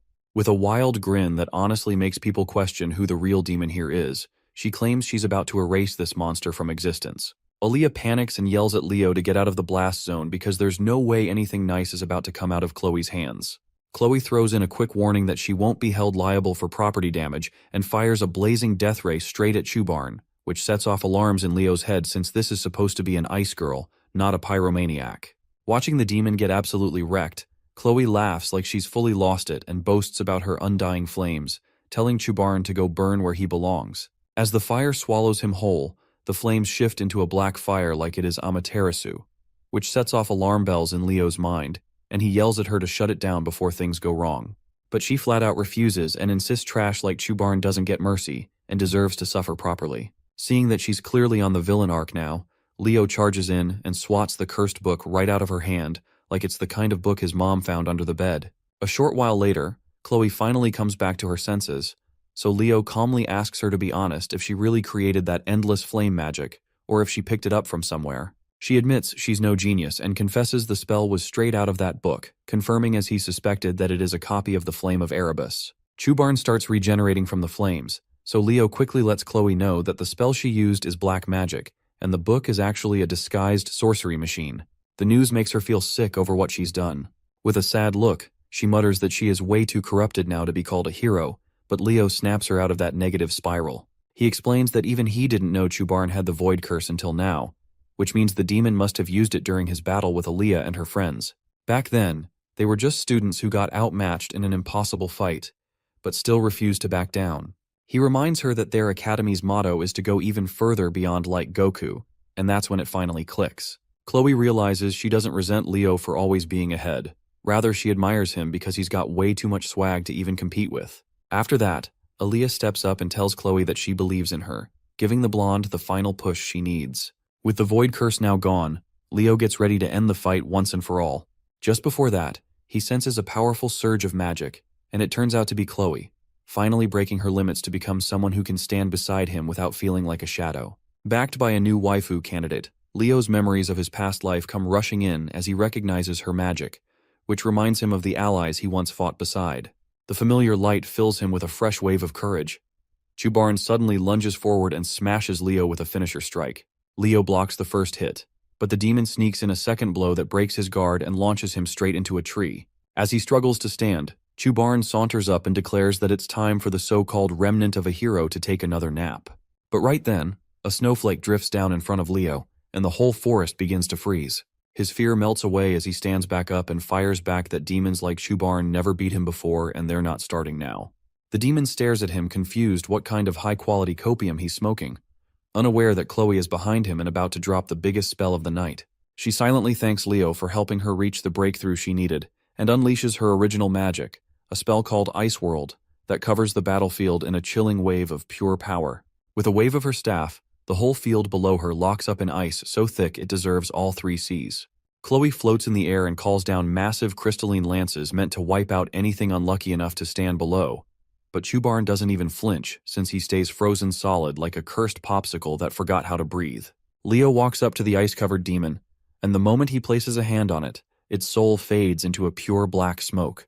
Right after that, he finds the black magic book, channels fire magic into his sword and drives it straight through, triggering a violent burst that scorches it to a crisp. System notifications roll in congratulating him for both saving the freshman mid-crisis and taking out Chubarn. But what really gets his attention is how Chloe totally stole the spotlight by pulling off a whole new magic type on the spot.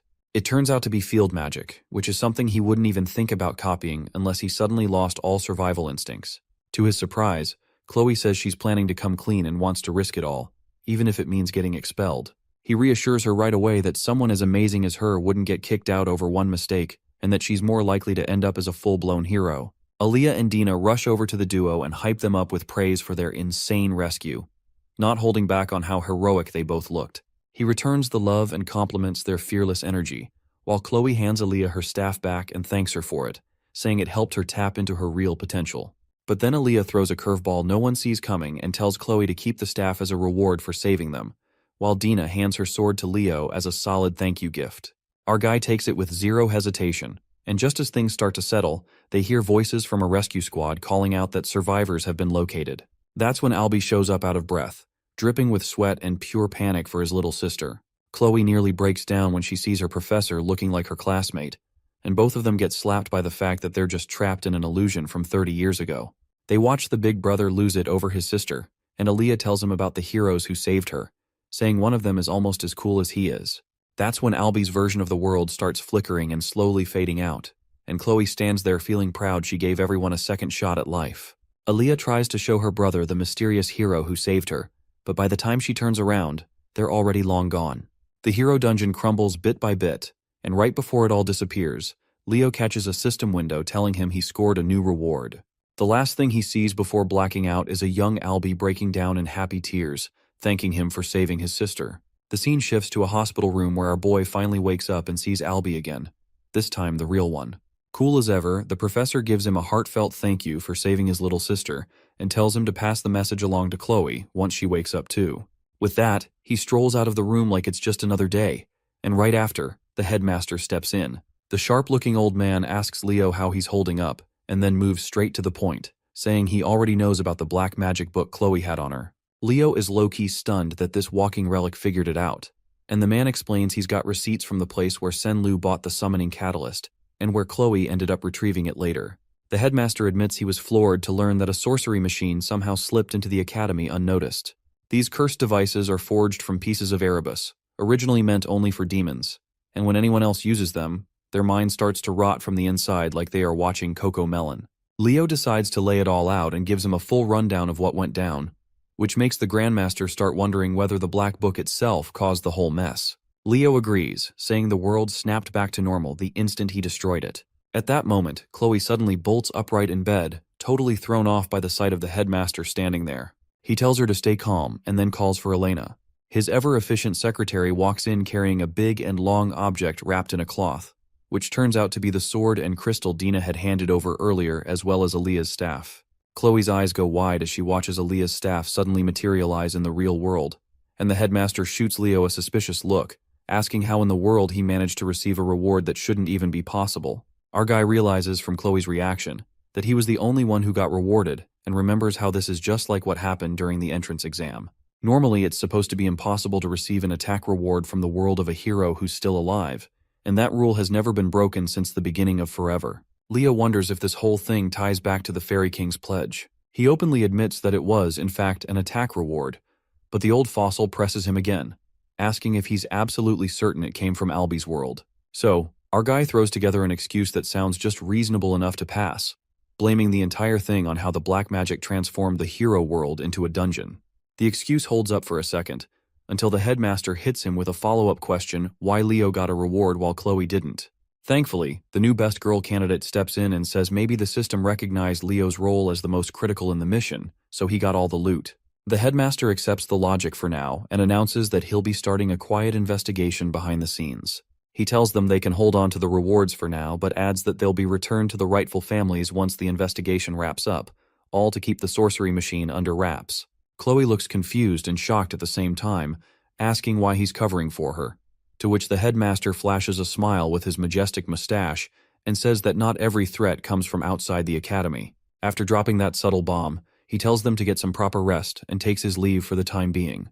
As soon as he's out, Chloe's whole vibe shifts like a character flip, and she starts twirling her fingers like she's about to write a love confession in cursive. She nearly confesses her feelings to Leo right then, but Anime Jesus silences her confession with 3 girls barging into the room looking extra worried about him. To make things even more chaotic, the old geezer slides back in from behind because he apparently forgot to mention that there's a celebration party for the cadets tomorrow and they better come prepared with some formal drip.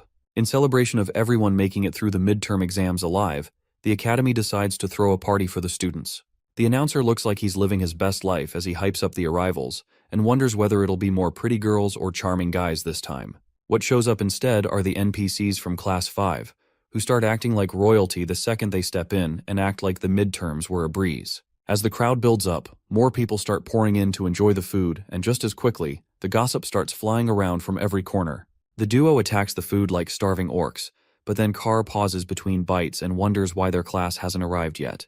Right then, the announcer's voice blasts out again, revealing the next pair of heroes making their grand entrance, which catches the two completely off guard. Nella and Eliana step in like they just walked off a runway, looking absolutely breathtaking in their dresses, which instantly turns the boys into drooling messes. Meanwhile, the girls waste no time roasting their suits, asking if they borrowed it from their dads. The announcer continues hyping it up and announces the Llewellyn siblings who enter looking stupendously sharp in formal wear, while the crowd loses it completely. Carr points out how quickly they're surrounded while Eliana shrugs that it's no surprise given their celebrity status. The announcer cuts in again to tease a couple making their entrance next, as Celia and Leo walk in side by side, giving off strong power couple vibes. Celia looks visibly stiff about walking in together, while the class rep flashes everyone a playboy smile bright enough to cause blindness. Nella jumps up in surprise, and Carr and Eliana can't help but cheer for their dashing class rep. The mic somehow ends up in the hands of the spirit-possessed girl again, who excitedly asks the crowd how they're enjoying the party. Carr immediately turns pale seeing her again, though thankfully some students yell out that they're having fun, which keeps her from snapping. She stays surprisingly calm and says she's glad to hear that, but then casually drops a bombshell announcement that she's about to reveal the midterm exam results right now. The energy in the hall dies instantly, and Carr mutters that dinner's officially ruined now. The girl says she expected that reaction, and explains that the faculty decided only to announce the top 3 students from each major tonight, while everyone else will get their results through their homeroom teachers tomorrow. The students seem relieved and cheer a bit when she adds that professors from each major will be the ones making the announcements. Ayin steps up to the stage next, and Eliana quietly comments that he's looking especially dashing tonight. The sword professor wastes no time as he praises everyone's effort and begins listing the top names in the night major. A hologram appears showing Celia at the top, followed by Duran and Chen. Celia looks puzzled, clearly expecting Leo to be at the top, and Leo seems to notice it too.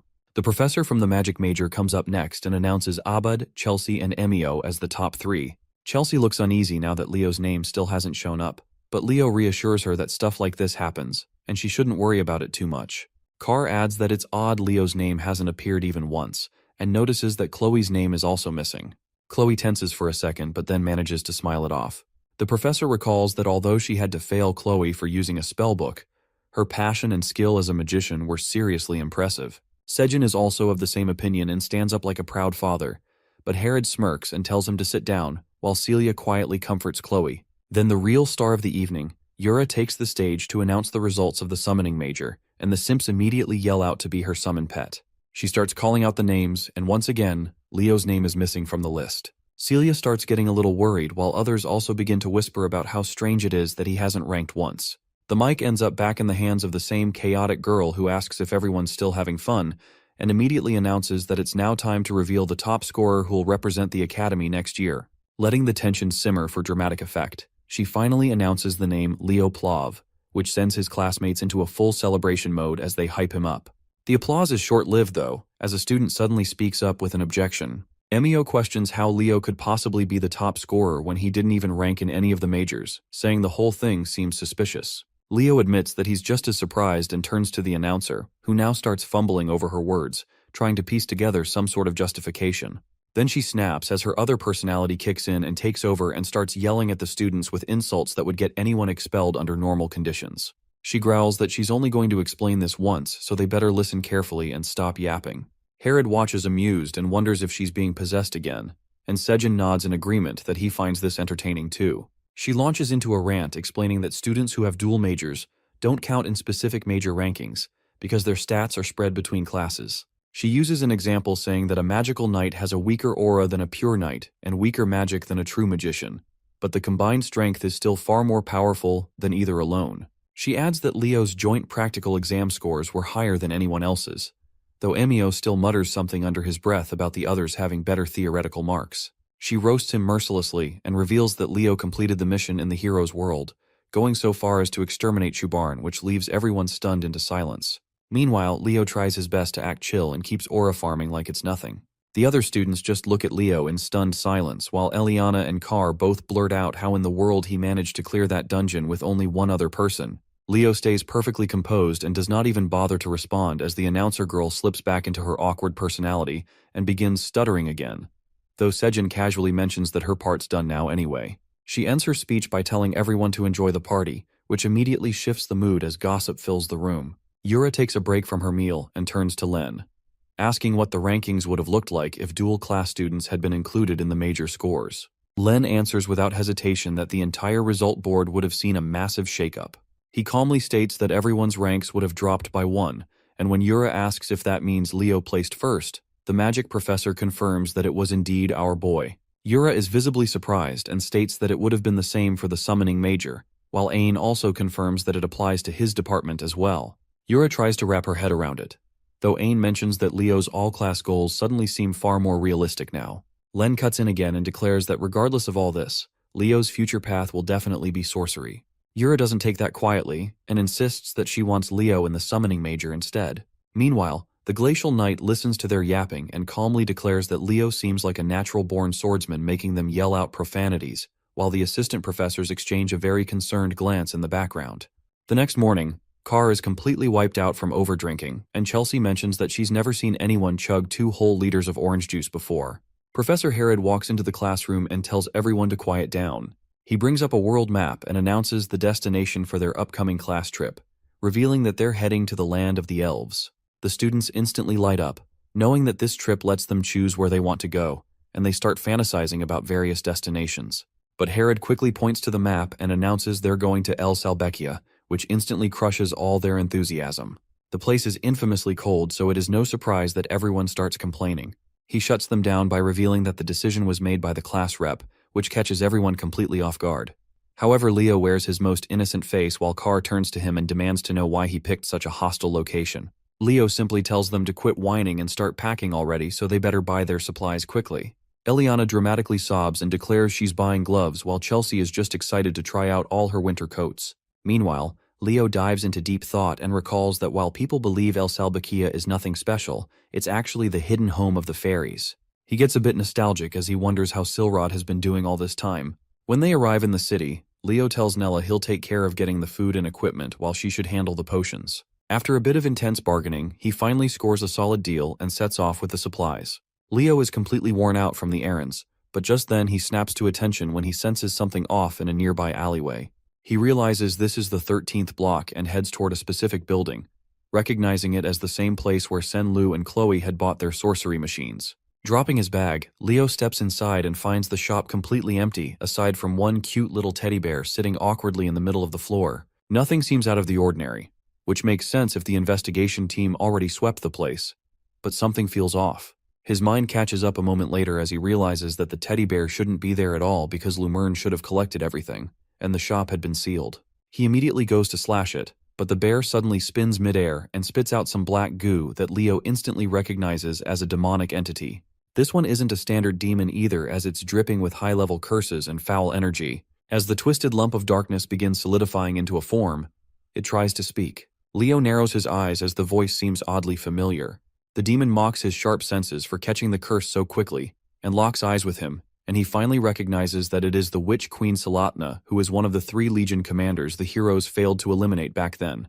However, this body is not her real one. The demon questions whether he's a magical knight and taunts him that his heightened senses will now lead to his downfall. It lunges forward, and Leo barely manages to dodge the attack as it grazes his arm. Our hero realizes that he doesn't stand a chance against her like this, while she slowly slithers forward and thanks him for such a delicious offering. Just as she prepares to finish him off, Leo cracks a smirk as a flash of light erupts behind him. A holy blast slams into the demonic creature, knocking it back into the ground hard. As it tries to crawl away, it shrieks out the name of the sorcerer of the magic eye, while Professor Albie just stands there at the entrance like he is some kind of anime protagonist. The demon hisses in frustration but decides this is even better, claiming that having an audience always makes things more fun. But when it tries to sneak up on Leo again, Albie's already one step ahead as he throws out verbal abuse like confetti and activates a massive glowing spell circle, calling the demon nothing but a steaming pile of cursed trash. Huge beams of light blast out, slicing the giant demon's head clean off as she gets called demon trash. It tries to lunge at Golden Boy and hisses about how it'll devour those juicy fairy eyes, but he snaps back that he's not into some knockoff clone garbage like her and yells for her to just die already while firing off a massive Miko Miko beam. The thing gets obliterated into nothing but scattered teddy bear bits. Meanwhile, Leo remembers that Professor Alby's other name is the Decimator of Tartarus. Rumor has it he only became a Lumen professor to get clearance beyond the borders so he could hunt demons. Leo takes a breath of relief and feels thankful to this era's hero, but Alby just stares him down and asks what the hell happened here. Leo explains that the demon appeared during his investigation and was hiding inside the teddy bear using a high-level curse. Alby grabs the teddy's head and says the investigation department is definitely taking the blame for this mess.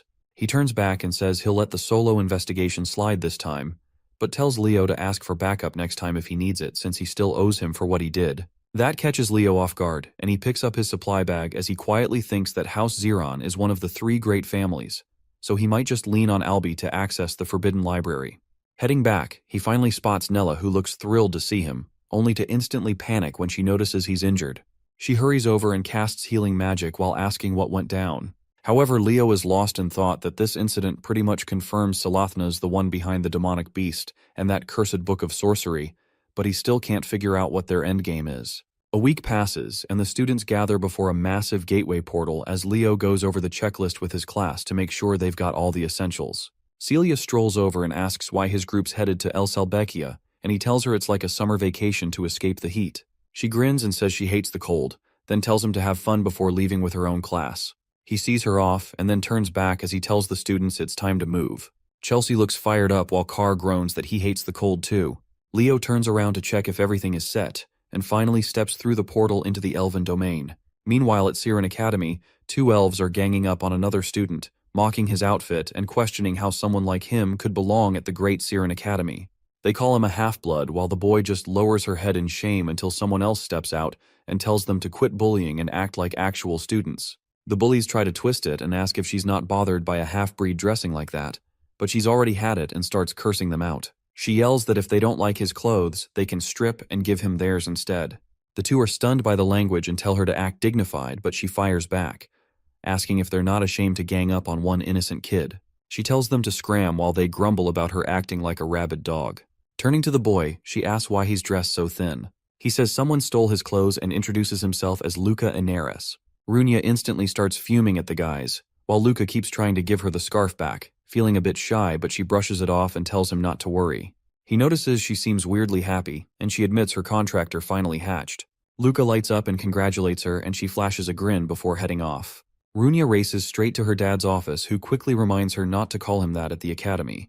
Her dad is sweating a bit as he confirms that Fernia's child has hatched, making her light up like a kid on their birthday. But he admits there's a problem that a contract's already been made, which drains the energy straight out of her face. He says he's looking into it, but she slams her hand on the desk and demands to know who the hell stole her contractor. Meanwhile, Class 5 manages to reach the academy safely, and everyone immediately starts whining about freezing to death. But Leo tells them to suck it up. Herod cuts through the noise, tells them to line up, and asks if anyone knows this place's history, to which Chelsea raises her hand. She explains that the capital Velkia was named after a fairy knight who was one of the disciples of Luna, the poet of the stars. Leo remembers it a bit differently, that Velkia was more like the bratty disciple of both Luna and Aaron, and jokes that for all his attitude, the guy still managed to get the title of fairy knight. Professor Herod confirms she's right and adds that House Ezrar are the ones in charge here since they are the descendants of the fairy knights. Just then, someone begins to approach from the fog, which Herod notices as the group starts to come into view. Carr immediately panics and asks if they're thieves, and the professor says bad people can be anywhere, but even he's caught off guard when a familiar voice greets him and asks how he's doing. A squad of elves finally steps out of the fog, led by a sharp-looking one with white hair, and the girls start fangirling like they've just seen a celebrity. The white-haired elf steps forward and says he's been expecting them. He turns out to be none other than Lune Ezrar, chair-member of the council. Herod nods and remarks that he's just the same as ever while the girls practically melt, claiming they've finally met their future soulmate as the thirst levels are hitting the roof. Leo interrupts their happy moment and asks if age really doesn't matter to them. Eliana starts nudging him and asks if he's jealous, but he stays cool, pointing out that elves live long and barely age. He then flips it on her and asks how old she thinks Lune actually is. The 2 adults catch the chatter and comment that this batch is a lively one, unlike the previous groups who were a lot more disciplined. Herod just excuses them as first years having some fun. Eliana steps up and boldly asks Loon his name and age, and he apologizes for the late intro and says his name while dropping the bomb that he's 97. Eliana's fantasy crumbles instantly, and Carr casually shoves the frozen girl aside and asks if he's maybe their trip guide. Loon extends a hand and states that he's the council's chair member. Carr awkwardly shakes it, while he is dying inside as Professor Herod mutters that they'll need to talk later. A while later, they find themselves in a dusty old place, and right on cue, a mouse scurries by. The students freak out and demand to know if they're seriously staying in this dump.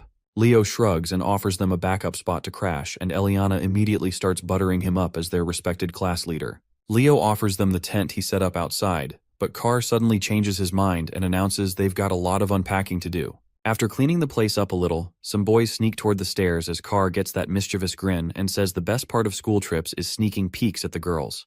But at the top, they freeze because Chelsea's already standing there, looking beyond pissed.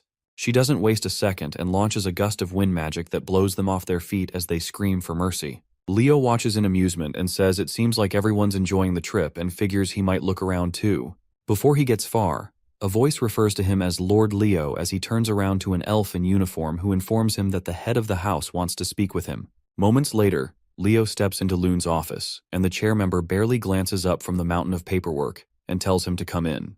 He apologizes for the wait and asks if he can hold on a bit longer, but instead, Leo asks if he can look around as the office seems to have some interesting stuff, which Loon is more than happy to let him. Leo walks over to the weapons mounted on the wall and notes they look pretty old.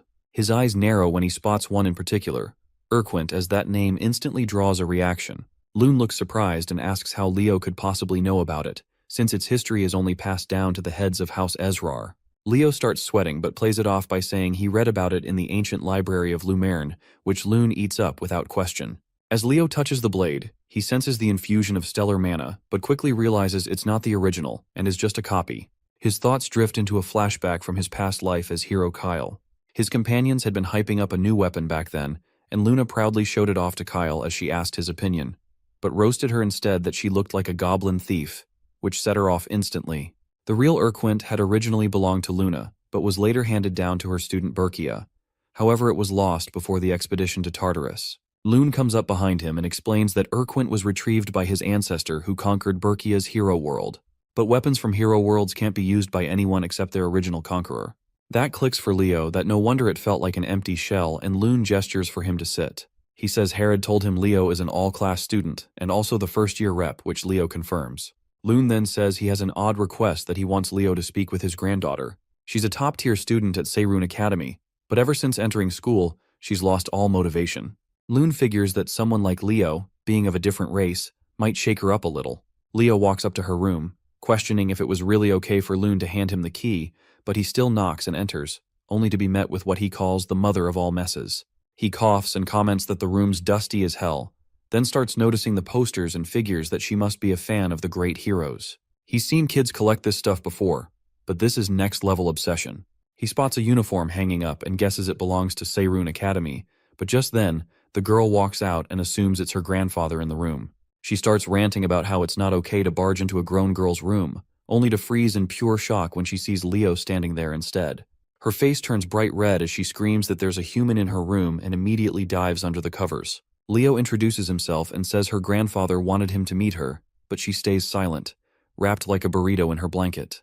Not getting a response, Leo casually picks up a book and comments that she's collected almost as many on Hero Kyle as he has, and he's curious how the elves portray him. As he flips through the pages, he's genuinely impressed by how neatly she's organized the notes and praises her for understanding Kyle's achievements so well. Finally, she peeks her head out and asks softly if he likes Hero Kyle too. She asks him about the Battle of Darnos, and he explains it was where Taberka was defeated and was the first battle where the heroes fought side by side. Her eyes light up as she quickly follows up, asking if he knows where Commander Zerga's forces were crushed, to which he answers without pause that it was Edvelik. She nearly bounces with excitement as she is impressed that he knows what most people overlook about the great heroes. In her eyes, Leo suddenly shines like a knight in armor, and she looks down shyly as she introduces herself as Aaron and asks if her nerdy rambling scared him off. But Leo reassures her and says that the great heroes would be thrilled to know someone out there is still enjoying their stories. She continues on that she believes Kyle is an undocumented fifth hero, Leo agrees and says he believes Kyle's a true hero too, and even plans to join a club that researches his legacy. That perks her up until the mention of school sinks in and her mood dips again. Leo notices her quiet and reserved nature and gently asks why she doesn't want to go back. She admits she doesn't think she belongs in a place like Seirin Academy, as everyone there is aiming to become a hero, and someone like her with a weak heart doesn't deserve to stand among them. Leo notices that her uniform is well maintained and figures out that deep down she still wants to go. He tells her he's not the only human around here, and that his classmates would probably love to meet her and hear her thoughts. She's surprised, but he adds that other schools that train heroes from different races also exist. He tells her with a smile that if she's curious, she should come see for herself, and with that, he takes his leave. As soon as he steps outside, Loon is waiting with starry eyes and the sudden appearance startles Leo. But Loon leans in and excitedly whispers if he was really talking to Aaron this whole time. He wipes a dramatic tear, overwhelmed that Aaron managed to hold a full conversation for once and now wants to reward him with a magic item. Leo agrees, since it would be rude to reject a gift, and Loon leads him to the treasury, telling him to choose anything he likes. Nothing really jumps out at first, but then Leo spots something odd. He picks it up and Loon casually says it's just a jewel imbued with fairy power, though he thinks of it more as decorative. Leo simply says it's fine and that he wants this one, to which Loon agrees happily. However, our boy realizes that he's certain the fairy inside isn't carved and is alive. Later, Class 5 stands in the hall as Professor Herod explains their new schedule. Starting tomorrow, they're waking up at 6 for personal training, followed by mission practice in the afternoon. Eliana tries to object and points out they already train non-stop back at school, but Herod shuts it down that this trip isn't a vacation. Instead, it is meant to sharpen their weak points. Then he casually drops the bomb that this entire schedule was planned by their own class rep, and instantly, everyone glares at Leo with looks of pure betrayal. But Leo beams and says this place is perfect for combat training, to which Eliana gaslights herself into believing he must have noble intentions. Herod wraps up the meeting, telling them to enjoy this final day because it'll be their last bit of free time. Later that night, Leo sits in his room studying the jewel and comes to the conclusion that it contains the Fairy King's magic. This makes it understandable why Loon regarded it as just a decoration, as after all, the Fairy King's contractor vanished after the Age of Calamity, and no one has used that magic since. But Leo knows it well that this is Silrod's power. He pours his own magic into the jewel, which causes it to glow. It's finally time to activate the pledge of the Fairy King he received before, and with that the jewel starts to crack and open up. A small voice stirs, asking if Father has broken the seal at last. But when the fairy spots Leo, confusion takes over as he demands to know why a random human is standing there, to which Leo simply asks who he's supposed to be. The fairy gets offended and declares that he's Kirin, the firstborn of the Fairy King Silrod. He starts ranting like royalty, but Leo calmly preps his fingers and tight as Kirin smugly says his name. Leo flicks him on the forehead. Kirin freezes as he tries to process this human's audacity, but Leo's expression shifts, and he says that even Silrod treated him with respect, making him wonder who the hell this brat thinks he is. Kirin gets enraged and starts hurling racial slurs, but as he keeps going, Leo keeps flicking his head one after another like an angry mother. Eventually, Kirin summons some manners and stares at Leo in awe, realizing that he must be the pledged one his father spoke of. Leo leans in and warns him again that if he's got a problem he should speak up, but Kirin backs down, deciding that a pledge with a human might not be so bad. Leo pats his head, casually noting that for Silrod to take all 6 of Kirin's wings, the kid must have been a royal pain. Kirin's surprised Leo knows that, but before he can say more, Leo tells him to go summon Silrod already. Kirin looks smug again, saying he can only summon his father after reclaiming all 6 wings, and adds that the first one is nearby in the forest. Leo smiles, calling it fate that they crossed paths, but then gives him another flick for good measure. The next day the class heads into the forest under icy winds. As they push forward, they all freeze again, this time in shock as Chelsea just got wiped out by wind magic. Leo helps her to her feet and smirks as he tells her she'd better train harder if she wants to keep up. A few minutes ago, Eliana blew up when Leo claims she can't harmonize her swordplay with her magic, which is why she assumes he's off training solo. Leo doesn't bother answering that part, and instead shifts focus, and tells the duo their summoning needs serious work, which sets them off since that's the one thing they thought they had down. Then Chelsea jumps in, saying he told her something similar during the entrance exam, that she lacks a proper understanding of wind magic. Drawing her weapon with a smile, she challenges him to see what he's really got, and Leo gladly accepts. She thinks his performance so far has gone above and beyond, and she's curious what else he's been hiding. But she doesn't give him a chance to prepare anything as she fires off her windbreaker spell without warning, sending a massive gust roaring toward him. Leo doesn't even blink and casts his own windbreaker in response, which cancels out her spell, leaving her stunned. Eliana is shocked to the core since high-speed casting was supposed to be Chelsea's edge, but Leo just matched her pace exactly. Chelsea keeps pushing and activates Wind Chain, but Leo only sighs and reminds her that when they first met, he warned her not to use wind magic that way. Then he fires off Wind Bolt, an absolute monster of a spell that rips straight through hers and barrels toward her, catching her wide open. The impact sends her flying into a tree, and like nature adding insult to injury, a pile of snow falls on her head right after. Leo walks up and points his sword at her as he calmly declares his win. Chelsea still looks dazed as she questions if that was real wind magic. Carr throws in that he didn't expect her to lose, and Eliana can't wrap her head around how their class rep got this strong. Professor Herod gives his 2 bits that while Chelsea isn't weaker in raw power, but the real gap lies in their understanding and control of wind magic. Leo pats the grumpy cat's head as the professor continues, explaining that even as they learn new skills in higher grades, they shouldn't neglect perfecting what they already know. He wraps up by telling everyone to sharpen their abilities under the class rep's lead, which immediately triggers a bunch of complaints about the freezing cold. Later on, Leo walks alone through the snowy forest gathering herbs for a mission. He remembers how the others completely tapped out and promised they'd do their missions later and smirks, thinking they're probably still passed out back at their inn. Out of nowhere, Kieran zips in and proudly announces he's collected a huge stash of herbs. Leo gives him a pat on the back for doing good work, which has the little guy all puffed up and glowing in his tiny fairy pride. With that, Leo decides the haul is enough and stashes the bag away. He starts wondering if it's time to get serious about investigating the forest, and states that the hunt for Kieran's wings officially begins now. As they move ahead, he suddenly stops and asks when Kieran was exiled, which the fairy answers it was around 100 years ago. Leo narrows his eyes, telling him to look closely because there's illusion magic at play here, which Kieran quickly picks up on and confirms it's the Fairy King's magic, but not his father's. Leo pieces it together and figures the spell belongs to Silrod's father, the Fairy King during the Calamity era. It's been a century since the magic activated, so judging by the timing, the energy fueling the spell must be Kieran's wings, as he somehow repurposed into an ancient formula. Suddenly, a voice cuts through the air that he heard something valuable is hidden nearby. Both of them go on edge as a nasty aura floods the area. The stranger steps closer and asks why humans are wandering around elf territory, but Leo flips it back, saying it's weirder that the undead are hanging around here. The nasty-looking skeleton roars that this land has long been under Tartarus's influence, but Kieran shoots back and shouts that this place is a fairy sanctuary. The skeleton laughs and mocks him that how could a weakling like Kieran could even call himself a fairy. That gets under Kieran's skin as his magic flares and he charges the skeleton without hesitation. The thing barely reacts in time before Kieran blasts a hole clean through its chest and reduces it into a pile of bones. Kieran mutters that it crumbled too easily for something that loud and full of itself. Leo just raises a brow and asks why a fairy is fighting like a raging barbarian. Kieran stretches and says it worked out since fairy and undead powers naturally cancel each other out.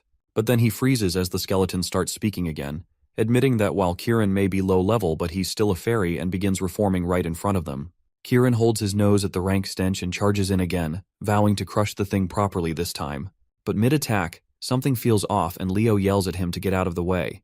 The skeleton slams its sword into the ground, releasing waves of that foul aura. Kieran dodges at the last second and crashes straight into Leo. Our hero steadies the dazed fairy who asks what in the world that thing is. He answers that it's an ancient monster from Tartarus known as Death Knight.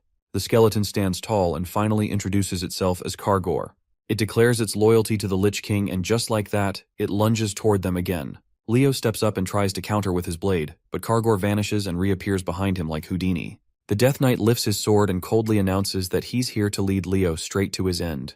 Thinking quickly, Leo activates spectral form and forms a barrier just in time to block the Death Knight's strike, the clash echoing through the eerie silence of the forest. The monster steps forward and is surprised that a human could pull off an aura shield in such a short time, then gives a crooked smirk and swings again. However, this time Leo successfully blocks the attack.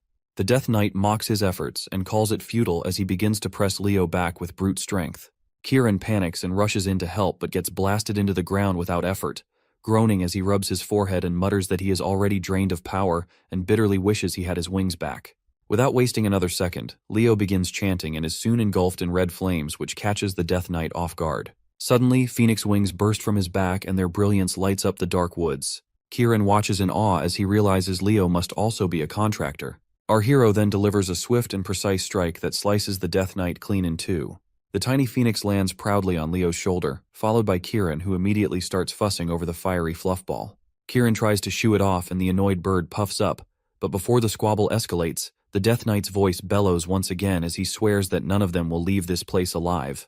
He drives his sword into the ground, unleashing a curse that opens a dark pit and summons an army of undead from beneath. One by one, skeletal warriors start to rise with weapons drawn, and Leo realizes it's a curse that endlessly revives the dead. He lowers his shield, which makes Kieran alert, who asks if he's giving up, but Leo only smirks his response as he strikes a confident pose and says that he finally got a hold of Kyle's mana. Without hesitating, he casts Earth Ripple, which sends shockwaves bursting outwards and causes the undead to lose their balance. Leo charges forward as he slices through them with ruthless efficiency, using his Vortex Slash, and ignores the Death Knight entirely. The monster roars in frustration and demands that Leo face him properly, but our hero simply calls him out for hiding behind his summoned horde. Using a jump boost, he propels himself high into the air, while the Death Knight screams after him. Eventually, Leo stops running and figures he's gotten far enough, though he can't shake the feeling that something is off about a Death Knight showing up in a fairy forest.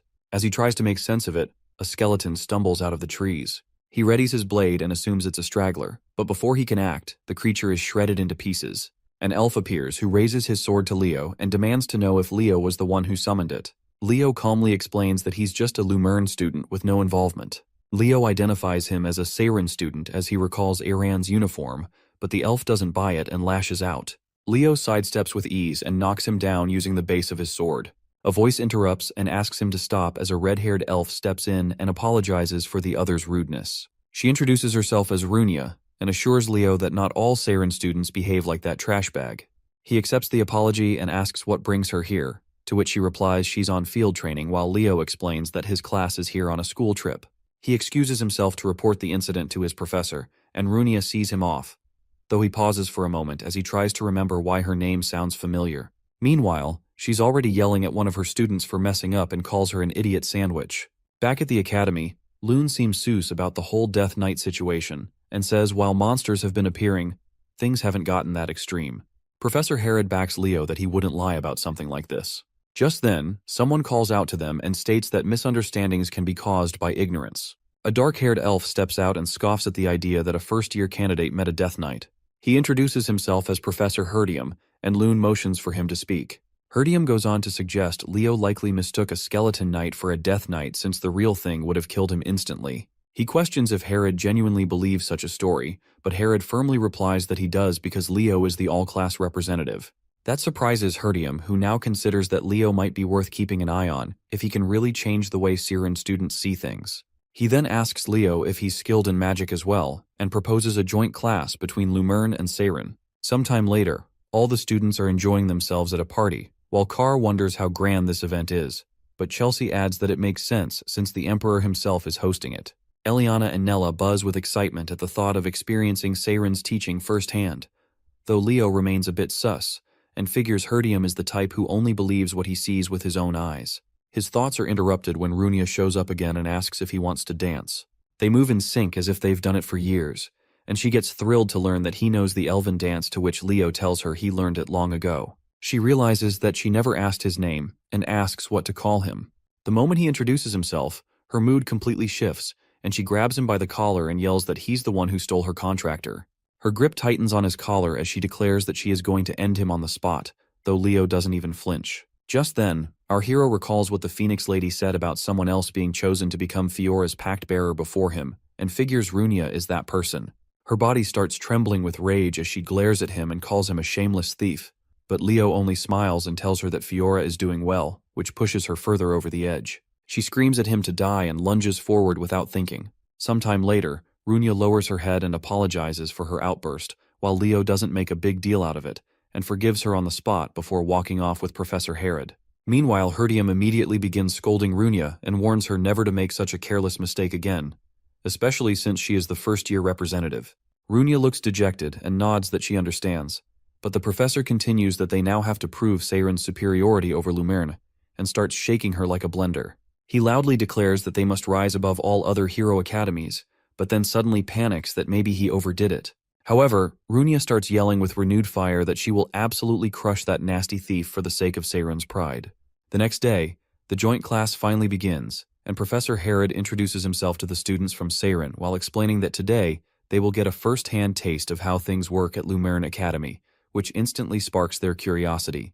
He calls on Carr, Eliana, and Thad to step forward and instructs them to lead the class, which clearly surprises the trio. Herod calmly explains that they are among the top students who have survived so far at Lumerne, and that it is now their turn to show what they have learned, which practically melts their hearts. Chelsea quickly realizes that one student from each department has been selected to teach, while Leo just suspects the professor is trying to avoid work again.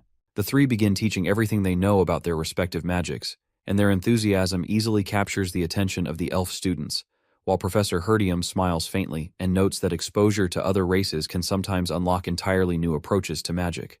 However, he wonders to himself why the class representative hasn't stepped forward yet. Chelsea cheers them on while they take a bow, and the elf professor compliments their efforts, saying he can sense how much devotion each of them has poured into their training.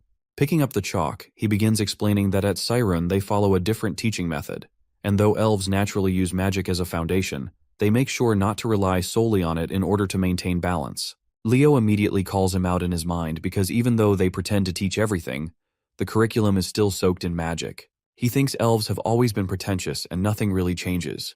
As the professor starts explaining a complex spell theory, Leo starts yawning from boredom, and Herdium silently notes that not only did the boy claim to fight a death knight, but now his attitude in class is absolutely trash. Deciding to switch gears, he abandons the theory and forms a glowing golden star in his palm, which he calls the essence of Cyrun, and even Leo starts to show interest. He continues explaining that elves are a race born from magic, and then sends the star into the air, where it explodes into countless smaller stars that scatter toward the students, who react with wonder. Chelsea's eyes sparkle as she yells out that this must be the star magic, which is an original spell system developed by elves. The professor nods and proudly says that this is the core of their magic and draws on the board, a spell directly derived from the Great Luna's legacy, and it forms the foundation of all star magic and includes countless variations. He smiles and asks the class if it is not beautiful, but then pauses as a hand goes up and he allows the class rep to speak. Leo thinks he doesn't really care about star magic, but calmly says that the interpretation of the spell is wrong, and that immediately turns the room ice cold. The professor nearly bursts a vein while Leo explains that the magic simply will not activate. Everyone stares like he just kicked a sacred relic, and the professor tries to recover by saying it's obvious that it won't, since the spell is incomplete.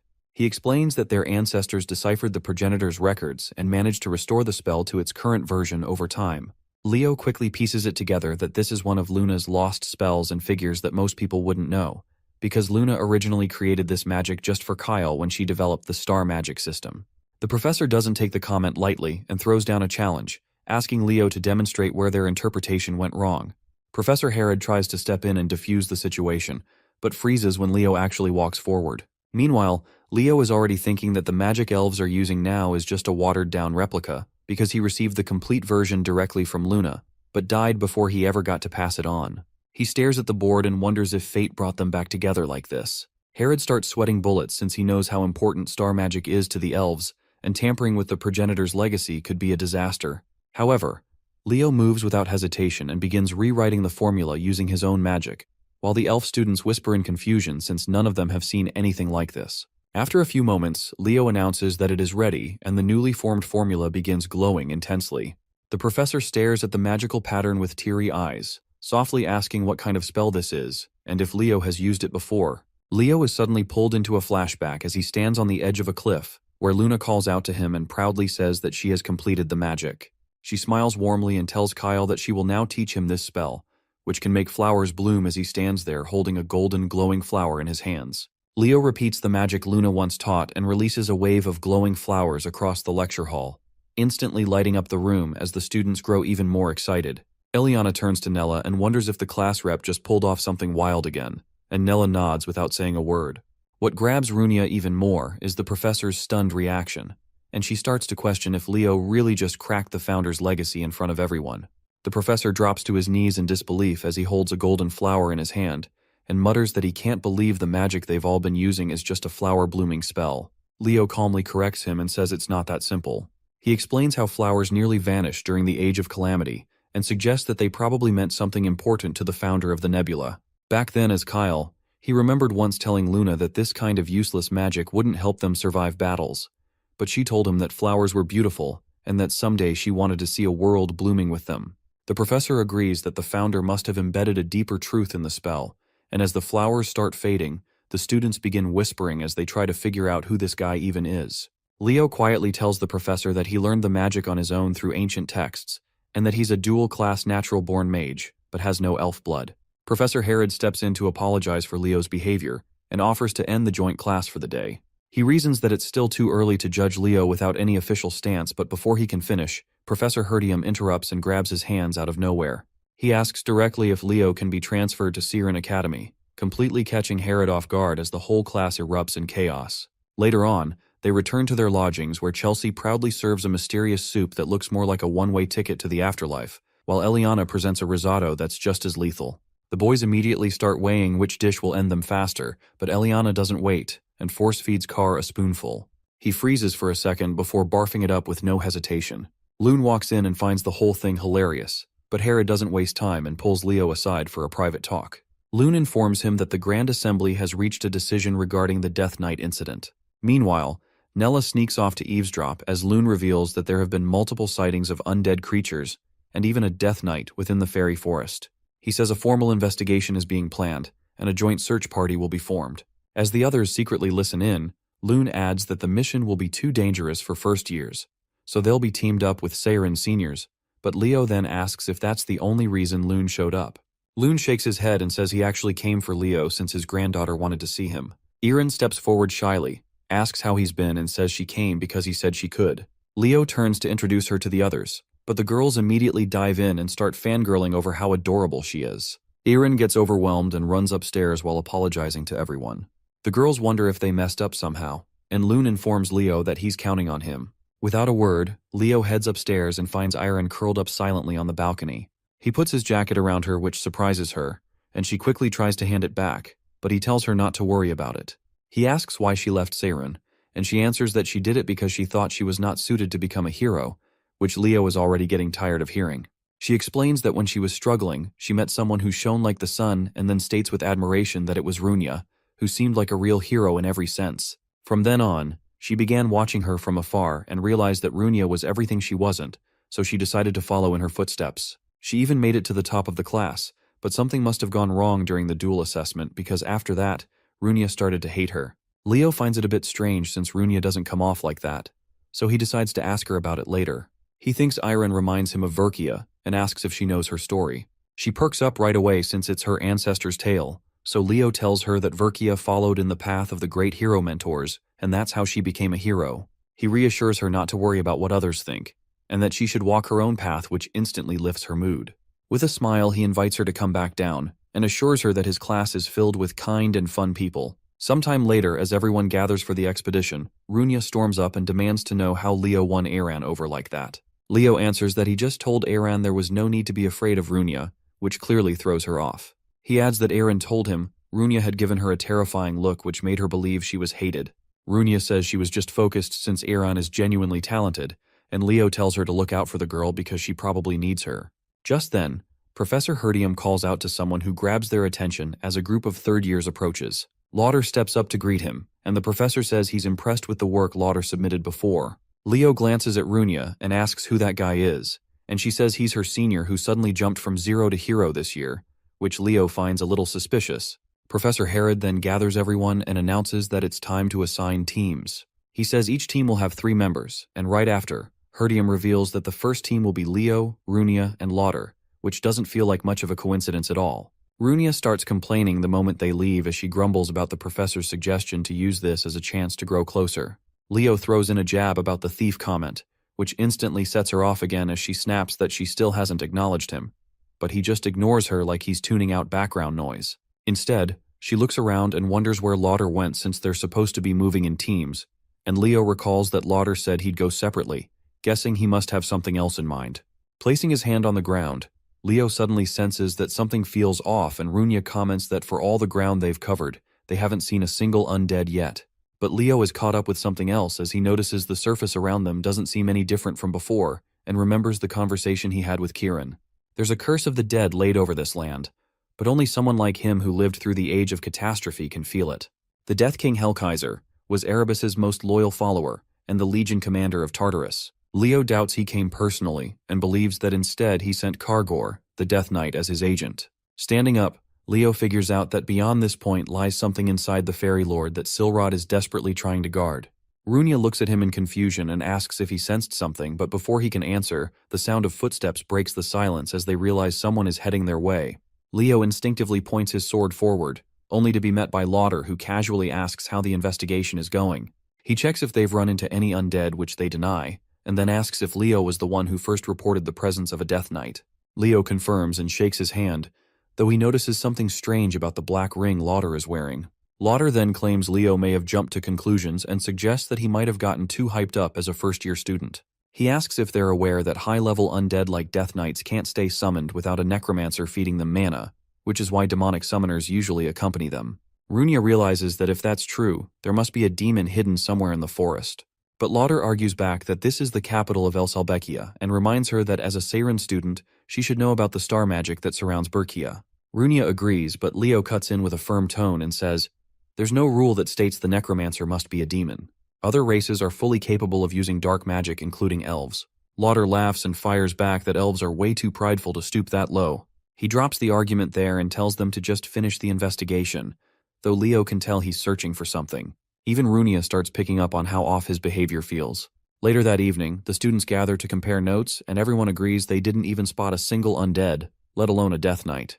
Chelsea immediately finds it suspicious how everything just disappeared the second they started investigating. Carr tries to dip out early and pretends he's going to bed, but Chelsea drags him back anyway. Meanwhile, a certain someone who clearly has nothing good planned jumps out of his dorm window and lands without a sound. Leo makes his way to the academy dorms and slips into Lauder's room like a professional. He already guessed Lauder would sneak out, but once inside, he spots a strange map with the entrance to the fairyland clearly marked. Just then, Runia barges in and shouts at Leo as she demands to know what the hell he's doing here. Leo immediately clamps her mouth shut until she calms down and explains that he's here for the same reason she is, though Lauder has already left.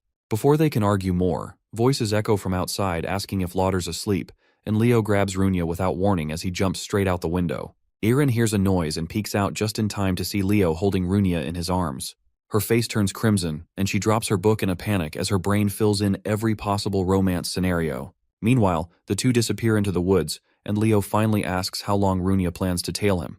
Runia demands to know if he still believes Lauder is involved, especially since he only arrived that morning and Leo saw the Death Knight days ago. Her thoughts get cut off when someone else's voice joins them as Aaron turns up, who was chasing after them this entire time. Runia looks like she's about to short-circuit and asks how long she's been following them, while Leo casually admits he already knew. With a bright red face, she suddenly yells that dating is strictly forbidden between students, which catches both of them completely off guard. She nervously explains that she saw them sneak out of the dorm and starts rambling about how beautiful and cool they both are. But this is still wrong. Leo holds his head and mutters that she's got it all wrong, then asks Runia to help clear up the misunderstanding. But Runia is just as red and barely manages to stutter out that it isn't what she thinks. Just then, Leo freezes as he senses something dangerous, and a decaying hand bursts from the earth as one by one, the undead begin to rise. Leo doesn't hesitate and draws his sword immediately as a chilling voice greets them with a slow welcome to the fairy forest. As the dead begin to rise, Leo pulls out his weapon and warns the others to stay sharp since they're facing high-ranking undead knights. He calls out behind him to check if Runia is ready, and she slams her hand onto the ground, summoning flames in response. She activates Firestorm and lights up the entire area, grinning proudly as she asks how she did while being completely unaware that a knight is still charging straight for her. Leo notices too late to stop it, but Iron suddenly jumps in and blocks the attack like a true Amazonian warrior, making our boy realize she's wearing animus armor. She wastes no time and cuts straight through the skeleton and turns it into another victim of sudden head loss syndrome. Runia cheers on the shy elf, who starts blushing hard, while Leo casually adds that she looked just like Berkia, which pretty much sends her to heaven. But then the shy elf switches gears and asks what they were even doing here all alone. Runia finally starts speaking properly, as she explains that they were sneaking into the third-year dorm to investigate something. She gets flustered again and declares that any sort of love drama would only get in the way of her studies, making Leo do a solid bruh moment. Aaron doesn't let that slide and says that Miss Runia will always be the #1 student because she's going to be a hero. That hits Runia hard as she realizes Aaron always saw her that way. Her mind drifts back to the duel they had where Aaron barely blocked her attack using a mana shield. Runia smirked in response as she realized that only Aaron is strong enough to be her rival, so decides to go all out while channeling a powerful fire spell. However, Runia's angry face scares Iran, who drops her guard, But by then it's already too late as the fire spell goes off and collides into her in an explosion. And now she finally realizes what Iran's look meant. She lets out a sigh as she realizes it was her fault that Iran stopped showing up, to which she tells Iran that she wants her to come back to school because she is her friend. The shy elf looks unsure, but Runia hits her with full confidence, saying they're absolutely friends and wants her to keep competing against her as a rival. Right after that, Iran suddenly hesitates again and asks if Runia is really sure they're not a couple, which makes Leo deadpan on the spot. Runia gets completely flustered and shuts that down fast, while Leo just acts like a wise old grandpa and calls them kids. Meanwhile, in an unknown place, the Death Knight growls that the mage has hit his limit as intruders are crawling all over the place, but the cloaked mage snaps back that it's the knight's problem, not his. The hood comes off and the person is revealed to be none other than Lauder, who the skeleton calls a brat. Getting annoyed, the skeleton steps forward and demands to know why he's being treated like some low-tier servant, despite being a Death Knight of the Great Lich. Lauder doesn't flinch and just flashes his ring as he taunts that the Great Lich chose him instead. As he walks away, he casually adds that once the summoning circle is finished, there'll be no need for Tartarus anymore, and says he's counting on the knight till then. The skeleton just lets out a mocking laugh and agrees to do exactly as he says, and definitely is not planning to backstab him. Back with the hero squad, Iran says she still can't believe their senior Lauder would team up with demons, and Runia shares the same disbelief. But then Iran starts complaining that it suddenly feels colder, and even the red-haired elf begins to notice something's off, while Leo stays quiet as he picks up on something. He whips out a few magic circles like he's flipping open a phone and says they should get ready before heading any deeper. He summons his two trusty spirit beasts, and Runia instantly loses her mind when she sees the red chonk of a bird, immediately going in for the squish, while Iran asks who they are. Leo introduces Fiora and Kieran, which makes Iran even more impressed, but he quickly refocuses and says, that's enough, and it's time to head into the forest core. They step into the darkness, as Leo states that things are about to get rough. As soon as they enter, the trio immediately starts running and fades with the monsters, and Runia finishes things off with a fireball. But right after that, the charred corpses begin leaking dark energy, and the undead rise again, making Runia realize that there's probably a necromancer nearby. Anyways, Leo starts swinging and decimates the skeletons completely and answers that there is no summoner nearby at all, but Runia doesn't buy that. He explains that what they're seeing is a curse of the undead, which catches both of them completely off guard. Runia admits she's never heard of anything like that, but then Aaron steps in, explaining that it's a curse which constantly summons undead in a region, turning the land into a place of death. Leo finishes the thought as he adds that the spell can only be cast by Tartarus's general, Hell Kaiser, the Lich King. Runia starts to panic hard after hearing that name and says they should report it to the professor right away, but just then, a sudden blast of cold smacks them like they opened a freezer door. A sinister voice welcomes the hero candidates to the land of the dead, and the Death Knight makes another appearance as he rushes in and clashes swords with Leo. It starts laughing like a lunatic while claiming there's no way out, but Leo doesn't even bother with a reply and blocks the attack with zero effort.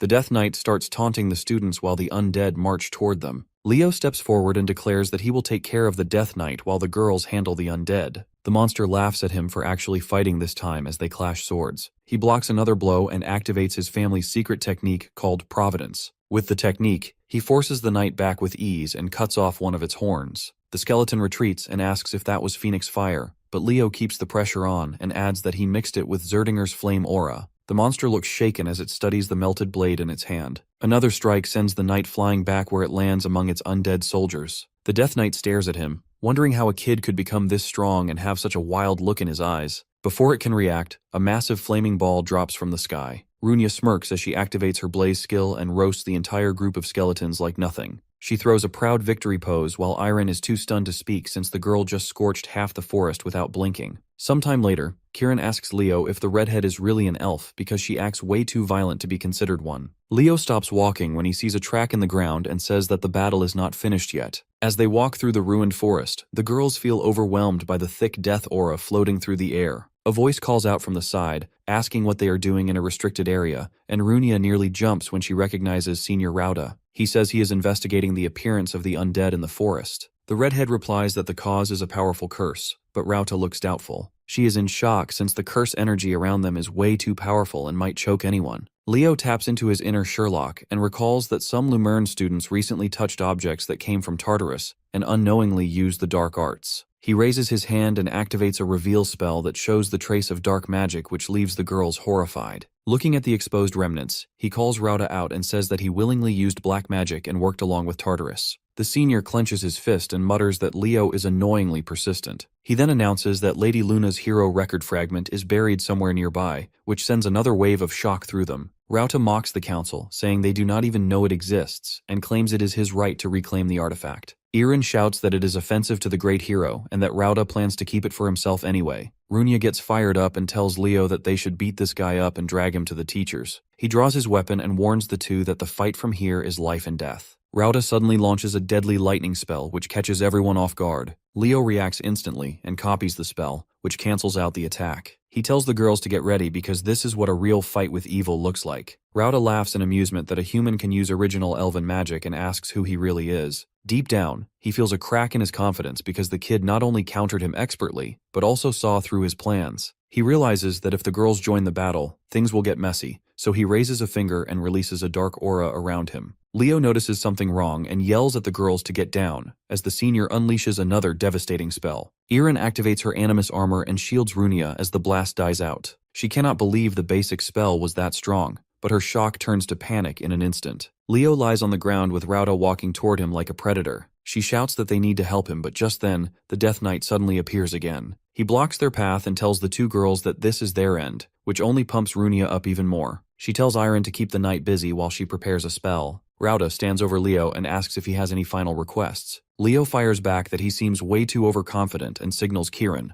The fairy darts in and hits the purple energy orbs around Rauda, which makes them explode and sends the elf flying. Leo gets up with his sword ready while Rauda struggles to sit upright. Looking at the cold look in the kid's eyes, he starts begging for a chance, but it is too late, and he loses the right to keep his head attached. Kirin cheers that they can now finish off the Death Knight, but freezes as Rauda's body twitches again. A blast of magic hits the fairy, and the elf rises while placing his head back on his neck like he is fixing a toy. With a twisted look, he tells Leo that he cannot wait to be the one who sends the shining prodigy straight to his grave. The elf starts monologuing that once he adds Lady Luna's power to the skeletal knight's power, he can crush talented bugs like him without effort. Leo notes that the demonic ring has started to seep into his mind and watches the elf hurl another dark magic spell. He deflects it with a clean swing of his blade while thinking that the mind control is not complete yet, and the guy is still holding on. Like a lightning bolt, he moves in and slashes off Rauda's arm, then drives his sword into the elf's shoulder. Our boy mocks him that people like him never worked on their combat skills and only know how to rely on borrowed power. He tells him to keep regenerating so he can cut him apart till he dries out. The ring whispers in Rauda's mind again and taunts him for struggling against a kid, even though the boy is not the main target. It reminds him that he should finish the summoning circle instead of wasting time. While Leo keeps him busy, the severed hand slowly crawls across the dirt. Leo checks the girls from the corner of his eye and sees that they are holding up fine. He turns back to the elf but wonders why the right arm is not regenerating yet,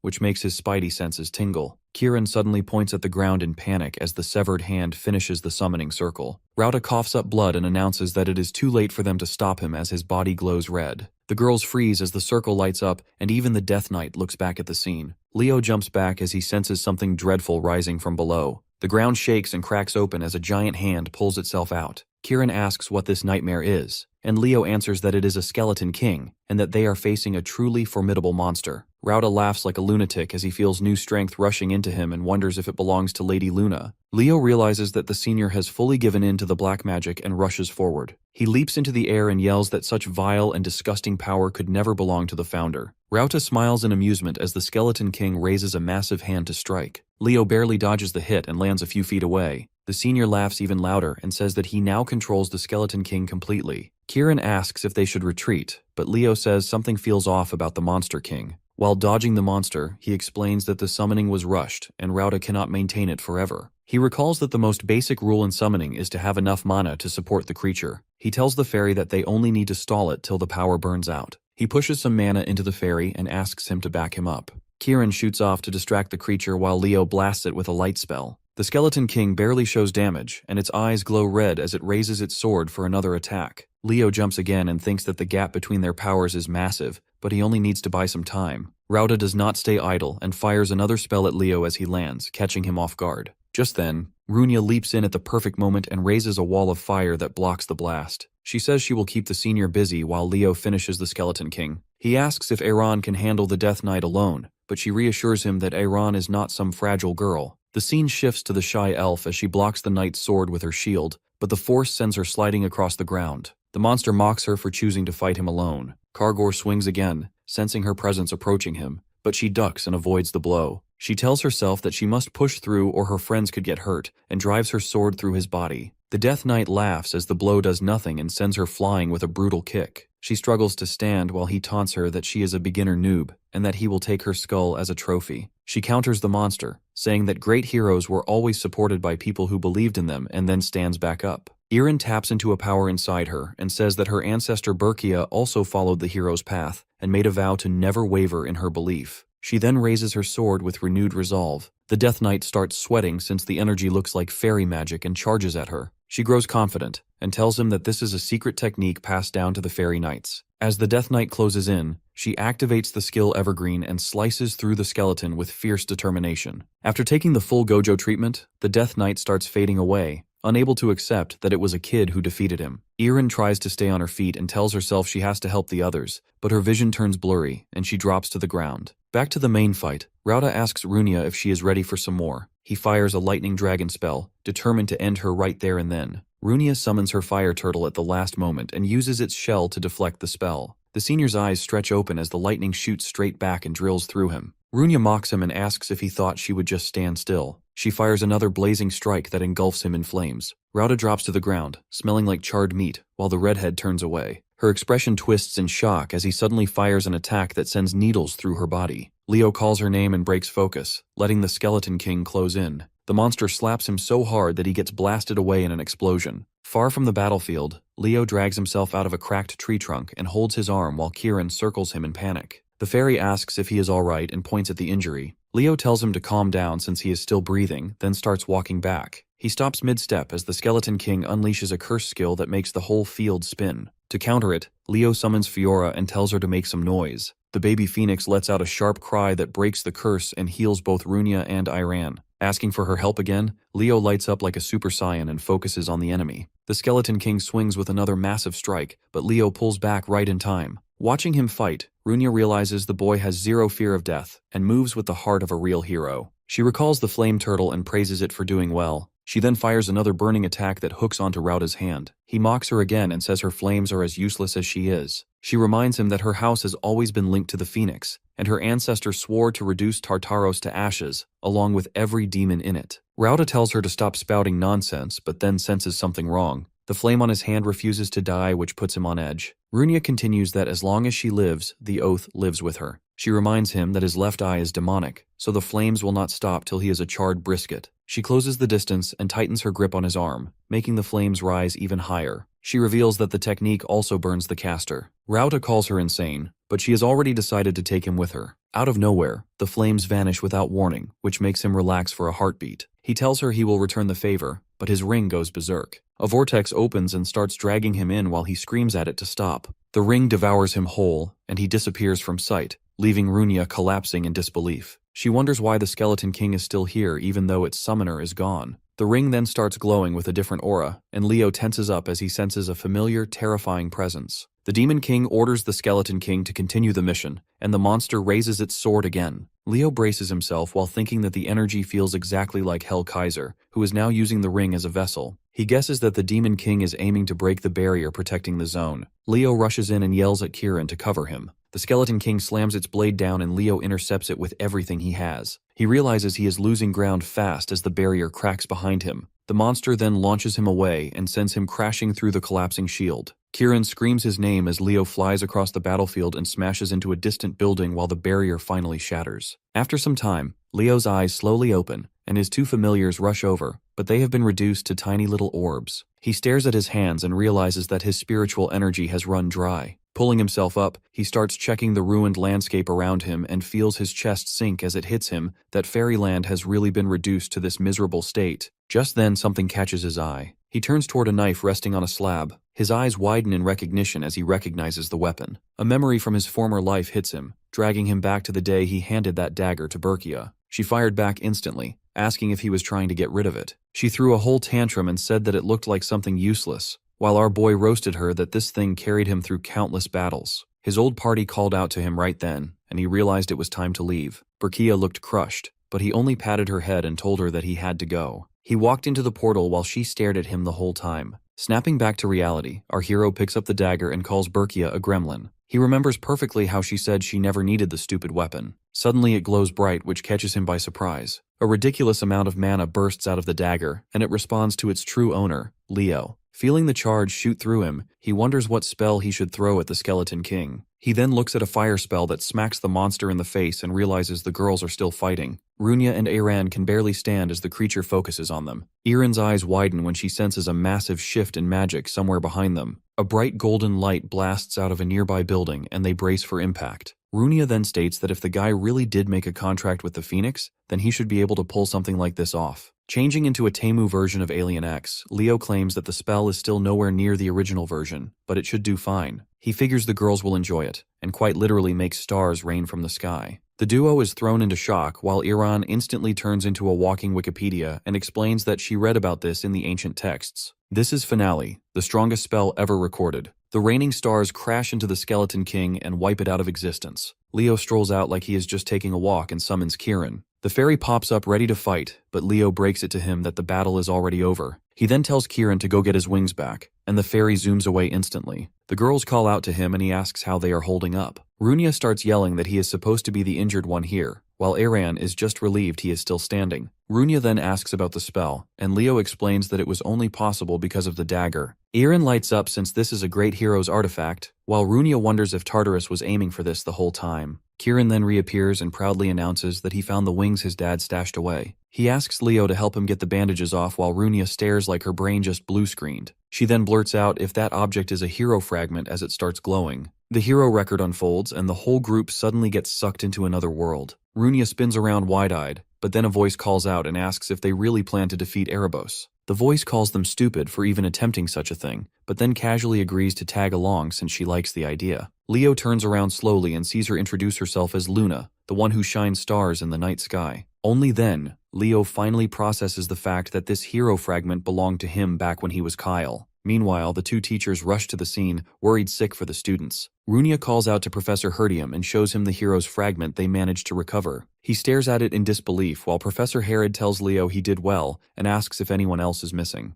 Leo answers grimly that there was one more, and Iron breaks the news to her grandfather as she tells him about Senior Rauda. The group walks away while Leo glances back one last time, remembering Luna again. The scene then shifts to the final day of the visit as the students gather in front of the portal. The professors exchange goodbyes and shake hands before parting. Runia tells our hero that she is going to get much stronger and demands a rematch the next time they meet. Just then, a voice calls out as Iran rushes toward him at full speed. She announces that she has decided to return to her classes, which makes him smile. He ruffles her hair, tells her they will meet again, and then starts heading toward the portal. Back at Lumerne Academy, Kieran is more excited than ever now that he has finally reclaimed his wings. He uses the baby phoenix as a moving target practice and zips after her, but she dodges every single attack with a perfectly timed glare. She gives him a bombastic side-eye while he looks ready to launch round 2. He tries to corner her as she lands and warns menacingly that he will show her true fairy magic. Just then, Leo plucks the fairy straight out of the air and warns him that he will confiscate his wings again if he keeps acting up.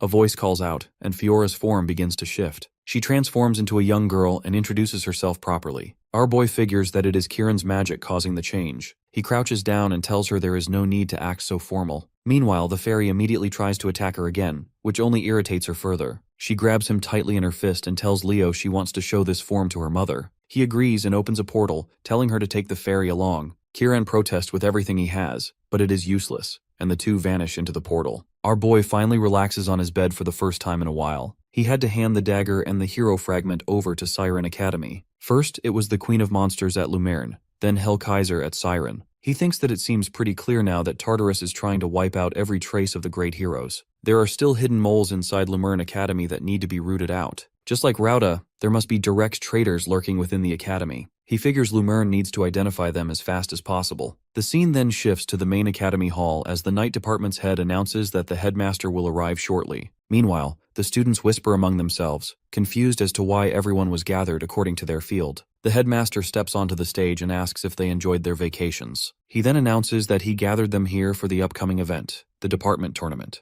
The students finally understand why they were divided like that. This is the major event that decides the top department for their grade. The old man explains that the professors will guide them and that they have invited special lecturers for the event as well. Chelsea is thrilled while Carr yawns, completely unbothered. Just then, someone calls out to him and says she read his magic report. Torua roasts Carr on the spot, saying his report was complete trash. She loudly announces that she thinks all the first years are trash in general. She calls them out, saying she knows they only wrote their magic essays just to pass and nothing else. Emio then asks if she read his report too and nervously wonders what she thinks of it. She recalls perfectly that it was 17 pages and says it was still just basic common sense. She launches into a long rant, but the students zone out instantly, unable to follow a single part of it. She gets cut off as Senior Lee walks in and introduces himself. Flexing his muscles dramatically, he lays it on thick that knights overcome problems with their bodies and that training is the only path to success. The students immediately flock to him, fleeing the lecture at full speed. Another senior shows up by the name of Ulta, who asks the crowd what the most important thing for a summoner is.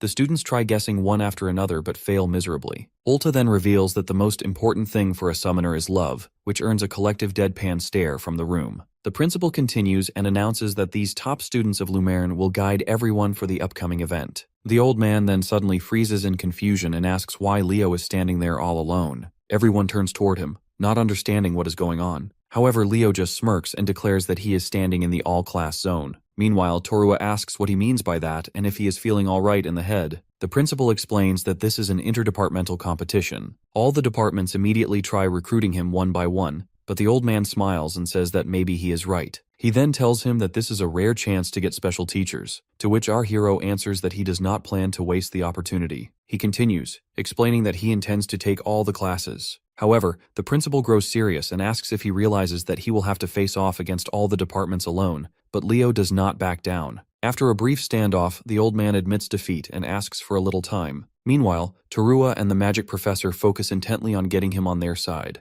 On the other hand, Lee observes him standing alone like an alpha and comments that he is perfect for the night department. Yura suddenly appears and puts Ulta in a headlock for not being more involved with the students. The principal then resumes his speech and announces that this year's competition will be a battle royale, every department for itself. In his office, the teachers are not in agreement with the idea since fighting each other could damage their unity. The principal counters that fighting together strengthens bonds instead. Professor Len persists, arguing that such a thing has never been done before. The principal then reminds them that this year they have a very unique student. At first, everyone was surprised that he was an all-class student, and the teachers thought he would reach his limits soon. However, against all odds, Leo continues to defend the top spot. He then reveals that the Academy's board has taken a personal interest in him, which surprises the teachers further. The night professor asks if the board seriously wants Leo's name to go down in the hero records as an all-class. Yura looks uneasy, recalling the board members and realizes that they are the ones who are backing our boy. Professor Len is overjoyed for his student, as it also means a future generation could inherit the all-class status. The principal interrupts these thoughts and says that eventually Leo will have to choose a department. The scene then shifts to the training grounds, where everyone starts complaining about the cold. Professor Ain calls them to attention and explains that he created the ice wall to help teach aura skills. He then calls Celia forward, who looks surprised. He challenges her to see if her flame aura can break through the ice wall, which excites her. She gets confident and unleashes her fire skill, releasing a massive attack that causes a huge explosion. Meanwhile, Leo hits a JoJo-style pose in the background. However, to Celia's surprise, there isn't even a dent in the ice. Professor Ain then reveals that he will be teaching the aura technique known as Hero's Breath. He walks up to the ice wall and explains that it was derived from the beast people, and it was modified for humans to use. Celia is caught off guard as the ice professor suddenly unleashes a flame aura and launches an even more powerful attack. The students start sweating as the ice shatters into pieces, wondering if that special breathing is the reason behind his aura's power. One student shouts in disbelief that the professor is an ice user, but the blonde explains that the teacher once conquered dungeons and must have gained a new power. The professor confirms that Duran's theory is spot on. He explains that despite being opposite to his innate ability, the strength is greater than Celia's because it amplifies his aura. He then announces that the training session officially begins, while Leo stares at him, dumbfounded. He quickly realizes that it was Arian's technique all along. Sometime later, everyone is busy practicing the technique. The professor smiles, thinking that the students are progressing quite well. Eliana collapses to the ground after the session.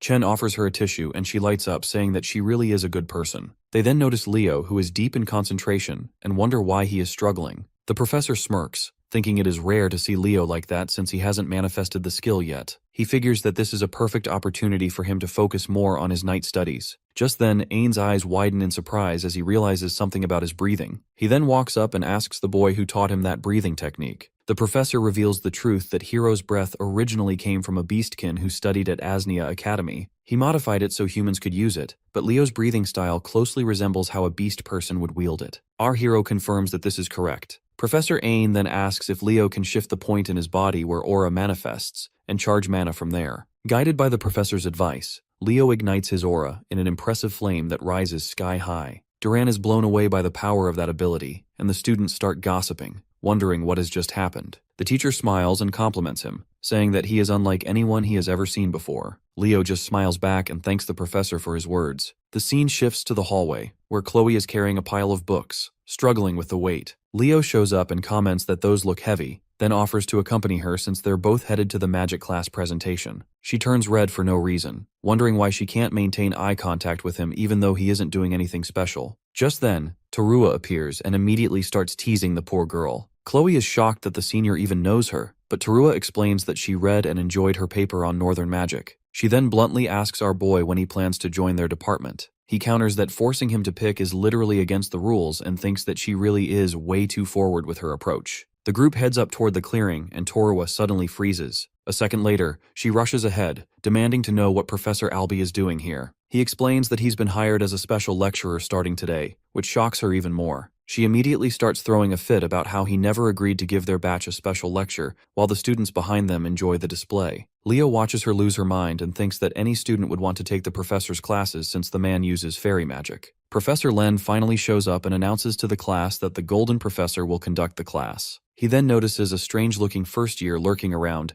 and ends up dragging Tarua away like a misbehaving child so she can prepare tournament materials. The professor starts the class and introduces himself with his well-known nickname, the Evil Eye Magician. Many also call him the Tartarus Destroyer, considering the number of demons he has blasted into the afterlife. He then asks the students what they think is the most important element in a magic battle. Emio confidently claims it's mana quantity, but gets shut down on the spot. Chelsea suggests chanting speed, but her answer gets rejected too. Carr guesses that it must be the type of spells, which also gets tossed aside. Leo raises his hand and the professor calls on him. Leo answers that mobility is the most important factor, and the Golden Professor immediately agrees. Still salty, Torua mutters that she obviously knew that already while Professor Len tells her to keep enchanting. Emio argues again, saying that mobility doesn't matter anymore because it has been surpassed by magic. Professor Albie asks if he is referring to wing magic, and the other students murmur that it should indeed be enough since everyone has it. Diving into lore mode, wing magic is actually a levitation spell that surpasses the fly spell with sheer speed. It can even lift objects through the air. The professor then calls both Emio and Leo to the front. Emio shoots daggers at our boy, who wonders what he even did to deserve that stare. The Golden Professor asks Leo if he thinks Emio is right, and Leo instantly says no. The professor then tells them to test their theories to see which one is correct. He asks if they brought their own magic devices, but Leo doesn't have one. The professor simply smiles and tells him to manage somehow, and Leo looks ready for whatever challenge comes next. The teacher announces that they'll race to the Isle of the Beasts and then return to this spot. Emio gets fired up on the spot and pours magic into his board. He launches forward at top speed, tearing toward the isle. After a while, he looks back and is about to start mocking Leo but gets interrupted by a lightning bolt hitting him out of nowhere. Carr demands to know what Leo thinks he's doing right as he fires another lightning spell. Leo calmly explains that this test is about mobility, so naturally, he's testing his opponent's mobility. The professor agrees with the idea, though Carr still appears unconvinced. Our boy then activates his aura skill, Phoenix Step, and rockets into the sky. Carr shouts in protest that Leo is using aura in a magic class, but the professor just calls his name and explains that they'll be fighting departments in the tournament that absolutely can use aura, so this is nothing unusual. The scene then turns back to Emio, who somehow manages to maintain his balance on his wobbling board. He vows not to let this humiliation slide. However, his expression shifts into shock when he sees our boy already catching up from behind. He watches his doom approach helplessly as Leo slams straight into him, sending him off the board. The gray-haired kid screams as he falls, but he gets caught before he hits the water. Back in class, Emio jolts awake while the professor wraps up his lecture that wing magic is inferior in mobility. The fly spell is superior in every way, and wing magic was derived from it. However, the newer spell lacks control. Professor Albie then instructs the students to focus on the fly spell from now on. The demonstration hypes up the students, and everyone immediately starts practicing. Leo approaches the professor afterward and directly asks if he can enter the forbidden archives. Professor Albie tells him it's forbidden even for teachers, but Leo calmly clarifies that he's asking a member of the Geron family, not a lecturer. While staring at the class, the Evil Eye Magician asks why he wants access. Leo answers that he's searching for a document about an unknown hero. The professor agrees to prepare a recommendation letter for him. He then tells our boy that to actually enter, Leo will need the permission of the head, his brother, Altek. Leo remembers that Altek is known as the Infinity Mage, famous for memorizing countless spells. The Golden Professor then lets him know that the head is away on a mission, so Leo will have to settle for the representative. Leo asks who that is, and Albie reveals that the representative is his senior, Elena Giron. The scene shifts to the summoning island. Leo overhears whispers that the other departments have already started their special sessions, and even Professor Albie dropped by for the magic class. He then recalls the conversation he had with his friends about Elena. Chelsea explains that the girl is basically campus royalty and also the third-year representative. At only 18, she already sits at the top of the magic department as the current rank 2. Carr jumps in and says that she is also insanely hot, which is why people call her the Queen. She has crowds of followers, and will likely be one of the strongest candidates for next year's student council president. Our boy sinks into thought and wonders how he should even approach someone with that kind of reputation. He gets snapped out of it as Professor Yura starts yelling and demands to know where Ulta ran off to. The students light up since this means their special summoner training might finally begin. Just then, Ulta barges in with a dramatic apology and a pile of strange equipment. He marches forward with a proud expression, but everyone freezes when they spot what he is holding. Professor Yura nearly explodes and demands to know why the hell he brought that many butterfly nets. Ulta simply answers in awe that a fairy was spotted, which shocks everyone. Leo instantly recalls the tiny menace Kieran and wonders if it is his doing. The professor looks ready to combust and asks if this is really what he plans for their training. Her patience finally snaps and she tries rushing him, but the associate professor jumps in to calm the situation. Ulta simply turns to the students and asks if they ever dreamed of capturing one of the legendary 3 beasts. He asks if they are excited to see a fairy, which gets everyone worked up. Yura calms her voice and asks for the real plan. Ulta reassures her that it is not only about fairy hunting. Then he asks the students what he told them earlier about the most important quality for summoners. Eliza answers with tolerance, but he corrects her and repeats that it is love. He explains that true summoners must love not only their contract beasts, but every creature in nature and must learn to move alongside them. He says that is the real essence of summoning. Leo sighs and thinks the guy is still weird, although his message makes sense. Professor Yura adds that they must also learn to connect with beasts that are not their own. She tells them they will be staying here for 3 full days for the special lessons.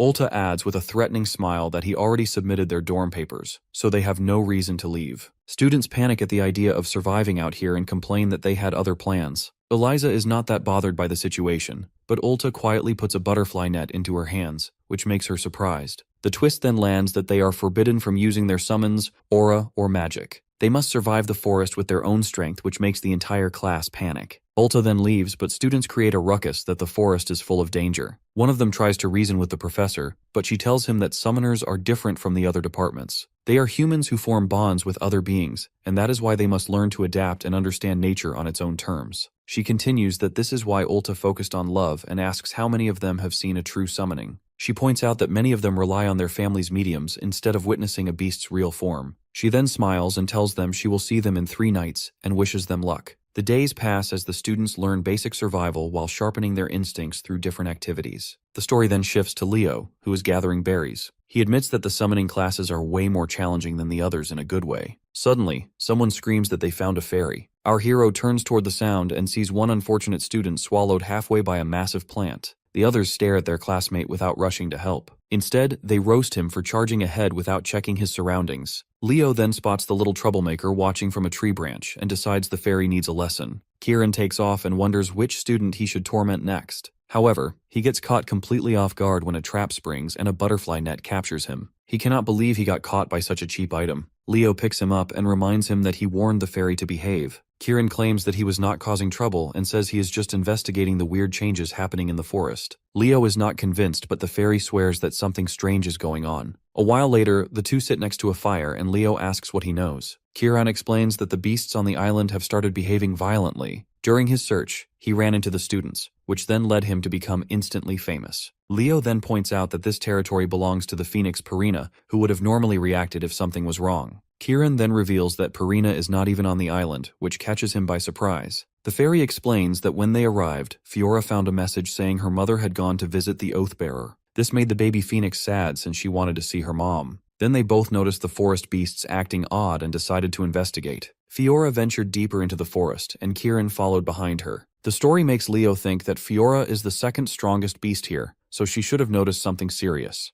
He wonders why these incidents started only when Purina left, and if it is really just a coincidence. He tries contacting Fiora through telepathy but gets no response. He assumes she must be distracted and then grabs the fairy. Leo places him on his shoulder and says they are going to find the girl. He tells Kieran he sensed a strange aura somewhere on the island's west side, but the fairy keeps complaining about being dragged in this stuff. The scene then jumps to a glowing lake in the quiet forest. A soft voice calls out as Fiora crouches near the water with stars in her eyes while admiring a strange stone she is holding. She whispers that it is beautiful. The baby phoenix pops the stone into her mouth and chews happily. She suddenly gets alert when a voice asks what she is doing. She tries to play innocent, but Leo looks down at her and asks if she has been eating magic stones here since the day she came here. He recalls that magic stones easily form in a place filled with spirit beasts, and young beasts use them to grow and evolve. Fiora tries making an excuse that eating a lot helps her grow up faster, but Kieran reminds her that she is a top-class spirit beast. Our boy tells her the stones are delicious, but driving the other beasts away is not the right thing to do. She throws out another excuse that she intends to share some, but then Kieran calls her out again, and the two start bickering like always. Leo breaks up the fight and asks instead about the strange things happening in the forest. She explains that she felt a weird energy in a certain part of the woods. Before she finishes, the two freeze as an ominous aura fills the air. Our boy instantly recognizes it as the same energy from the beast summoner from before. Feeling something is wrong, he summons his weapon and tells his familiars to get ready. All of a sudden, he yells for them to dodge as a giant mouth of a monster closes in on them in a flash. Our boy manages to dodge it and stares down the attacker. The beast summoner makes a second appearance with new tentacles mixed into him. The guy starts monologuing that he was wondering why the magic stones were decreasing in number. Laughing like a madman, he then tells our boy that fate must have led them to meet again. Leo smiles back and says that this rivalry goes back to their previous lives as he readies his weapon. The evil summoner launches a tentacle at him, wanting to finish things early, but Leo ducks in time. The tentacle grabs the tree behind him instead, and lifts it as the summoner declares that this ends now. Another tentacle bursts from the ground and grabs his foot, which locks him in place. He realizes the enemy must have hidden a few tentacles underground.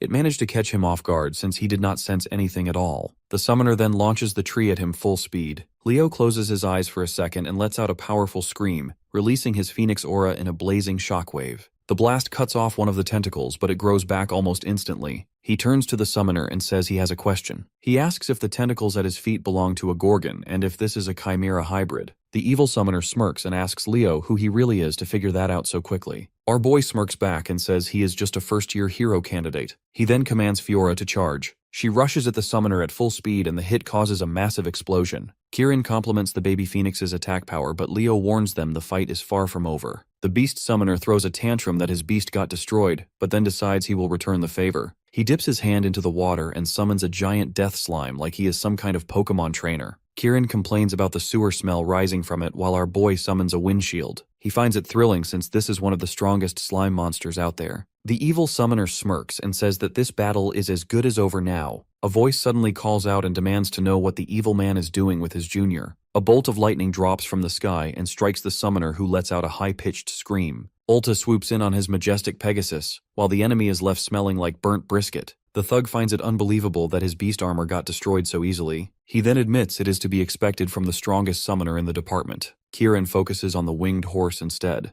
asking what it is saying. Our hero explains that it is a Pegasus, a mythical great beast like them. Ulta comments that the monsters look as ugly as ever, and tells his Pegasus that it is time to clear them out. The summoner realizes he needs time to regenerate and orders the death slime to attack immediately. Another powerful lightning strike falls and zaps the monster before it gets far. Kieran asks if they are truly supposed to be on the same level, but Leo explains that it is not just the Pegasus's power. He continues that what makes the attack so overwhelming is the summoner's domain power working with it. The beast summoner tries to play it cool, but then activates another summoning circle. Someone suddenly steps in front of our hero and asks if the thug would keep the same confidence if he were about to die. Professor Yura appears and shouts at the evil mage for using spirit beasts to make chimeras. She activates her own summoning circle and the air ripples with energy. The beast summoner calls forth a towering cyclops and mocks the professor, claiming her summons will be useless no matter what she brings out. The professor summons a tiny rat, which makes Kieran lose his composure. Leo warns him not to underestimate it because devour rats may look cute, but they are deadly deep inside. The rat starts multiplying until a swarm surrounds the entire area. Professor Yura then commands the rats to move forward and have a full mukbang with the Cyclops. The Cyclops screams in pain as the rats rush him and start eating him alive.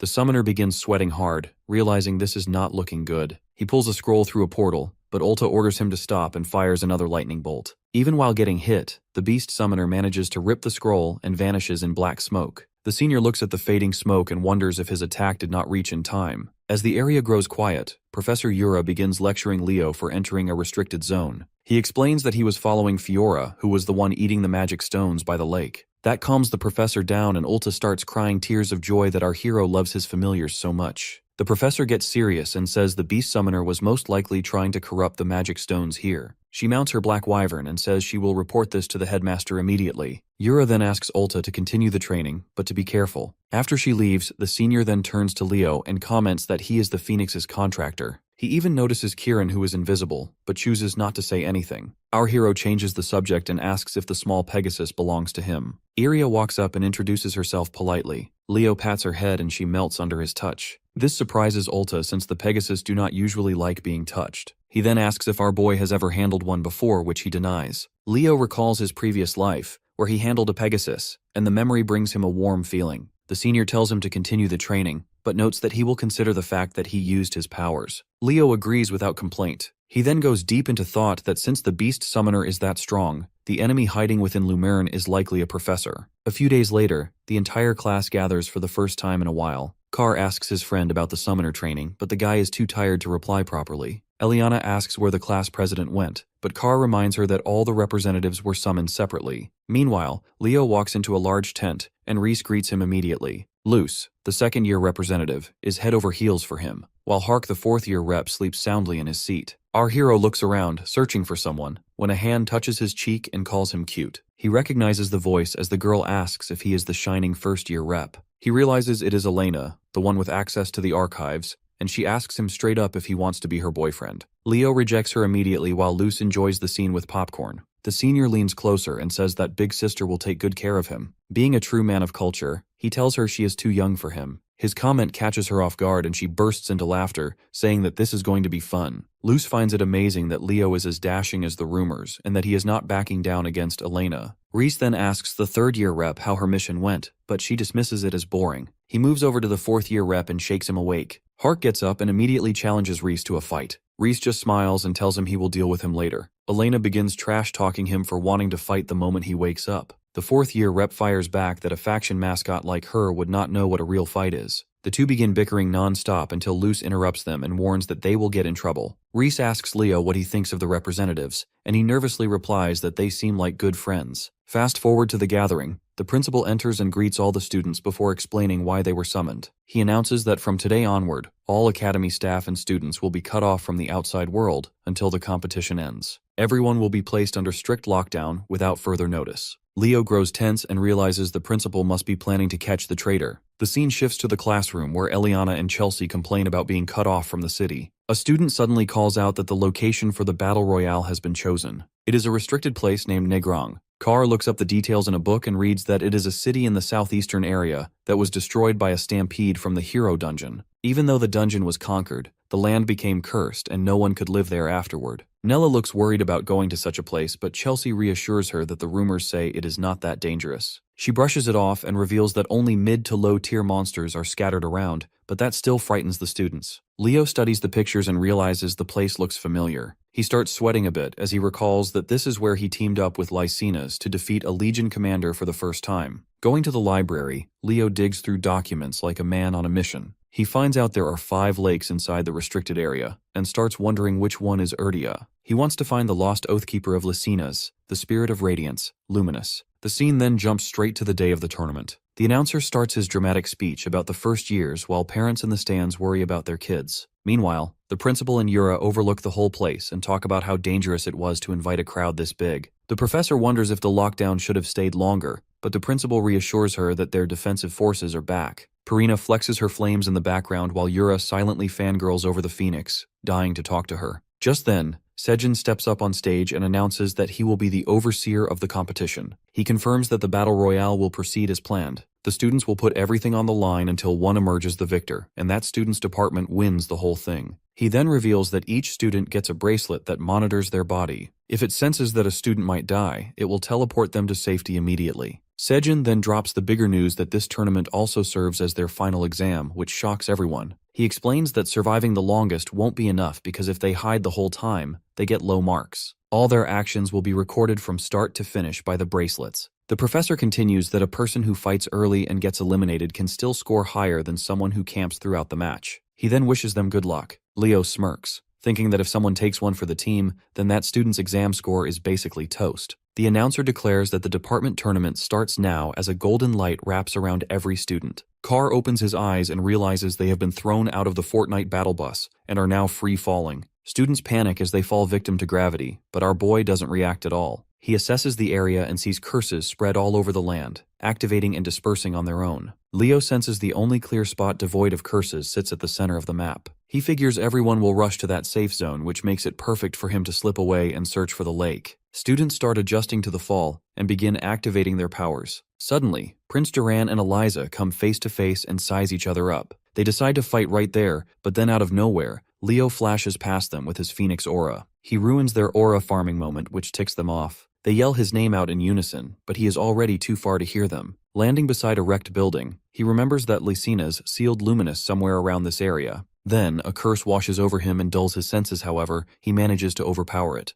Just as he thinks that the others will struggle with it, Chen drops down next to him. He tells her that the ruins are in the opposite direction. She says she knows that, but she has unfinished business with him. She takes her stance and asks for a one-on-one battle. Leo teases her for dropping that out of nowhere. Chen says that from the moment they met, she wanted to know the difference between their strength and rushes forward. She activates her water martial arts skill, but Leo hardly reacts. She compliments him for using his flame aura to cancel her water attack at that moment. Then she tightens her posture, and Leo senses it instantly that she has a high-ranking water spirit. Chen launches another attack, but he summons a flame in his hand. A massive wall of fire cancels her attack, but then he realizes that it was only a distraction. Feeling for her presence, he catches her coming from behind and blocks her cleanly. Chen slides back, surprised that he countered her last attempt. She knows she has lost the element of surprise, but she refuses to back down. Leo then lectures her that water is a force that can take any shape. Marching forward with his flame sword, he tells her that her movements are too rigid. Chen sweats as she knows a direct hit would end her. She summons a water shield, but then her eyes widen in surprise. He appears right next to her with a fireball and tells her again that her movement needs work. When the smoke clears, he points his sword at her throat and says that he has won. She admits defeat and says that he fights like a seasoned veteran, but then he tells her to head back. She is shocked he is not eliminating her, but he says it is his choice. Walking away, he then tells her to deal with the two who are heading towards them. Chen hesitates, but then realizes what he means as those two powerhouses from earlier rush toward them at full speed. Duran and Eliza rush past while arguing over who gets to fight Leo, both acting like children. As they close in, Chen looks at them like they've lost their minds and asks why they are even here when the ruins are literally in the opposite direction. The prince assumes she must have eaten a loss and asks where the class representative disappeared to. Chen admits the obvious, but then says she is injured, so they should head to the center. Duran gets fired up over that, but she cuts him off fast and reminds him that they are in the same department, so there is no point denying her request. That shuts him up on the spot. Chen then turns to Eliza and asks if she can carry her back, but the white-hair girl immediately reminds her that their departments are different. Chen fakes being offended and even brings up the times she helped Eliza cram for her tests. That hits a spot, and the white-hair girl says she does pay back every favor, but she really can't right now. Chen drops the puppy eyes like it's her final move, and that ends the debate, forcing the two to agree at last. Eliza warns her that the truce only lasts until they reach the central ruins, while Duran just stands there awkwardly. Looking back, the water girl hopes that Leo finds whatever he is chasing and wraps this up fast. The scene shifts to a red-haired NPC, Juridan from the summoning department. He is sprinting at full speed toward the castle in the center. The boy mutters to himself that he can finally be free from the curse, but a huge fireball slams into his path and forces him to a halt. A voice tells him not to get too confident. Celia stands tall as she summons another fireball, having taken over the north gate with zero hesitation. Students in the area scramble away toward another gate. They try their luck again, but the same fate hits them as Chloe guards the west gate with her ice magic. The red-hair student gulps and thinks that only the south and east gates remain. He recalls that Eliza is chasing after Leo and hopes that Walden handled at least one gate. Before they take another step, a giant shadow spreads over the horizon. One of the students panics and yells that it's a black wyvern, but Juridan corrects him fast and says it is the cursed variant from the summoning exam. Everyone breaks into full panic mode, wondering what the hell the beast is doing here. Meanwhile, Zeist Zerdinger checks the battlefield and notes that Celia is handling things well, but finds it strange that Leo still has not entered the ruins. Looking at Chelsea, her uncle compliments her and says she has finally become a proper mage of their house. The two share a moment talking about how adorable the younger students are, but Zeiss shifts immediately as he senses something off. A massive monster appears on the battlefield without warning. The teachers rush into the control room and demand to know what is going on. The mage inside yells that they lost contact with the other control room. Herod tells Sejin that they need to evacuate every student right now. The white hair professor pours magic into the crystal, but nothing responds. He announces that it isn't working, but Herod doesn't stop and bolts toward the headmaster, telling him to keep trying. The scene jumps to a group of students locked in a fight. An NPC wipes sweat and comments that the other departments are built different as he tries to catch his breath. Walden chills on a broken rooftop and decides he has to wrap things up before the monster reaches this area. Right then, the cursed black wyvern flies into view and shocks everyone. Someone yells for cover as the creature fires an energy blast. Walden reacts instantly and raises a firewall to shield them, despite being in different departments. He calls his teammate and orders him to open the gates so they can get everyone inside.